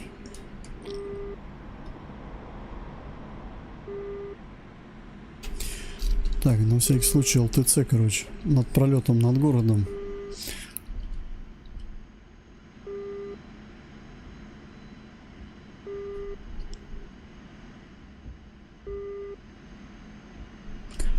Так, один город прошел.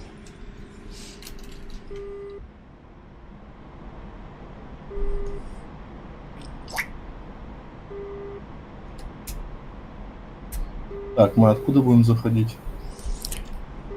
С юга. Уже подлетаем. Сейчас еще один город будем проходить. Так, давай чуть правее берем. Блять, опять высоту набрал. Высоту надо где-то 300 держать, не больше. А то мы попадем под этот ПЗРК. Я вправо прям сильно отклонился, чтобы с юга зайти на базу.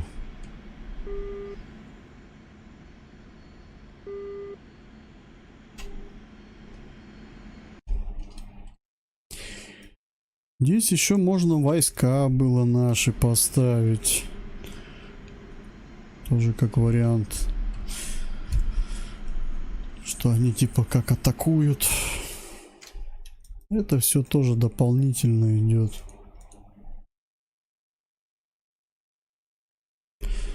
Все, я сейчас буду заходить. Блять, там зенитка. Ладно, высоту набираем. Где-то 1,5-шечку, наверное.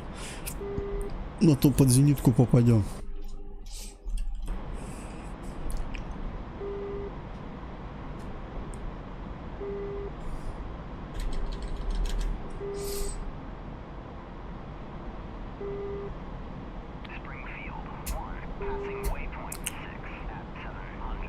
Вижу базу. Готовлюсь к сбросу. Ух ты, обучение, блядь. Ну да. Уже в Ах захват ты. взяли. Сука.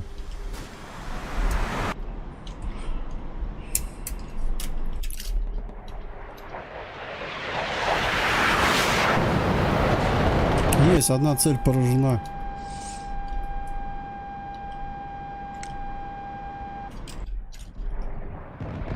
Шумка работает. Да, с Ну да, городов, с безопасно. городов еще ПЗРК отрабатывает. Безопасная высота 400 метров, блядь. Блин, у меня подбили. У меня гидрач выбит. У меня отработал этот ПЗРК. Я подбит. Лечу, но чувствую моему гидрачу звездец.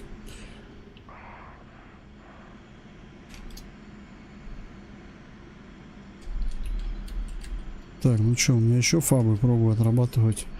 Блин, ну нифига там шилка, конечно. Офигеть, она закидывает. А еще с города был пуск, я прям видел, он летел.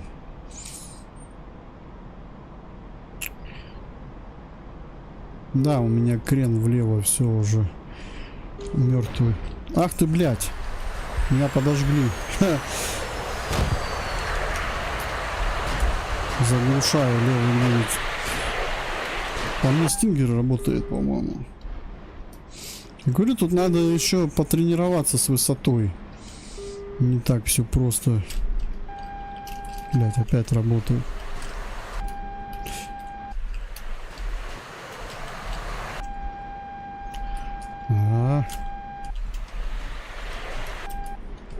Шилка, сука.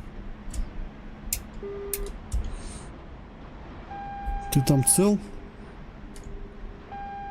Цел.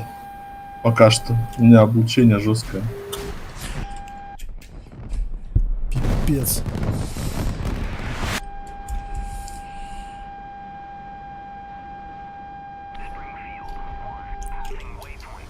О, все, пипец.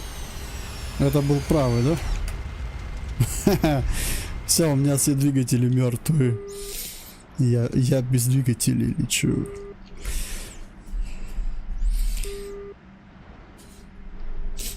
Блин, а ты на низких высотах, да, летал?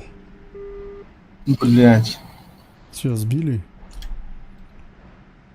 А, ты разбился. Я разбился, но тут вертушки, смотрю, еще летают, или это наш летит? Нету там вертушек. Она у меня просто автоматически переключился. Я уходил, короче, там, не знаю, кто там по мне стрелял, от зенитки какой-то. И этот, слишком низко опустился.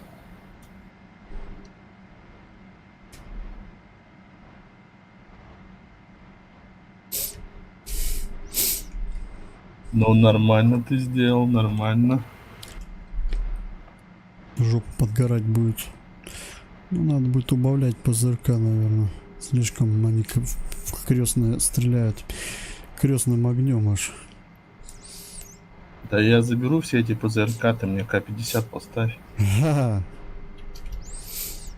Я вообще без двигателя лечу. Да я вижу, у тебя один горит. А еще гидрочо звезда. Сейчас не Ты выставится. будешь пробовать садиться или что? А смысл? Катапультироваться придется. Он сейчас разобьется самолет. Ёб твою мать. Я так отлетел немного от них. Да, дали нам звездюлей. Слушай, ну тут, я так понимаю, тут на грачах делать нечего, тут надо СМ-ки брать. СМ-ки думаешь, да? Ну, либо просто мы неопытные. Надо аэродром поближе еще какой-нибудь резервный. Добрый вечер. Думаешь, на грачах делать нечего?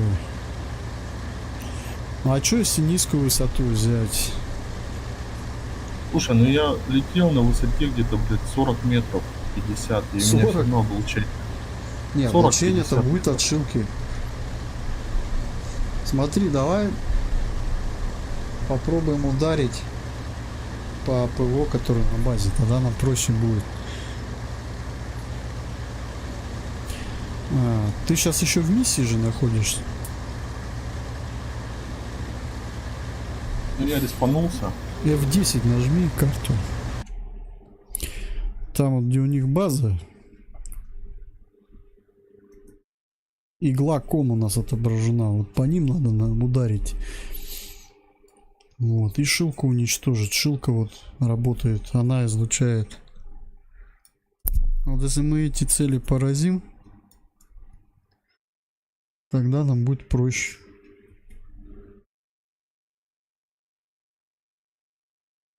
Вон я вижу. Нифига, Авенджер по нам работал. Меня Авенджер, получается, выбил. Ну-ка, где он? Хера себе, блять, откуда он херачит? Не жите, патруль ездит. Авенджер и вулкан, короче.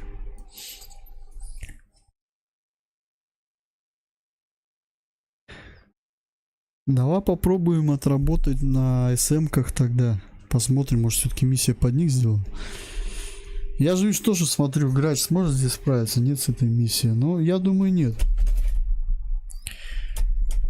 Здесь дело не в маневренности, а в том, что придется наносить удары с высоты.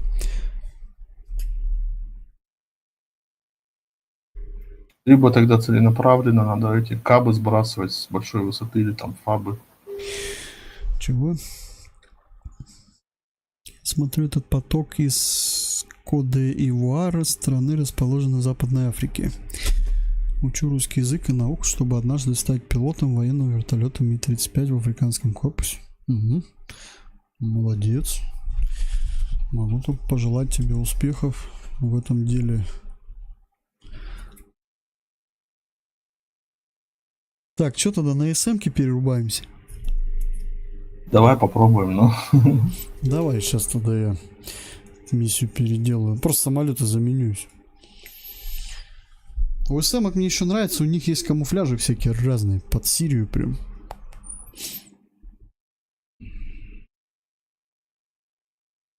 Но здесь будет жарко и интересно, ты прикольно сделал. Это не так просто. Ну, вообще, как бы, грачи, я хотел попробовать грачи, но мысль была первая все-таки под СМ-ку.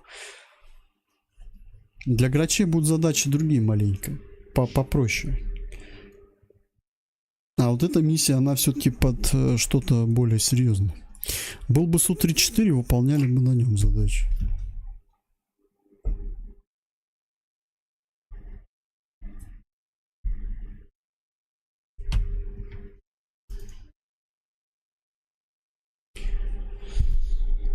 Блин, а вот я не знаю, на СМ-ку баки крепить, не крепить. Так-то он вроде у него топливо нормально. Ну давай попробуем, дальше видно будет. Это все только через опыт придет. Посмотрим, как будет. Ну, что мы вернуться на базу не сможем, это точно. Нам резервный нужен. Ну, видно будет.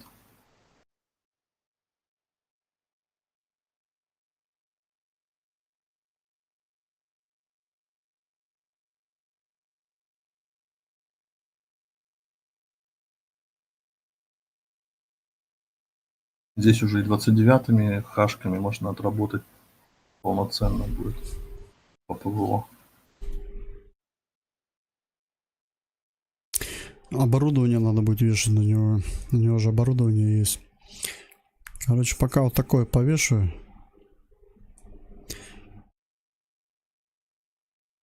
Подскажешь, когда я могу подключаться?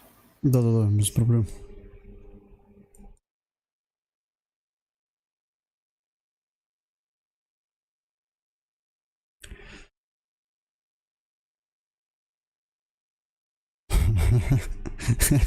Не, ну насчет люблю-то, как бы, можно меня и не любить, как бы, можно просто подписаться.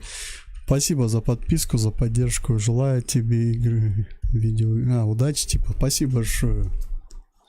Спасибо огромное. Так.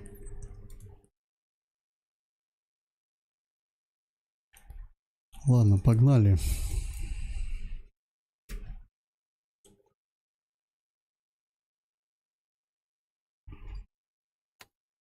Попробуем на серьезном самолете полетать. Здесь мы можем работать на высоте уже километре. Прям... Блин, ну был бы Су-34, с удовольствием бы сейчас на нем бы полетали, вдвоем бы. Сейчас бы такой бы экипаж бы создали. Там же 2 летчика. Ну, в армии 3 я полетал на Су-34. Ну, там не то, конечно. Я думаю, если бы он был бы в ДКС, он был бы намного интересней. Заходи на сервак. Захожу.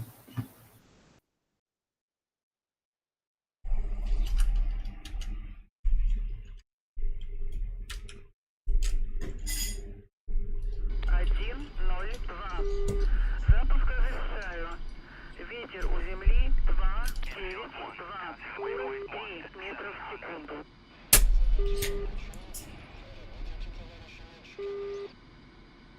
Тебя тут что-нибудь можно потыкать? Понажимать. Он же кликабельный тут наполовину.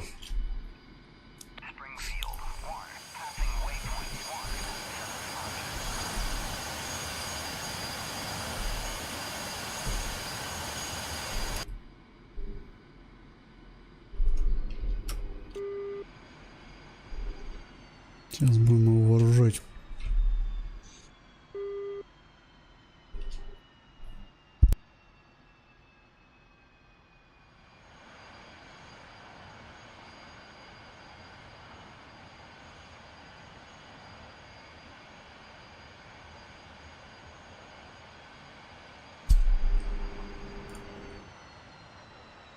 Ты респанулся? Да, сейчас смотрю вооружение. А Л-370 это что за... Это вот как прибор? раз они понадобятся. Это все против ПВО всякого. Короче, смотри, Shift-E, включаешь оборудование, и еще X кнопка у меня. У тебя не знаю, у меня X тоже. Всякий рэп, SOAP, все это. Так, убираю я. Блин, я не знаю, баллоны брать, не брать.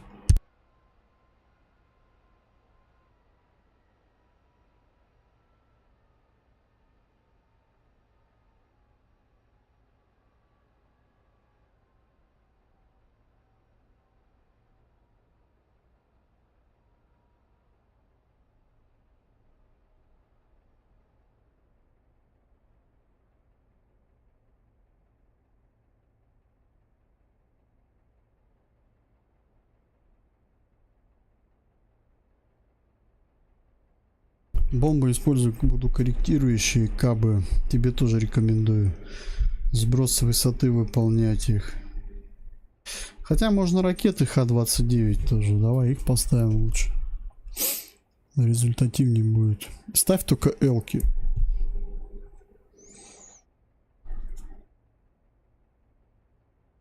А что, тэшки плохо работают, да? Ну почему? Не, можешь тэшки, смотри, я вот элки уже проверял, они хорошо работают. Тэшки, они, по крайней мере, вроде как их подсвечивать не надо. Их запустил и все, и забыл про них.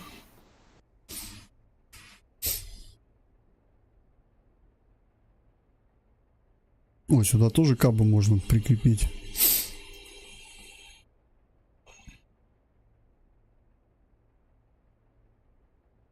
Просто немного топлива убирать. Вес тяжелый. Блин, ну это много я убрал, да?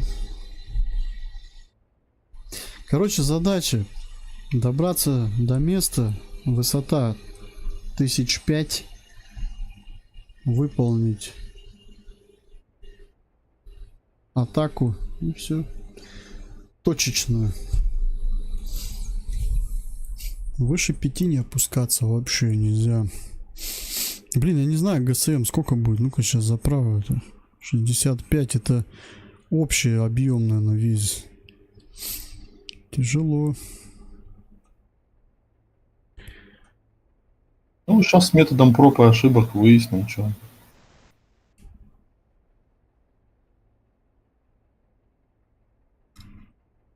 Для тельки что ли использовать лучше? Эти 25L, наверное, запущу. Горючку надо.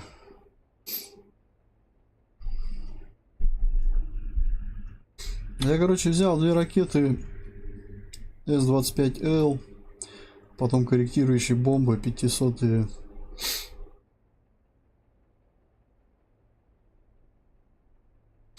Вот думаю, может все-таки опять вот засомневался. Значит, засомневался, это значит надо делать. Все. Я, в общем, такое вооружение. 4 ракеты С-25Л у меня. Я тэшки еще взял, 2 тэшки, 2 элки.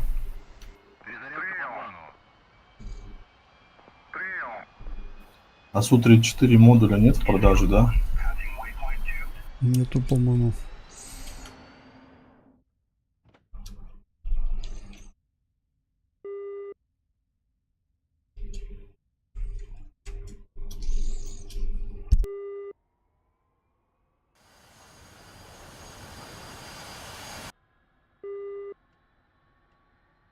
Командир, борт заправлен.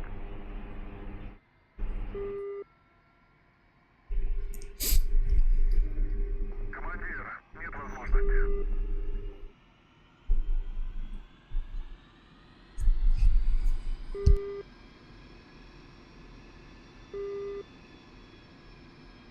Че, ты готов? Да, готов. Все, давай выкатываться потихоньку. Так, надо курс выставить. Все, выставил.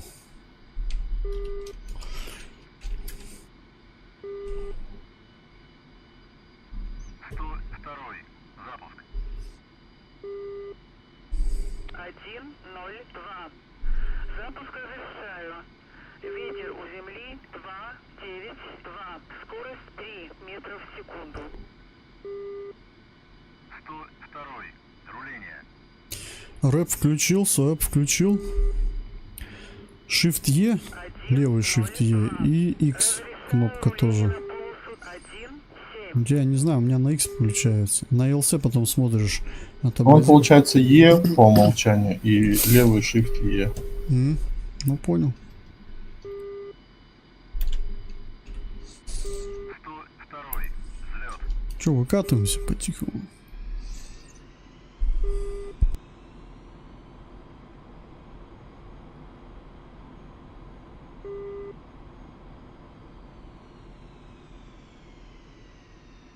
Один, ноль, три.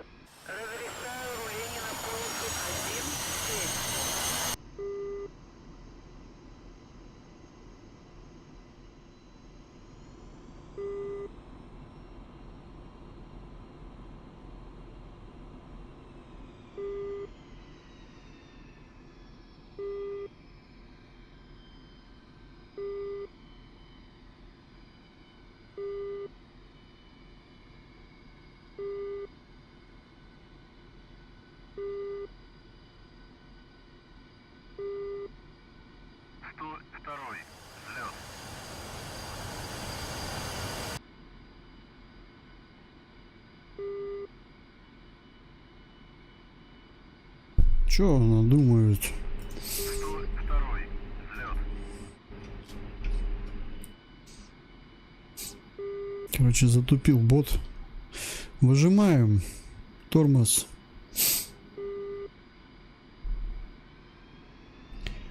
Даем. Тяги 8, 8, 9, 9 оборотов. Все сотка.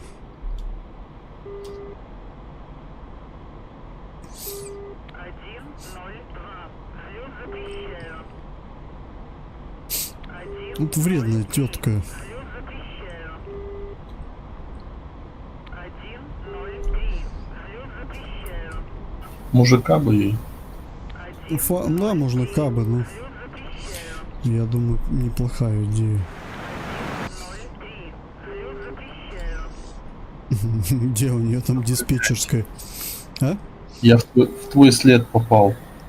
Ты живой? М? Не, я разбился. Разбился? Респондент. Ветер Ты, ё-моё. А как так получилось, что ты мой вслед попал? 1, 0, 3. Да я вроде по левой стороне шел, 1, 7. но меня все равно начало болтать. Может, я тебя подрезал? Ну, давай, взлетай, я тебя жду. А вон ты горишь. Так а ты даже не разогнался, да, я смотрю? Ё-мо, у тебя прям там авария произошла.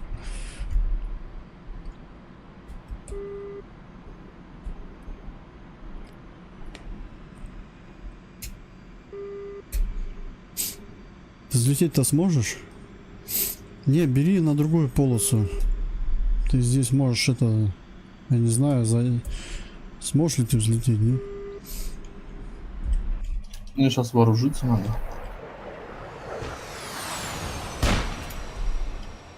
Ты не жди меня, лети тогда, я тебя догоню. Ладно, давай, пост сдал, пост принял, так сказать. Все, я тогда отправляюсь на точку. Потом, если надо будет мне перезарядиться или что, ты тогда будешь атаковать, и я сюда полечу обратно.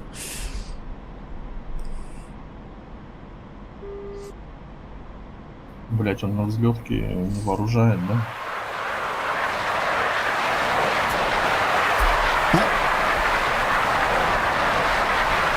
А что за косяк? Не хочет. Так, давай рестарт.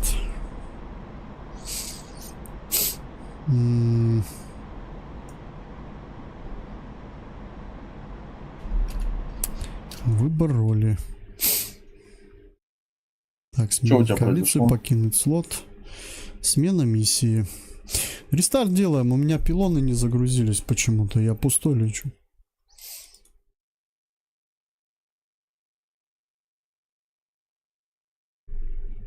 Все, нет, я не вышел из это, я просто рестарт сделал. Сейчас заново перезарядимся. У меня почему-то перезарядка не сработала.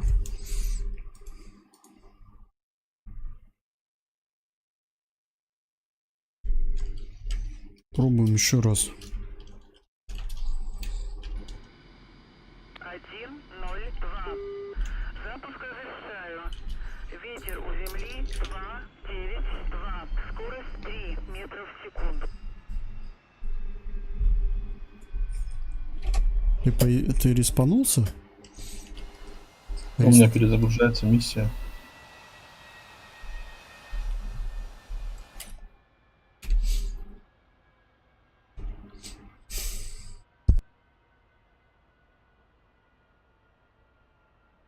Все, я респонулся. 3.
Дозаправка по плану.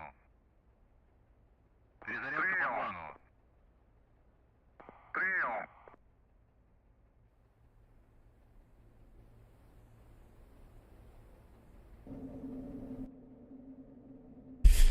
А ты чё, камуфляж поменял себе? Да. Я смотрю, что у тебя камуфляж вообще не сирийский. Я что-то натыкал там. Смотри.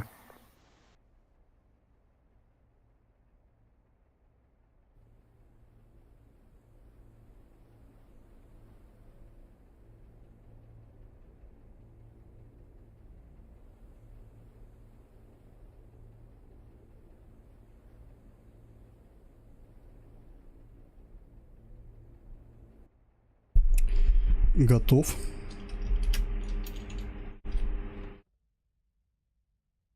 102-й. Запуск. Запускаюсь. Командир, оружие подвешено.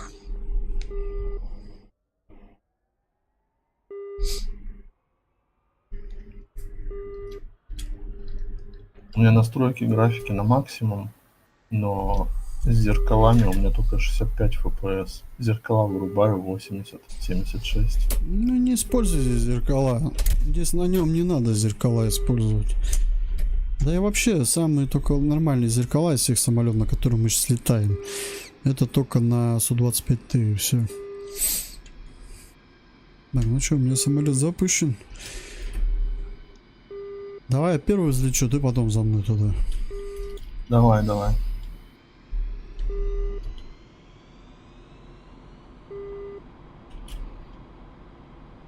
А- 102-й. Взлет.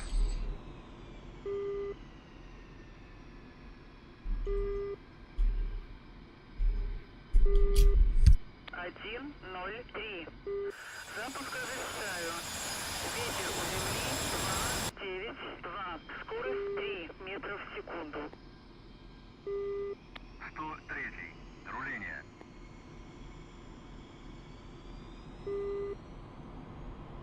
Один, 0, 3. Разрешаю руление на полосу 1, 7. Passing waypoint 4 at 700.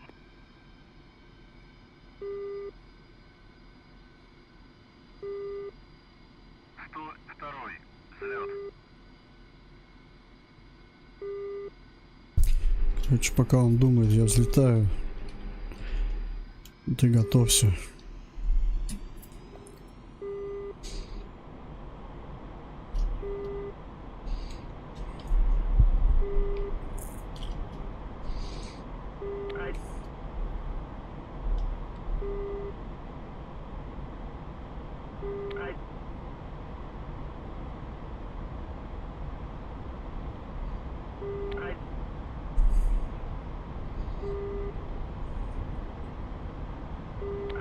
Все, можешь приступать. Enfield 1. Passing waypoint 2 at 1, 700. 0, 3. Взлет запрещаю. 1, 0, 3. Взлет запрещаю. 1, 0, 3. Взлет запрещаю.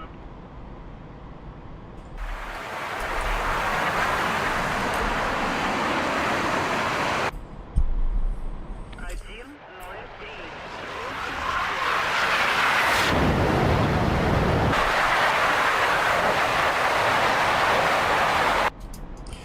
Так, ну что, надо высоту набирать. Чем выше, тем лучше. Погода позволяет.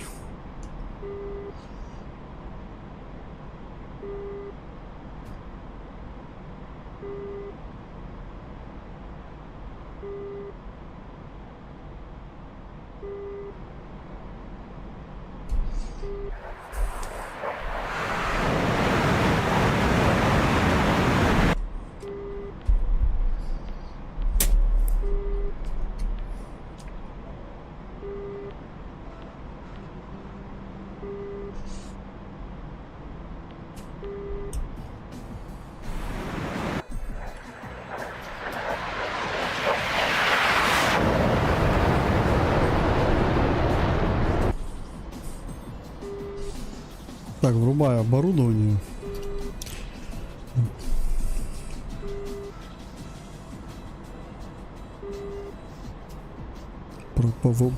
Противовоздушный. Тоже подключил СОП и рэп. Угу. Так, что у меня получается?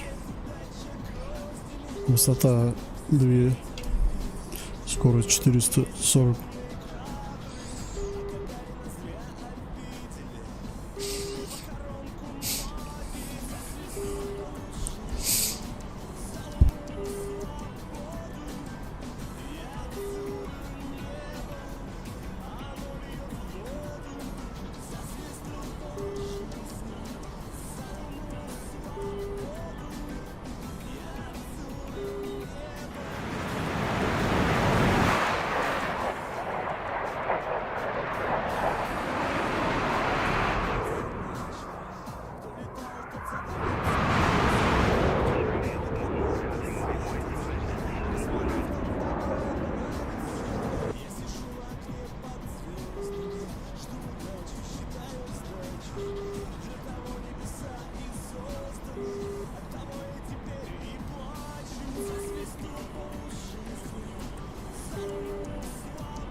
Да, этот самолет, он как раз для таких заданий, как у нас.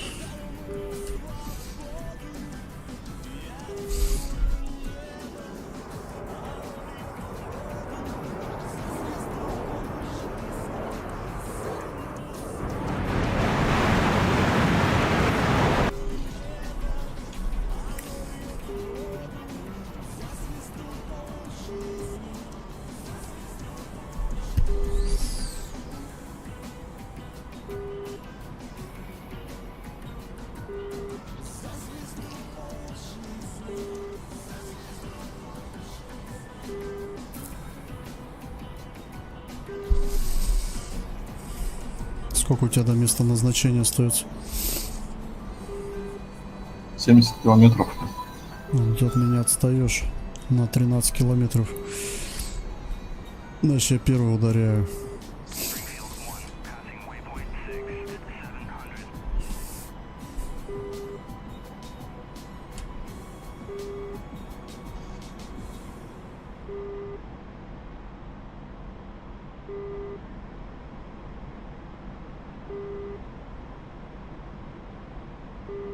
Я думаю, 4200 даже нормально будет.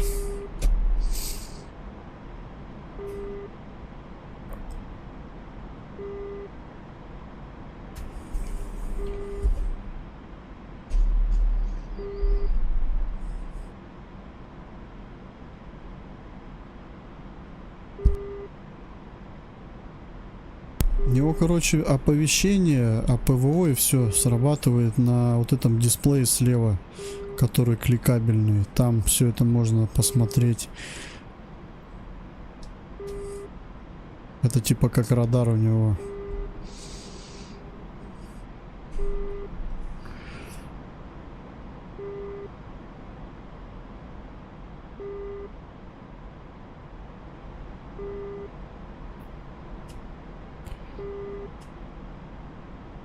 Не, игра, я бы сказал, такая ответственная игра. Классная и ответственная. Она, я бы не сказал, что веселая. Интересная, ты хотел сказать, наверное.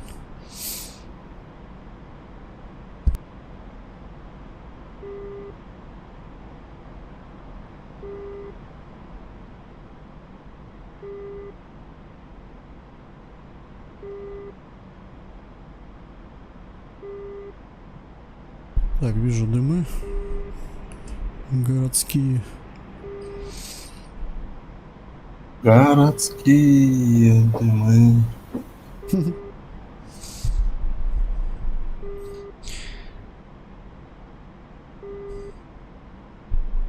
Так, выставляюсь на боевую.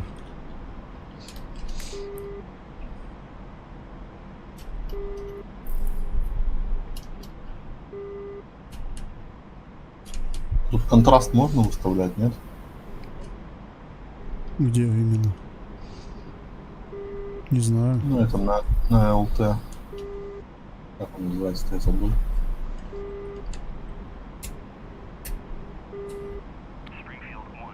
На шквале, короче. А что у тебя? Ну, просто типа контрастность подкрутить, чтобы ярче было видно.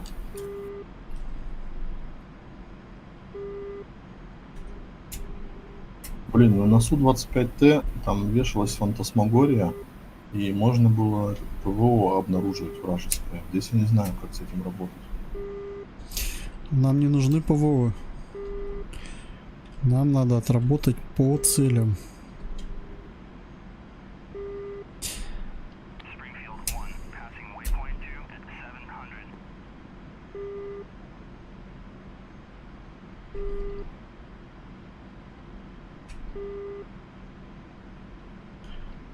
Так, я, по-моему, базу засек.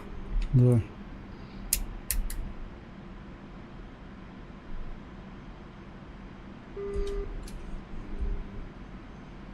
Баю, блин, да чё высоту так я скинул? Блин, а тут хреново.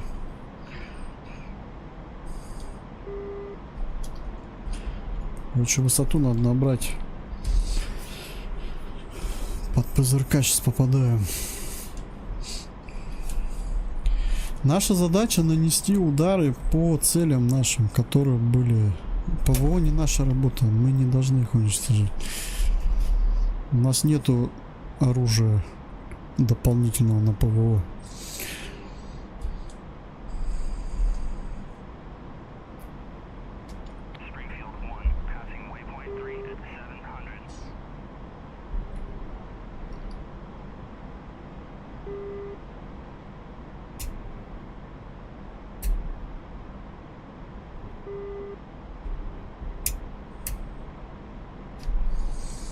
Так, вижу базу, она передо мной.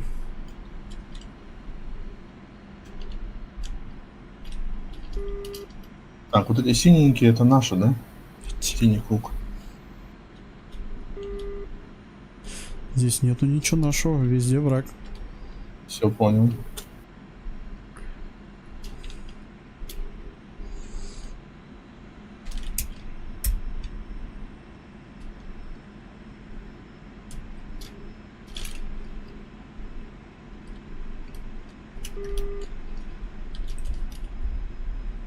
Давай, давай, давай. Первая ракета пошла.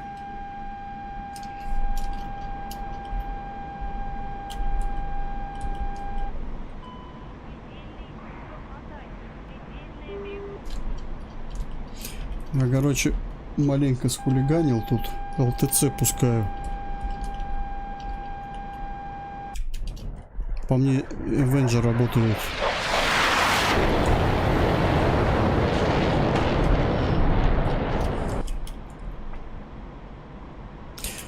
Надо высоту набрать. Короче, теперь по дальному ориентир. Один вертолет поражен.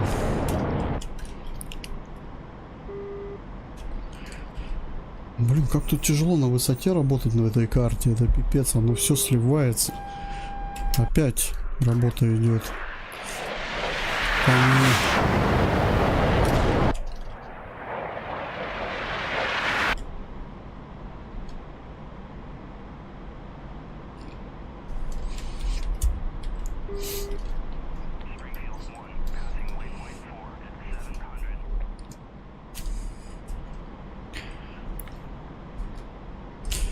Ты тогда эти такой машины снабжения ближе к КПП, а вертолеты стал бить.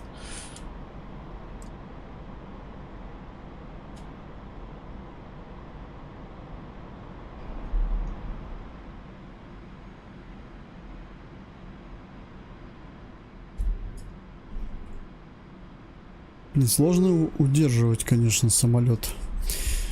Равновесие. Здесь надо совмещать приятное с полезным, так сказать. Автопилота у него нету.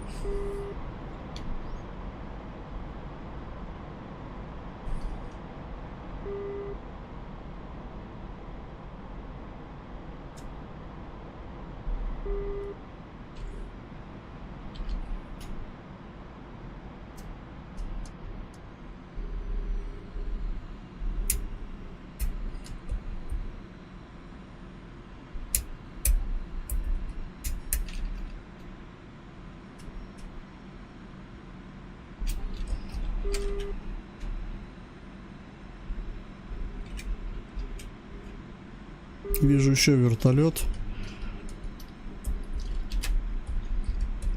Делаю пуск.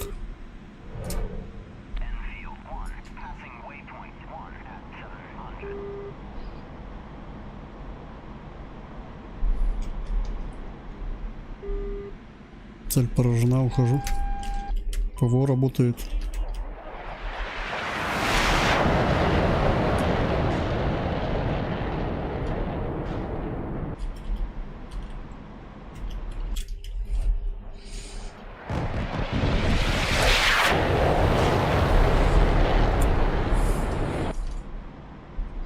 Ты где там вообще потерялся? Я тебя прям не слышу, не вижу. Ты вообще в полете, не? Да, я тут смотрю. Пустил ракету. 2 вертолета уничтожены.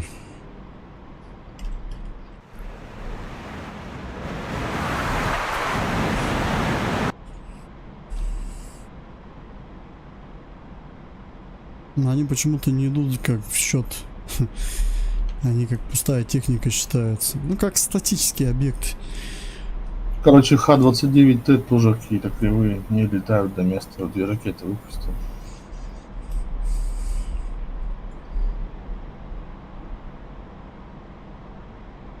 А ты что, тэшки брал? Я же тебе говорил, эльки бери.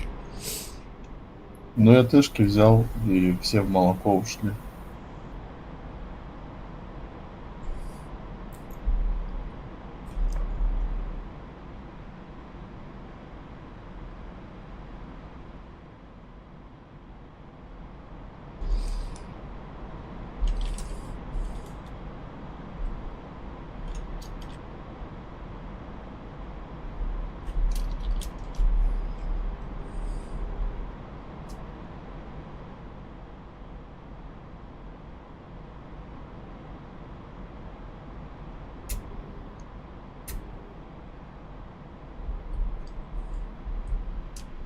Springfield 1, passing waypoint 5 at 700.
Еще одна цель поражена.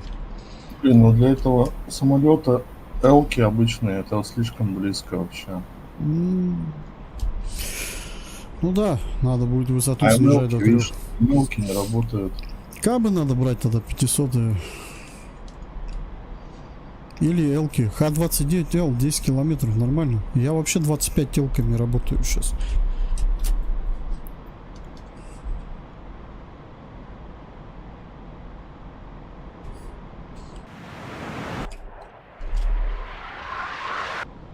Я знаешь как делаю? Я же не по дальности стреляю. Я снимаю предохранитель ограничений, или как он правильно. И запуск делаю. Вот, допустим, у Элки 25 S25L. Ограничение 6 километров, а я стреляю с 10. Ну, как видишь, попадаю. Уже 3 поразил вертолета. Так, он мне...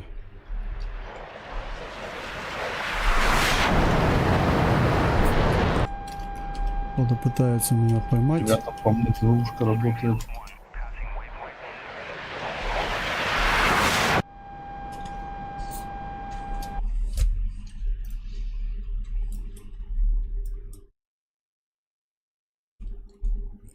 Опа, обороняйся, по тебе летит. Сумел ракету обмануть? М? Пока живой. ЛТЦ откидываю. По тебе Авенджер работает. Ты над городом летаешь.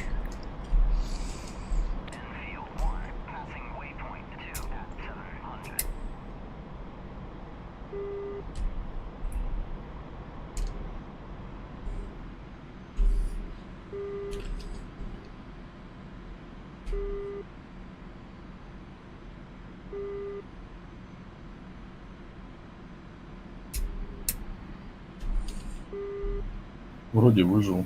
Ну, за ушко маленько постреляла, чуть-чуть задела там маленько.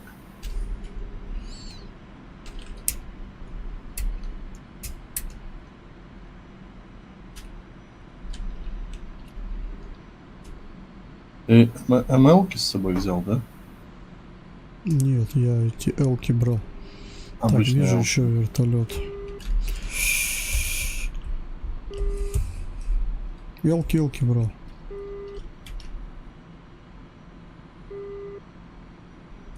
Пускай.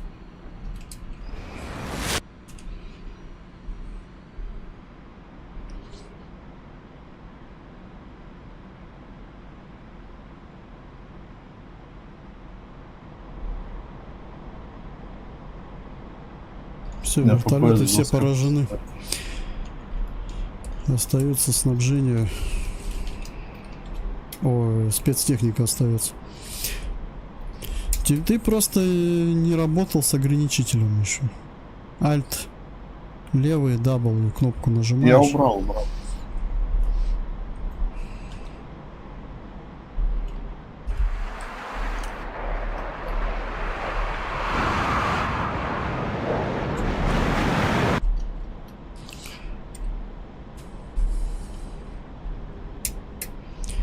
Все, остаются машины. У меня из вооружения остались только нары. Вроде бы. Ну да.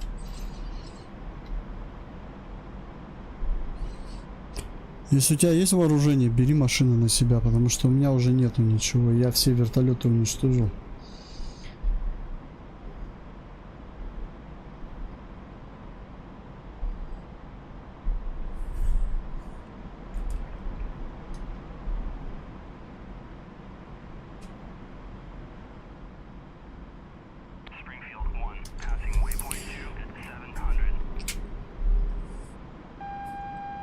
Опять.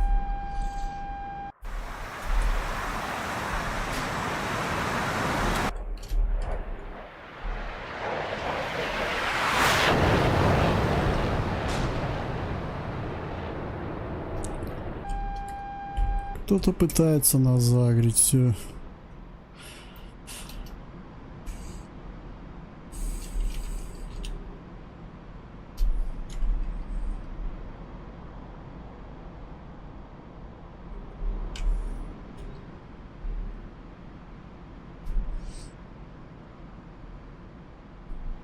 АТЗ-5, я не знаю, что это такое. Ну, это вот спецтехника, их надо уничтожить.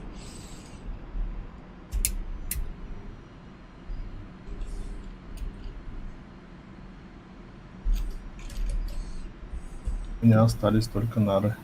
Но у меня также. Я попробую точечно по ими отработать. Так, вижу цели. Захват есть.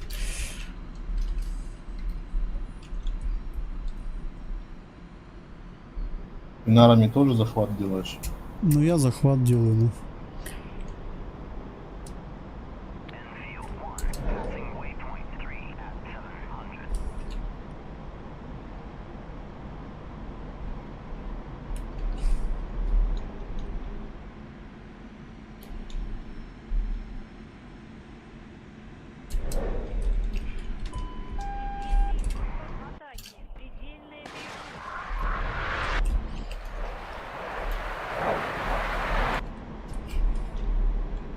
Все, нарами я отработал. Все, что смог, уничтожил.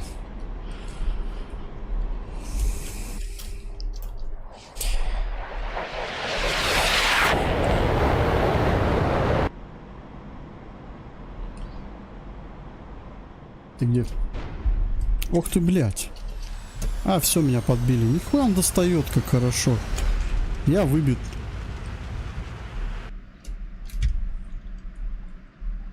Три тысячи, я говорю, тут минимум 4 надо постоянно. Чуть опустился и все. Игорь, привет.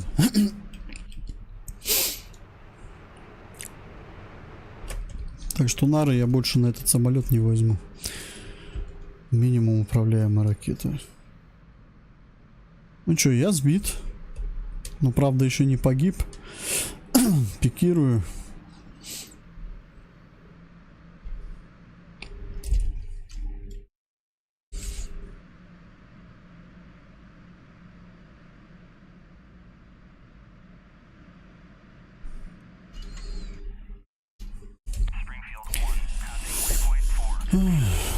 Правда, высота еще не позволяет.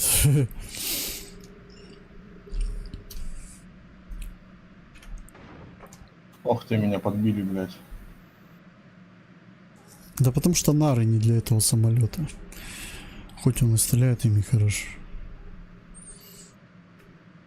Двигатели выбиты. Ну, по топливу, кстати, нормально, он жрет не сильно. Тоже 2 двигателя выбил сразу. Да, правда.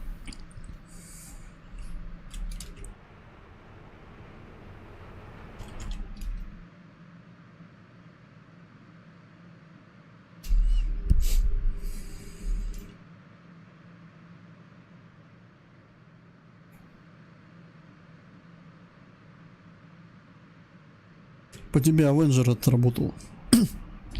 Я катапультировался.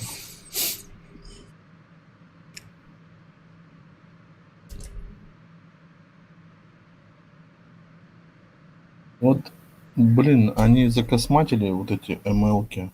А они бы здесь пригодились. Они очень издалека хорошо работают. Это да. Где я? 29Т у меня тоже 2 штуки в молоко ушло. Не знаю, что происходит. Такие стратегические ракеты, которые нужны иметь сейчас. А, депрессив фар, этот фонарь открываешь, ты исчезаешь с карты, все. Типа ты как это. Не в самолете уже. Так а они вот, когда у меня двигатели выбили, я уже себя на карте не вижу.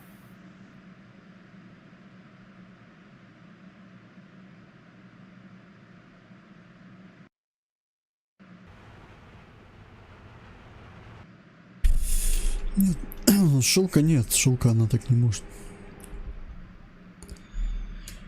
Нас бил ЗРК Авенджер.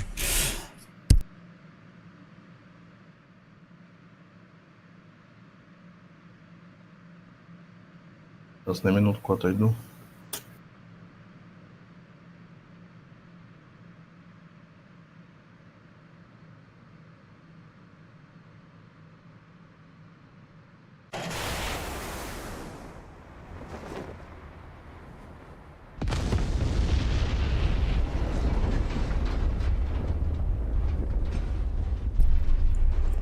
Наша ошибка была, что мы взяли вооружение неправильно для этого самолета.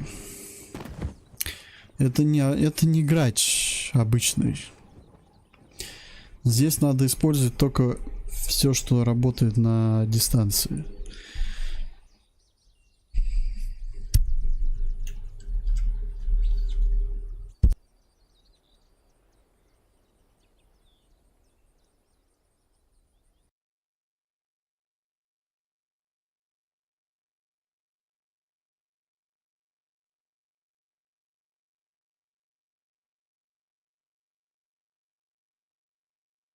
То есть все, что было на такое, которое на расстоянии работает, мы отработали ими хорошо. А все, что ближе, уже для нас это смерть.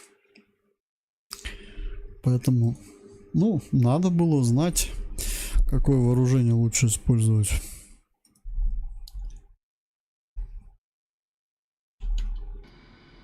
Один, ноль, два. Запуск разрешаю. Ветер у земли 2,9,2. Скорость 3 метра в секунду. Ты перезапустил сервак, да? Да-да. Ну, теперь ты знаешь, какие ракеты не использовать лучше. Тэшки не бери, элки бери. И 25 эти МЛ не бери.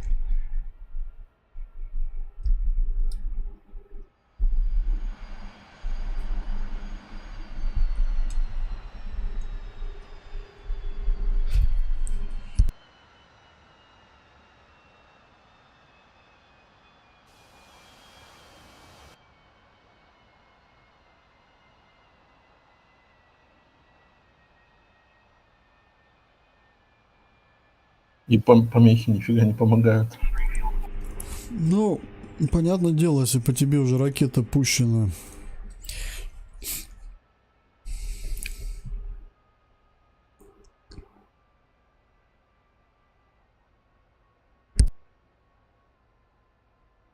Давай попробуем наказать его, Авенджера.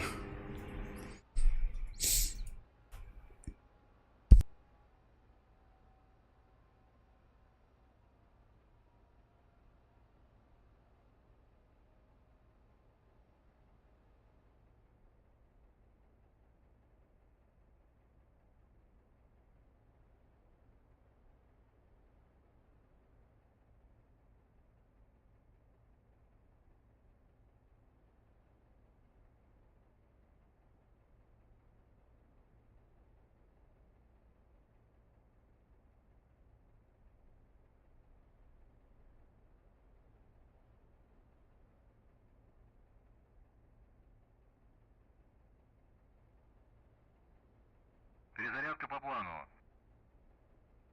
Принял. Я, короче, баллоны брать не стал.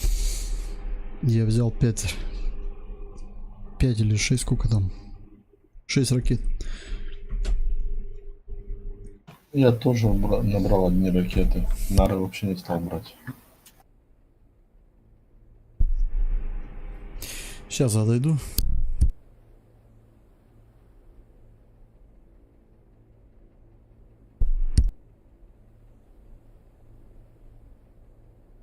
Командир, оружие подвешено.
Что ты запустился?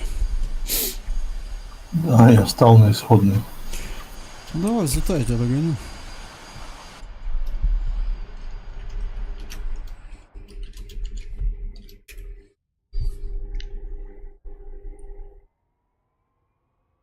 Я понял, что бы это корректировки надо внести здесь. Надо убавить 03. Взлет запрещаю. количество целей и все. 103. Взлет запрещаю. Допустим, нанести удар, уничтожить вертолет 103. Взлет запрещаю. и ударить по колонии. Все. 103. Взлет запрещаю. Целей много. 103. Ну, опять же, это для геймплея создано. Для реально, мне кажется, один заход и все, и ушли оттуда. Главное точно его сделать.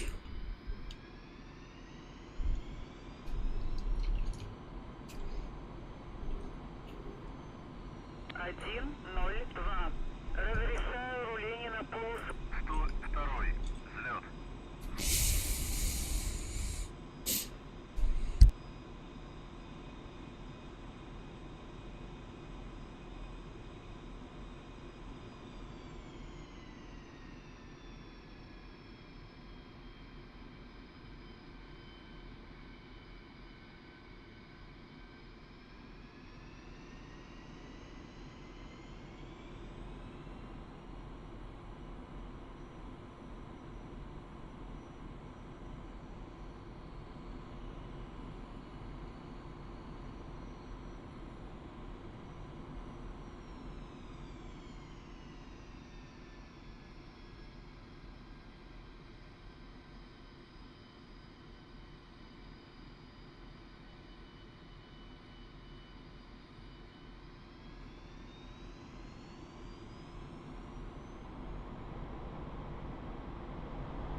Ты, кстати, обратил внимание, что у самолета этого тяга так прям медленно ручка. Она прям такая, как будто тяжелая такая. Или мощная. 102. Взлет запрещаю. Он прям ее медленно доводит до сотки. Взлет запрещаю. Ты все взлетел? 102. Да, все, лечу по курсу.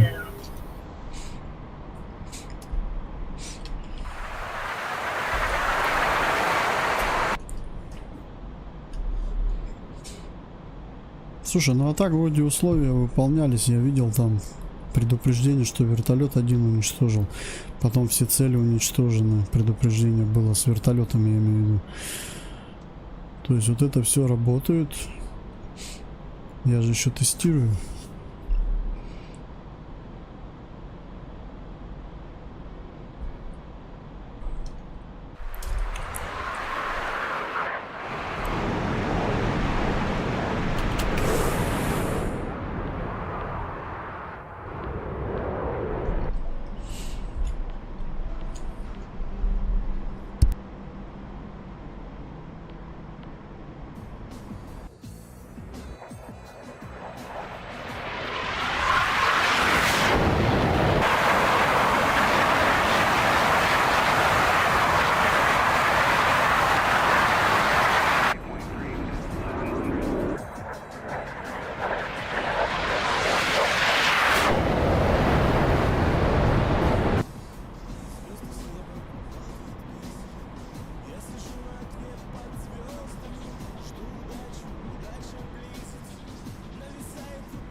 Сколько у тебя там место назначения? Я уже в шквал смотрю. Выключил ППМ. А, ты уже на месте, да?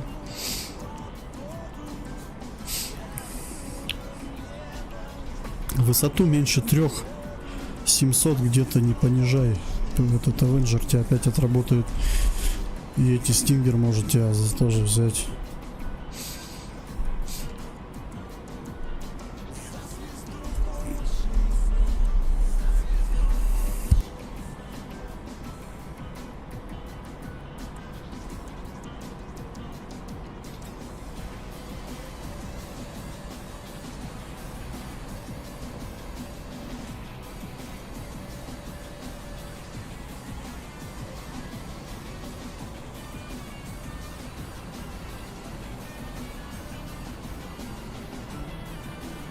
Что захват не срабатывает.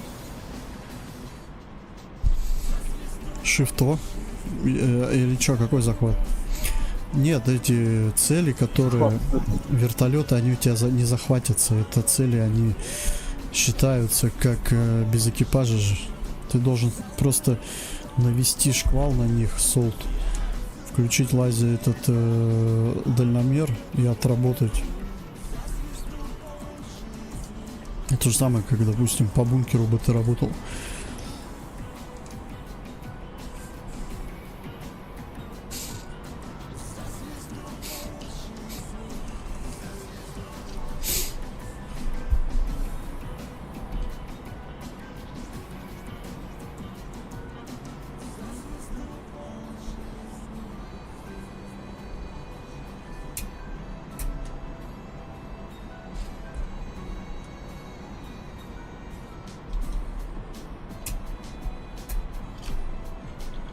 Springfield 1, passing waypoint 1 at 700.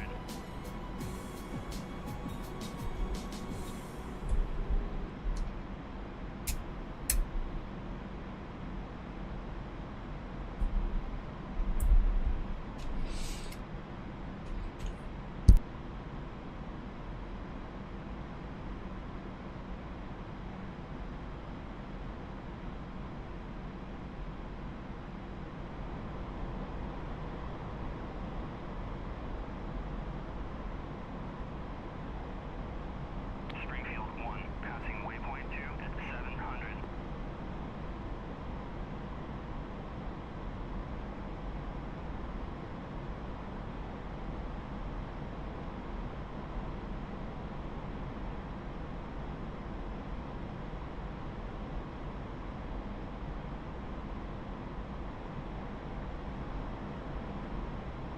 Ты, короче, 29-ки не брал в этот раз, да? Да, я просто взял эти 25 L. Я 29-ки взял, но я Эльки взял. Сейчас буду на расстоянии работать.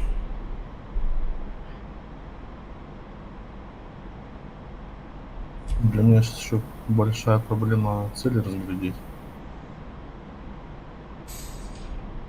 Почему? Цели разглядеть. Найти. А ты бери по колонии, я те цели возьму, вертолеты. Passing waypoint 3 at 700. Там с вертолетами сложно.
Так, одна цель получена.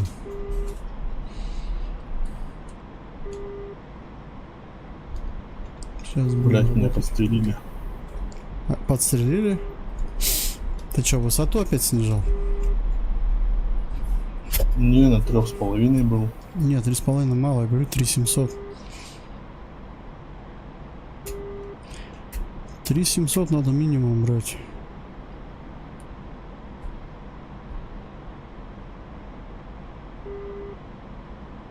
Честно, меня это подбили, я сразу себя на карте не вижу.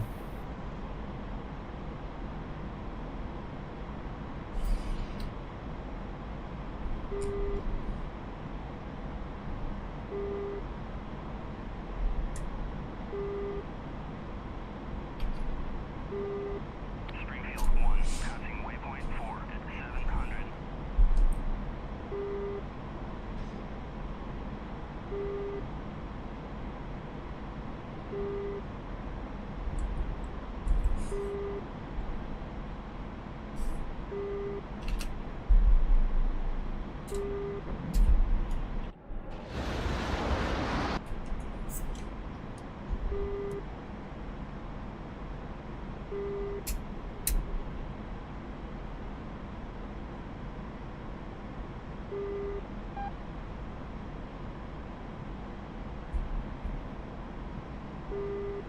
А что ты эти стингеры не уничтожаешь? Меня, походу, стингеры сбили, что ли?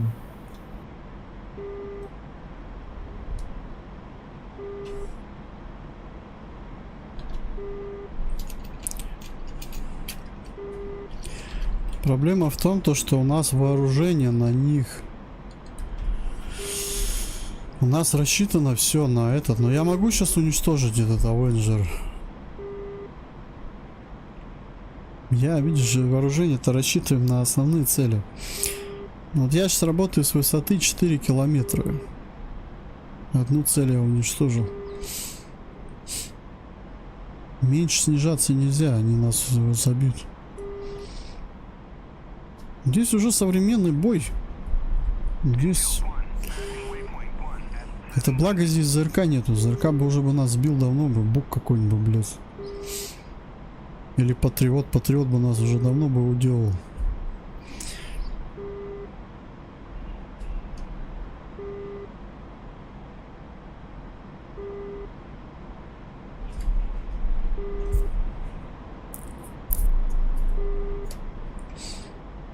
Не, подожди, Патриот это против ракет же, по-моему.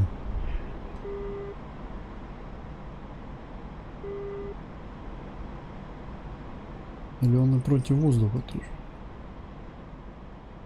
Не знаю. Да, короче, с базы заново, да, взлетаешь?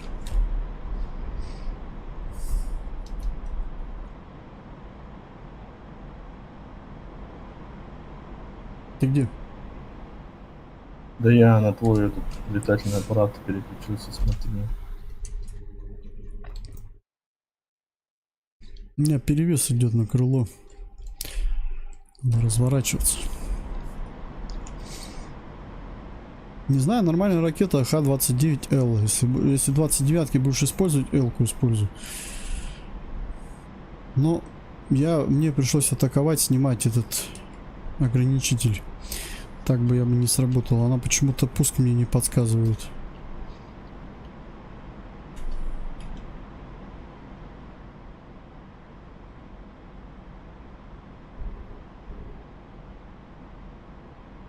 Ну, прикольно на самом деле. Чем сложнее миссия, тем она интереснее. Ну, понятное может быть, дело, какие-то нужны за раз мы ее не пройдем.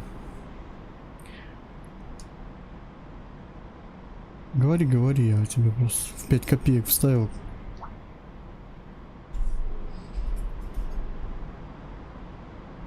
Я говорю, что миссия сложная, но тем она интереснее. То есть, блин, какие-то выходы ищешь, пути развития. То есть на своих ошибках понимаешь, что здесь видишь, вот 3,5 для меня оказалось мало, все равно меня сшибли. И вот смотрю, летишь, до тебя пусков нет на тебя. То есть вот уже 4 км, понятно. У меня Вооружение сейчас какое. 5300. 5100 у меня уже высота. Но тут, блин, вообще тактически надо мыслить, не просто самолетом вертеть. Ну да, ну, вот для этого мы тренируемся с тобой. Так, что, я сразу дальномер врубаю и начинаю щупать.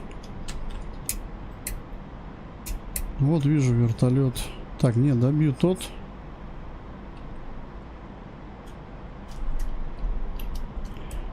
Все, захват примерно есть. Области, высота 4700. Врубаю эту, убираю ограничитель. Сейчас маленько приближусь и сделаю пуск.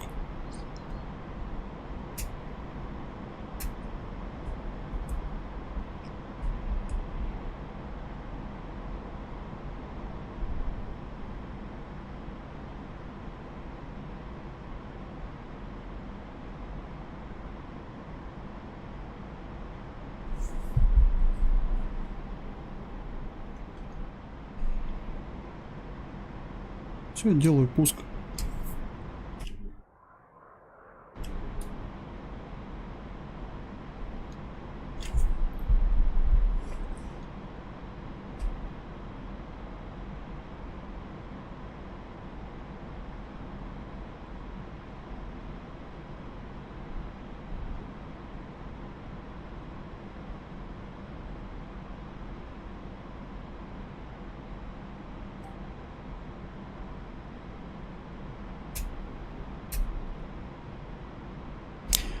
Так, ну, повреждения он получил. У нас же еще задача их не полностью уничтожить, а повредить вертолет, кстати. Но я его не поразил, но я его повредил. Ракета, видишь, мимо прилетела. Скорее всего, либо сильно далеко запустил, либо сильно близко тоже. Так что, видишь, тоже не идеально. Я нос не стал наклонять. Проверять, сколько расстояние, потому что высоту бы потерял.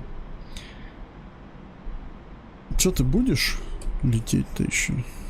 Ну, я имею в виду, полетишь? Но я думаю, что на сегодня я закончу. Я смотрю, пока наблюдаю за тобой. А, не, я-то не новый полет имею в виду, а сейчас сюда, с базы. Я новый тоже не хочу уже начинать. Нормально сегодня налетали уже. Сейчас у меня ракеты С-25 делал. Они будут более на низкой высоте. Так. Кстати, на Су-25Т там еще, по-моему, Х-58 есть ракеты.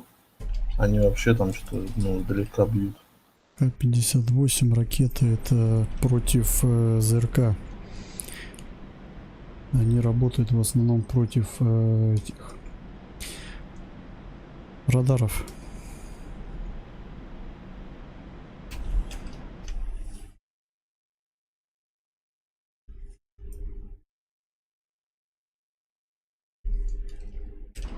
Я сейчас над городом лечу. Высота У тебя есть 4500. облучение? Не. На выше 4 они ни хрена не могут сделать.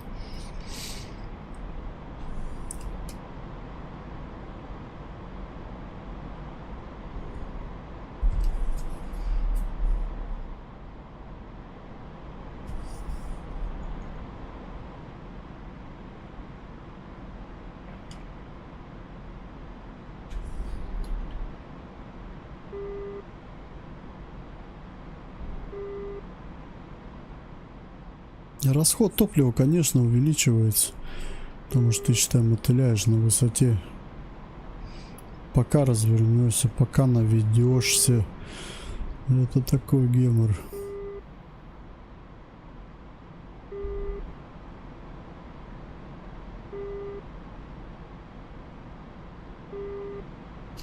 Springfield 1, passing waypoint 1 at 700.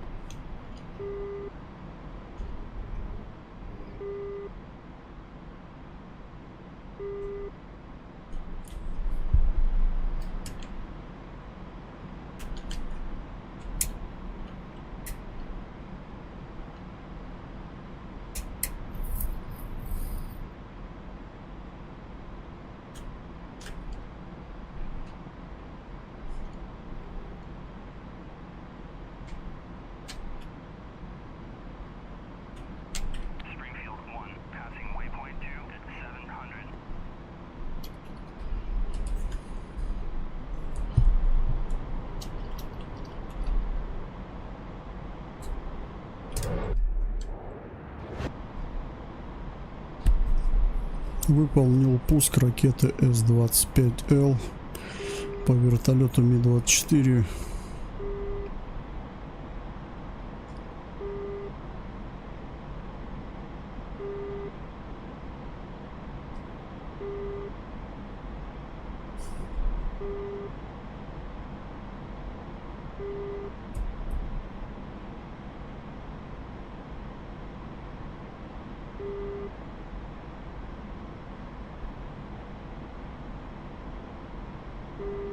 Либо сильно далеко. Что, ракета не дошла, да, я так понял? Угу. Вот видишь, С-25Л уже не действует с такой высоты. А ниже спускаться опасно.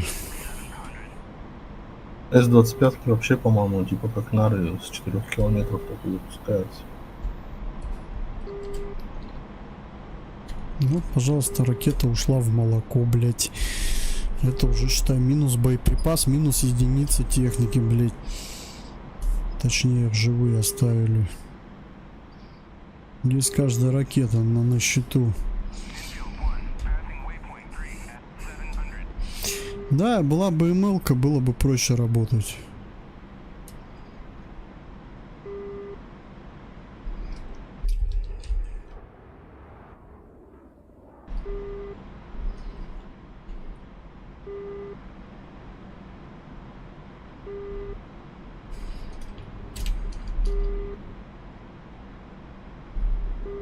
Блин, осталось 3 ракеты, из них 2 цели у нас поражены. Еще осталось 4 цели, да? Что у тебя там по топливу? Ну, пока еще вроде есть. На обратку, надеюсь, хватит. Ну, опять же, все зависит от того, сколько я еще мотылять здесь буду.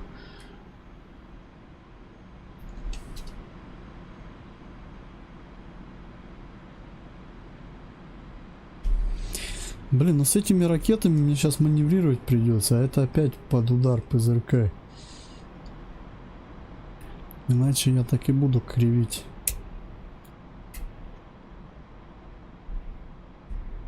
Так, где эта база? Либо сюда, в эту компанию, ты, реально не то что миссию, ты целую компанию сделал, ботов привлекать, чтобы они хотя бы на них агрились.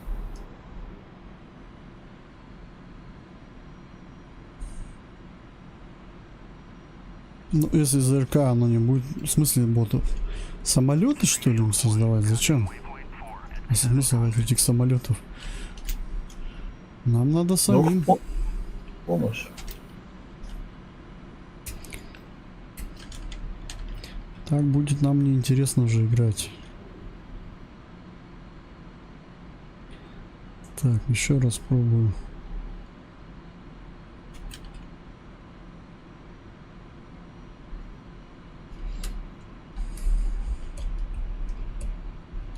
Сейчас 3900. —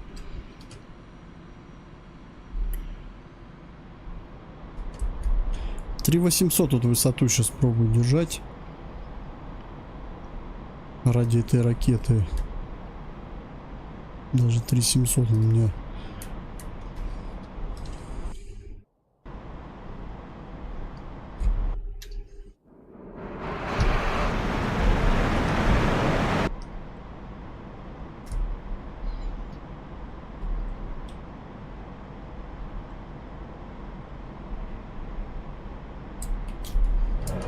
Делаю пуск. Давай, давай, давай. Высоту только не понижаем.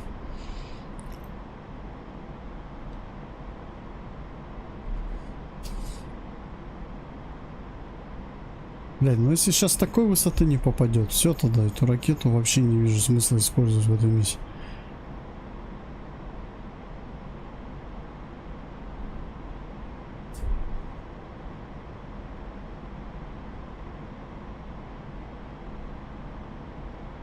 Походу тоже не попало. Так что все, не получится использовать эти 25Л. Кабы им надо вешать, кабы и эти хашки 29 и все.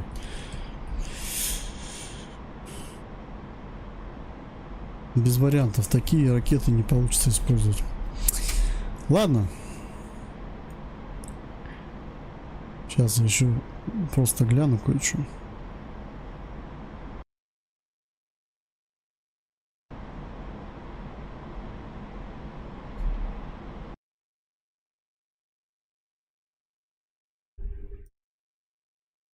Ну ты все, можешь и тогда идти отдыхать. Я просто зайду, посмотрю, какое тут вооружение еще можно взять. Давай попробуй, я уже в горизонтальном положении за тобой подслежу. Давай, все, спасибо за игру. Да я сейчас только гляну, какие вооружения мы можем подвешать. Ну, давай, ты можешь, кстати, заспавниться поближе, да, чтобы что-то испытать. А, не, испытывать я ничего не буду, я только подвес проверю, что можно повесить. Чтобы потом уже... Ну все, знать. давай, Алексей, тогда всего доброго, там, до завтра. Давай, до связи, спасибо за игру.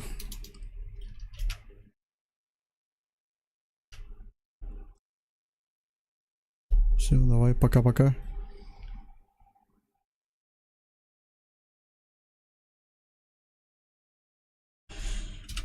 Так, что у нас тут? Ну, 102. Запуск разрешаю. Ветер у земли 292. грач здесь использовать мимо. Обычный. Вот, самолет СМ, да, он здесь подходит для этого задания. Но для него нужно вооружение, которое может работать с высоты минимум 3700.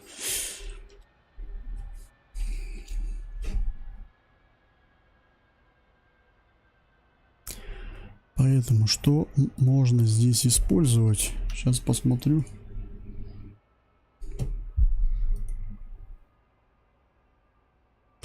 Ну, ракеты Х-29Л это стопудово. Они очень хорошо себя проявляют. А бомбы Кабы.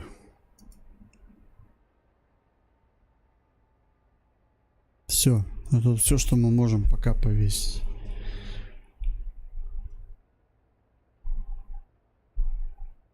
То есть получается по 2 ракеты и 2 бомбы. Все. Каждому самолету. Больше ничего. Все остальное это уже так себе. Ну и баки, конечно. Все. Все вооружение.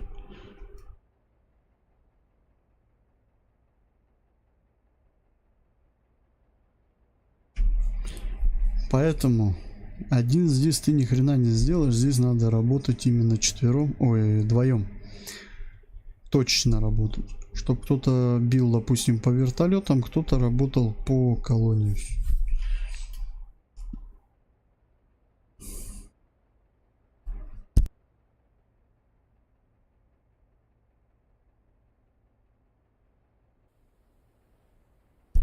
Ладно, все на этом. Был как тест, мы тестируем. Сама миссия сделана как, ну, на современном, наверное. Если там мы летали, как-то было попроще, потому что было больше для геймплея, то тут уже ближе все-таки уже к таким полетам, прям совсем боевым. Там уже и ЗРК, и ПЗРК, и шилки, и зушки, и... Поэтому тренироваться надо.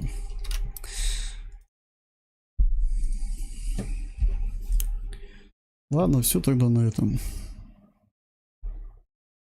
До новых встреч. Пока-пока.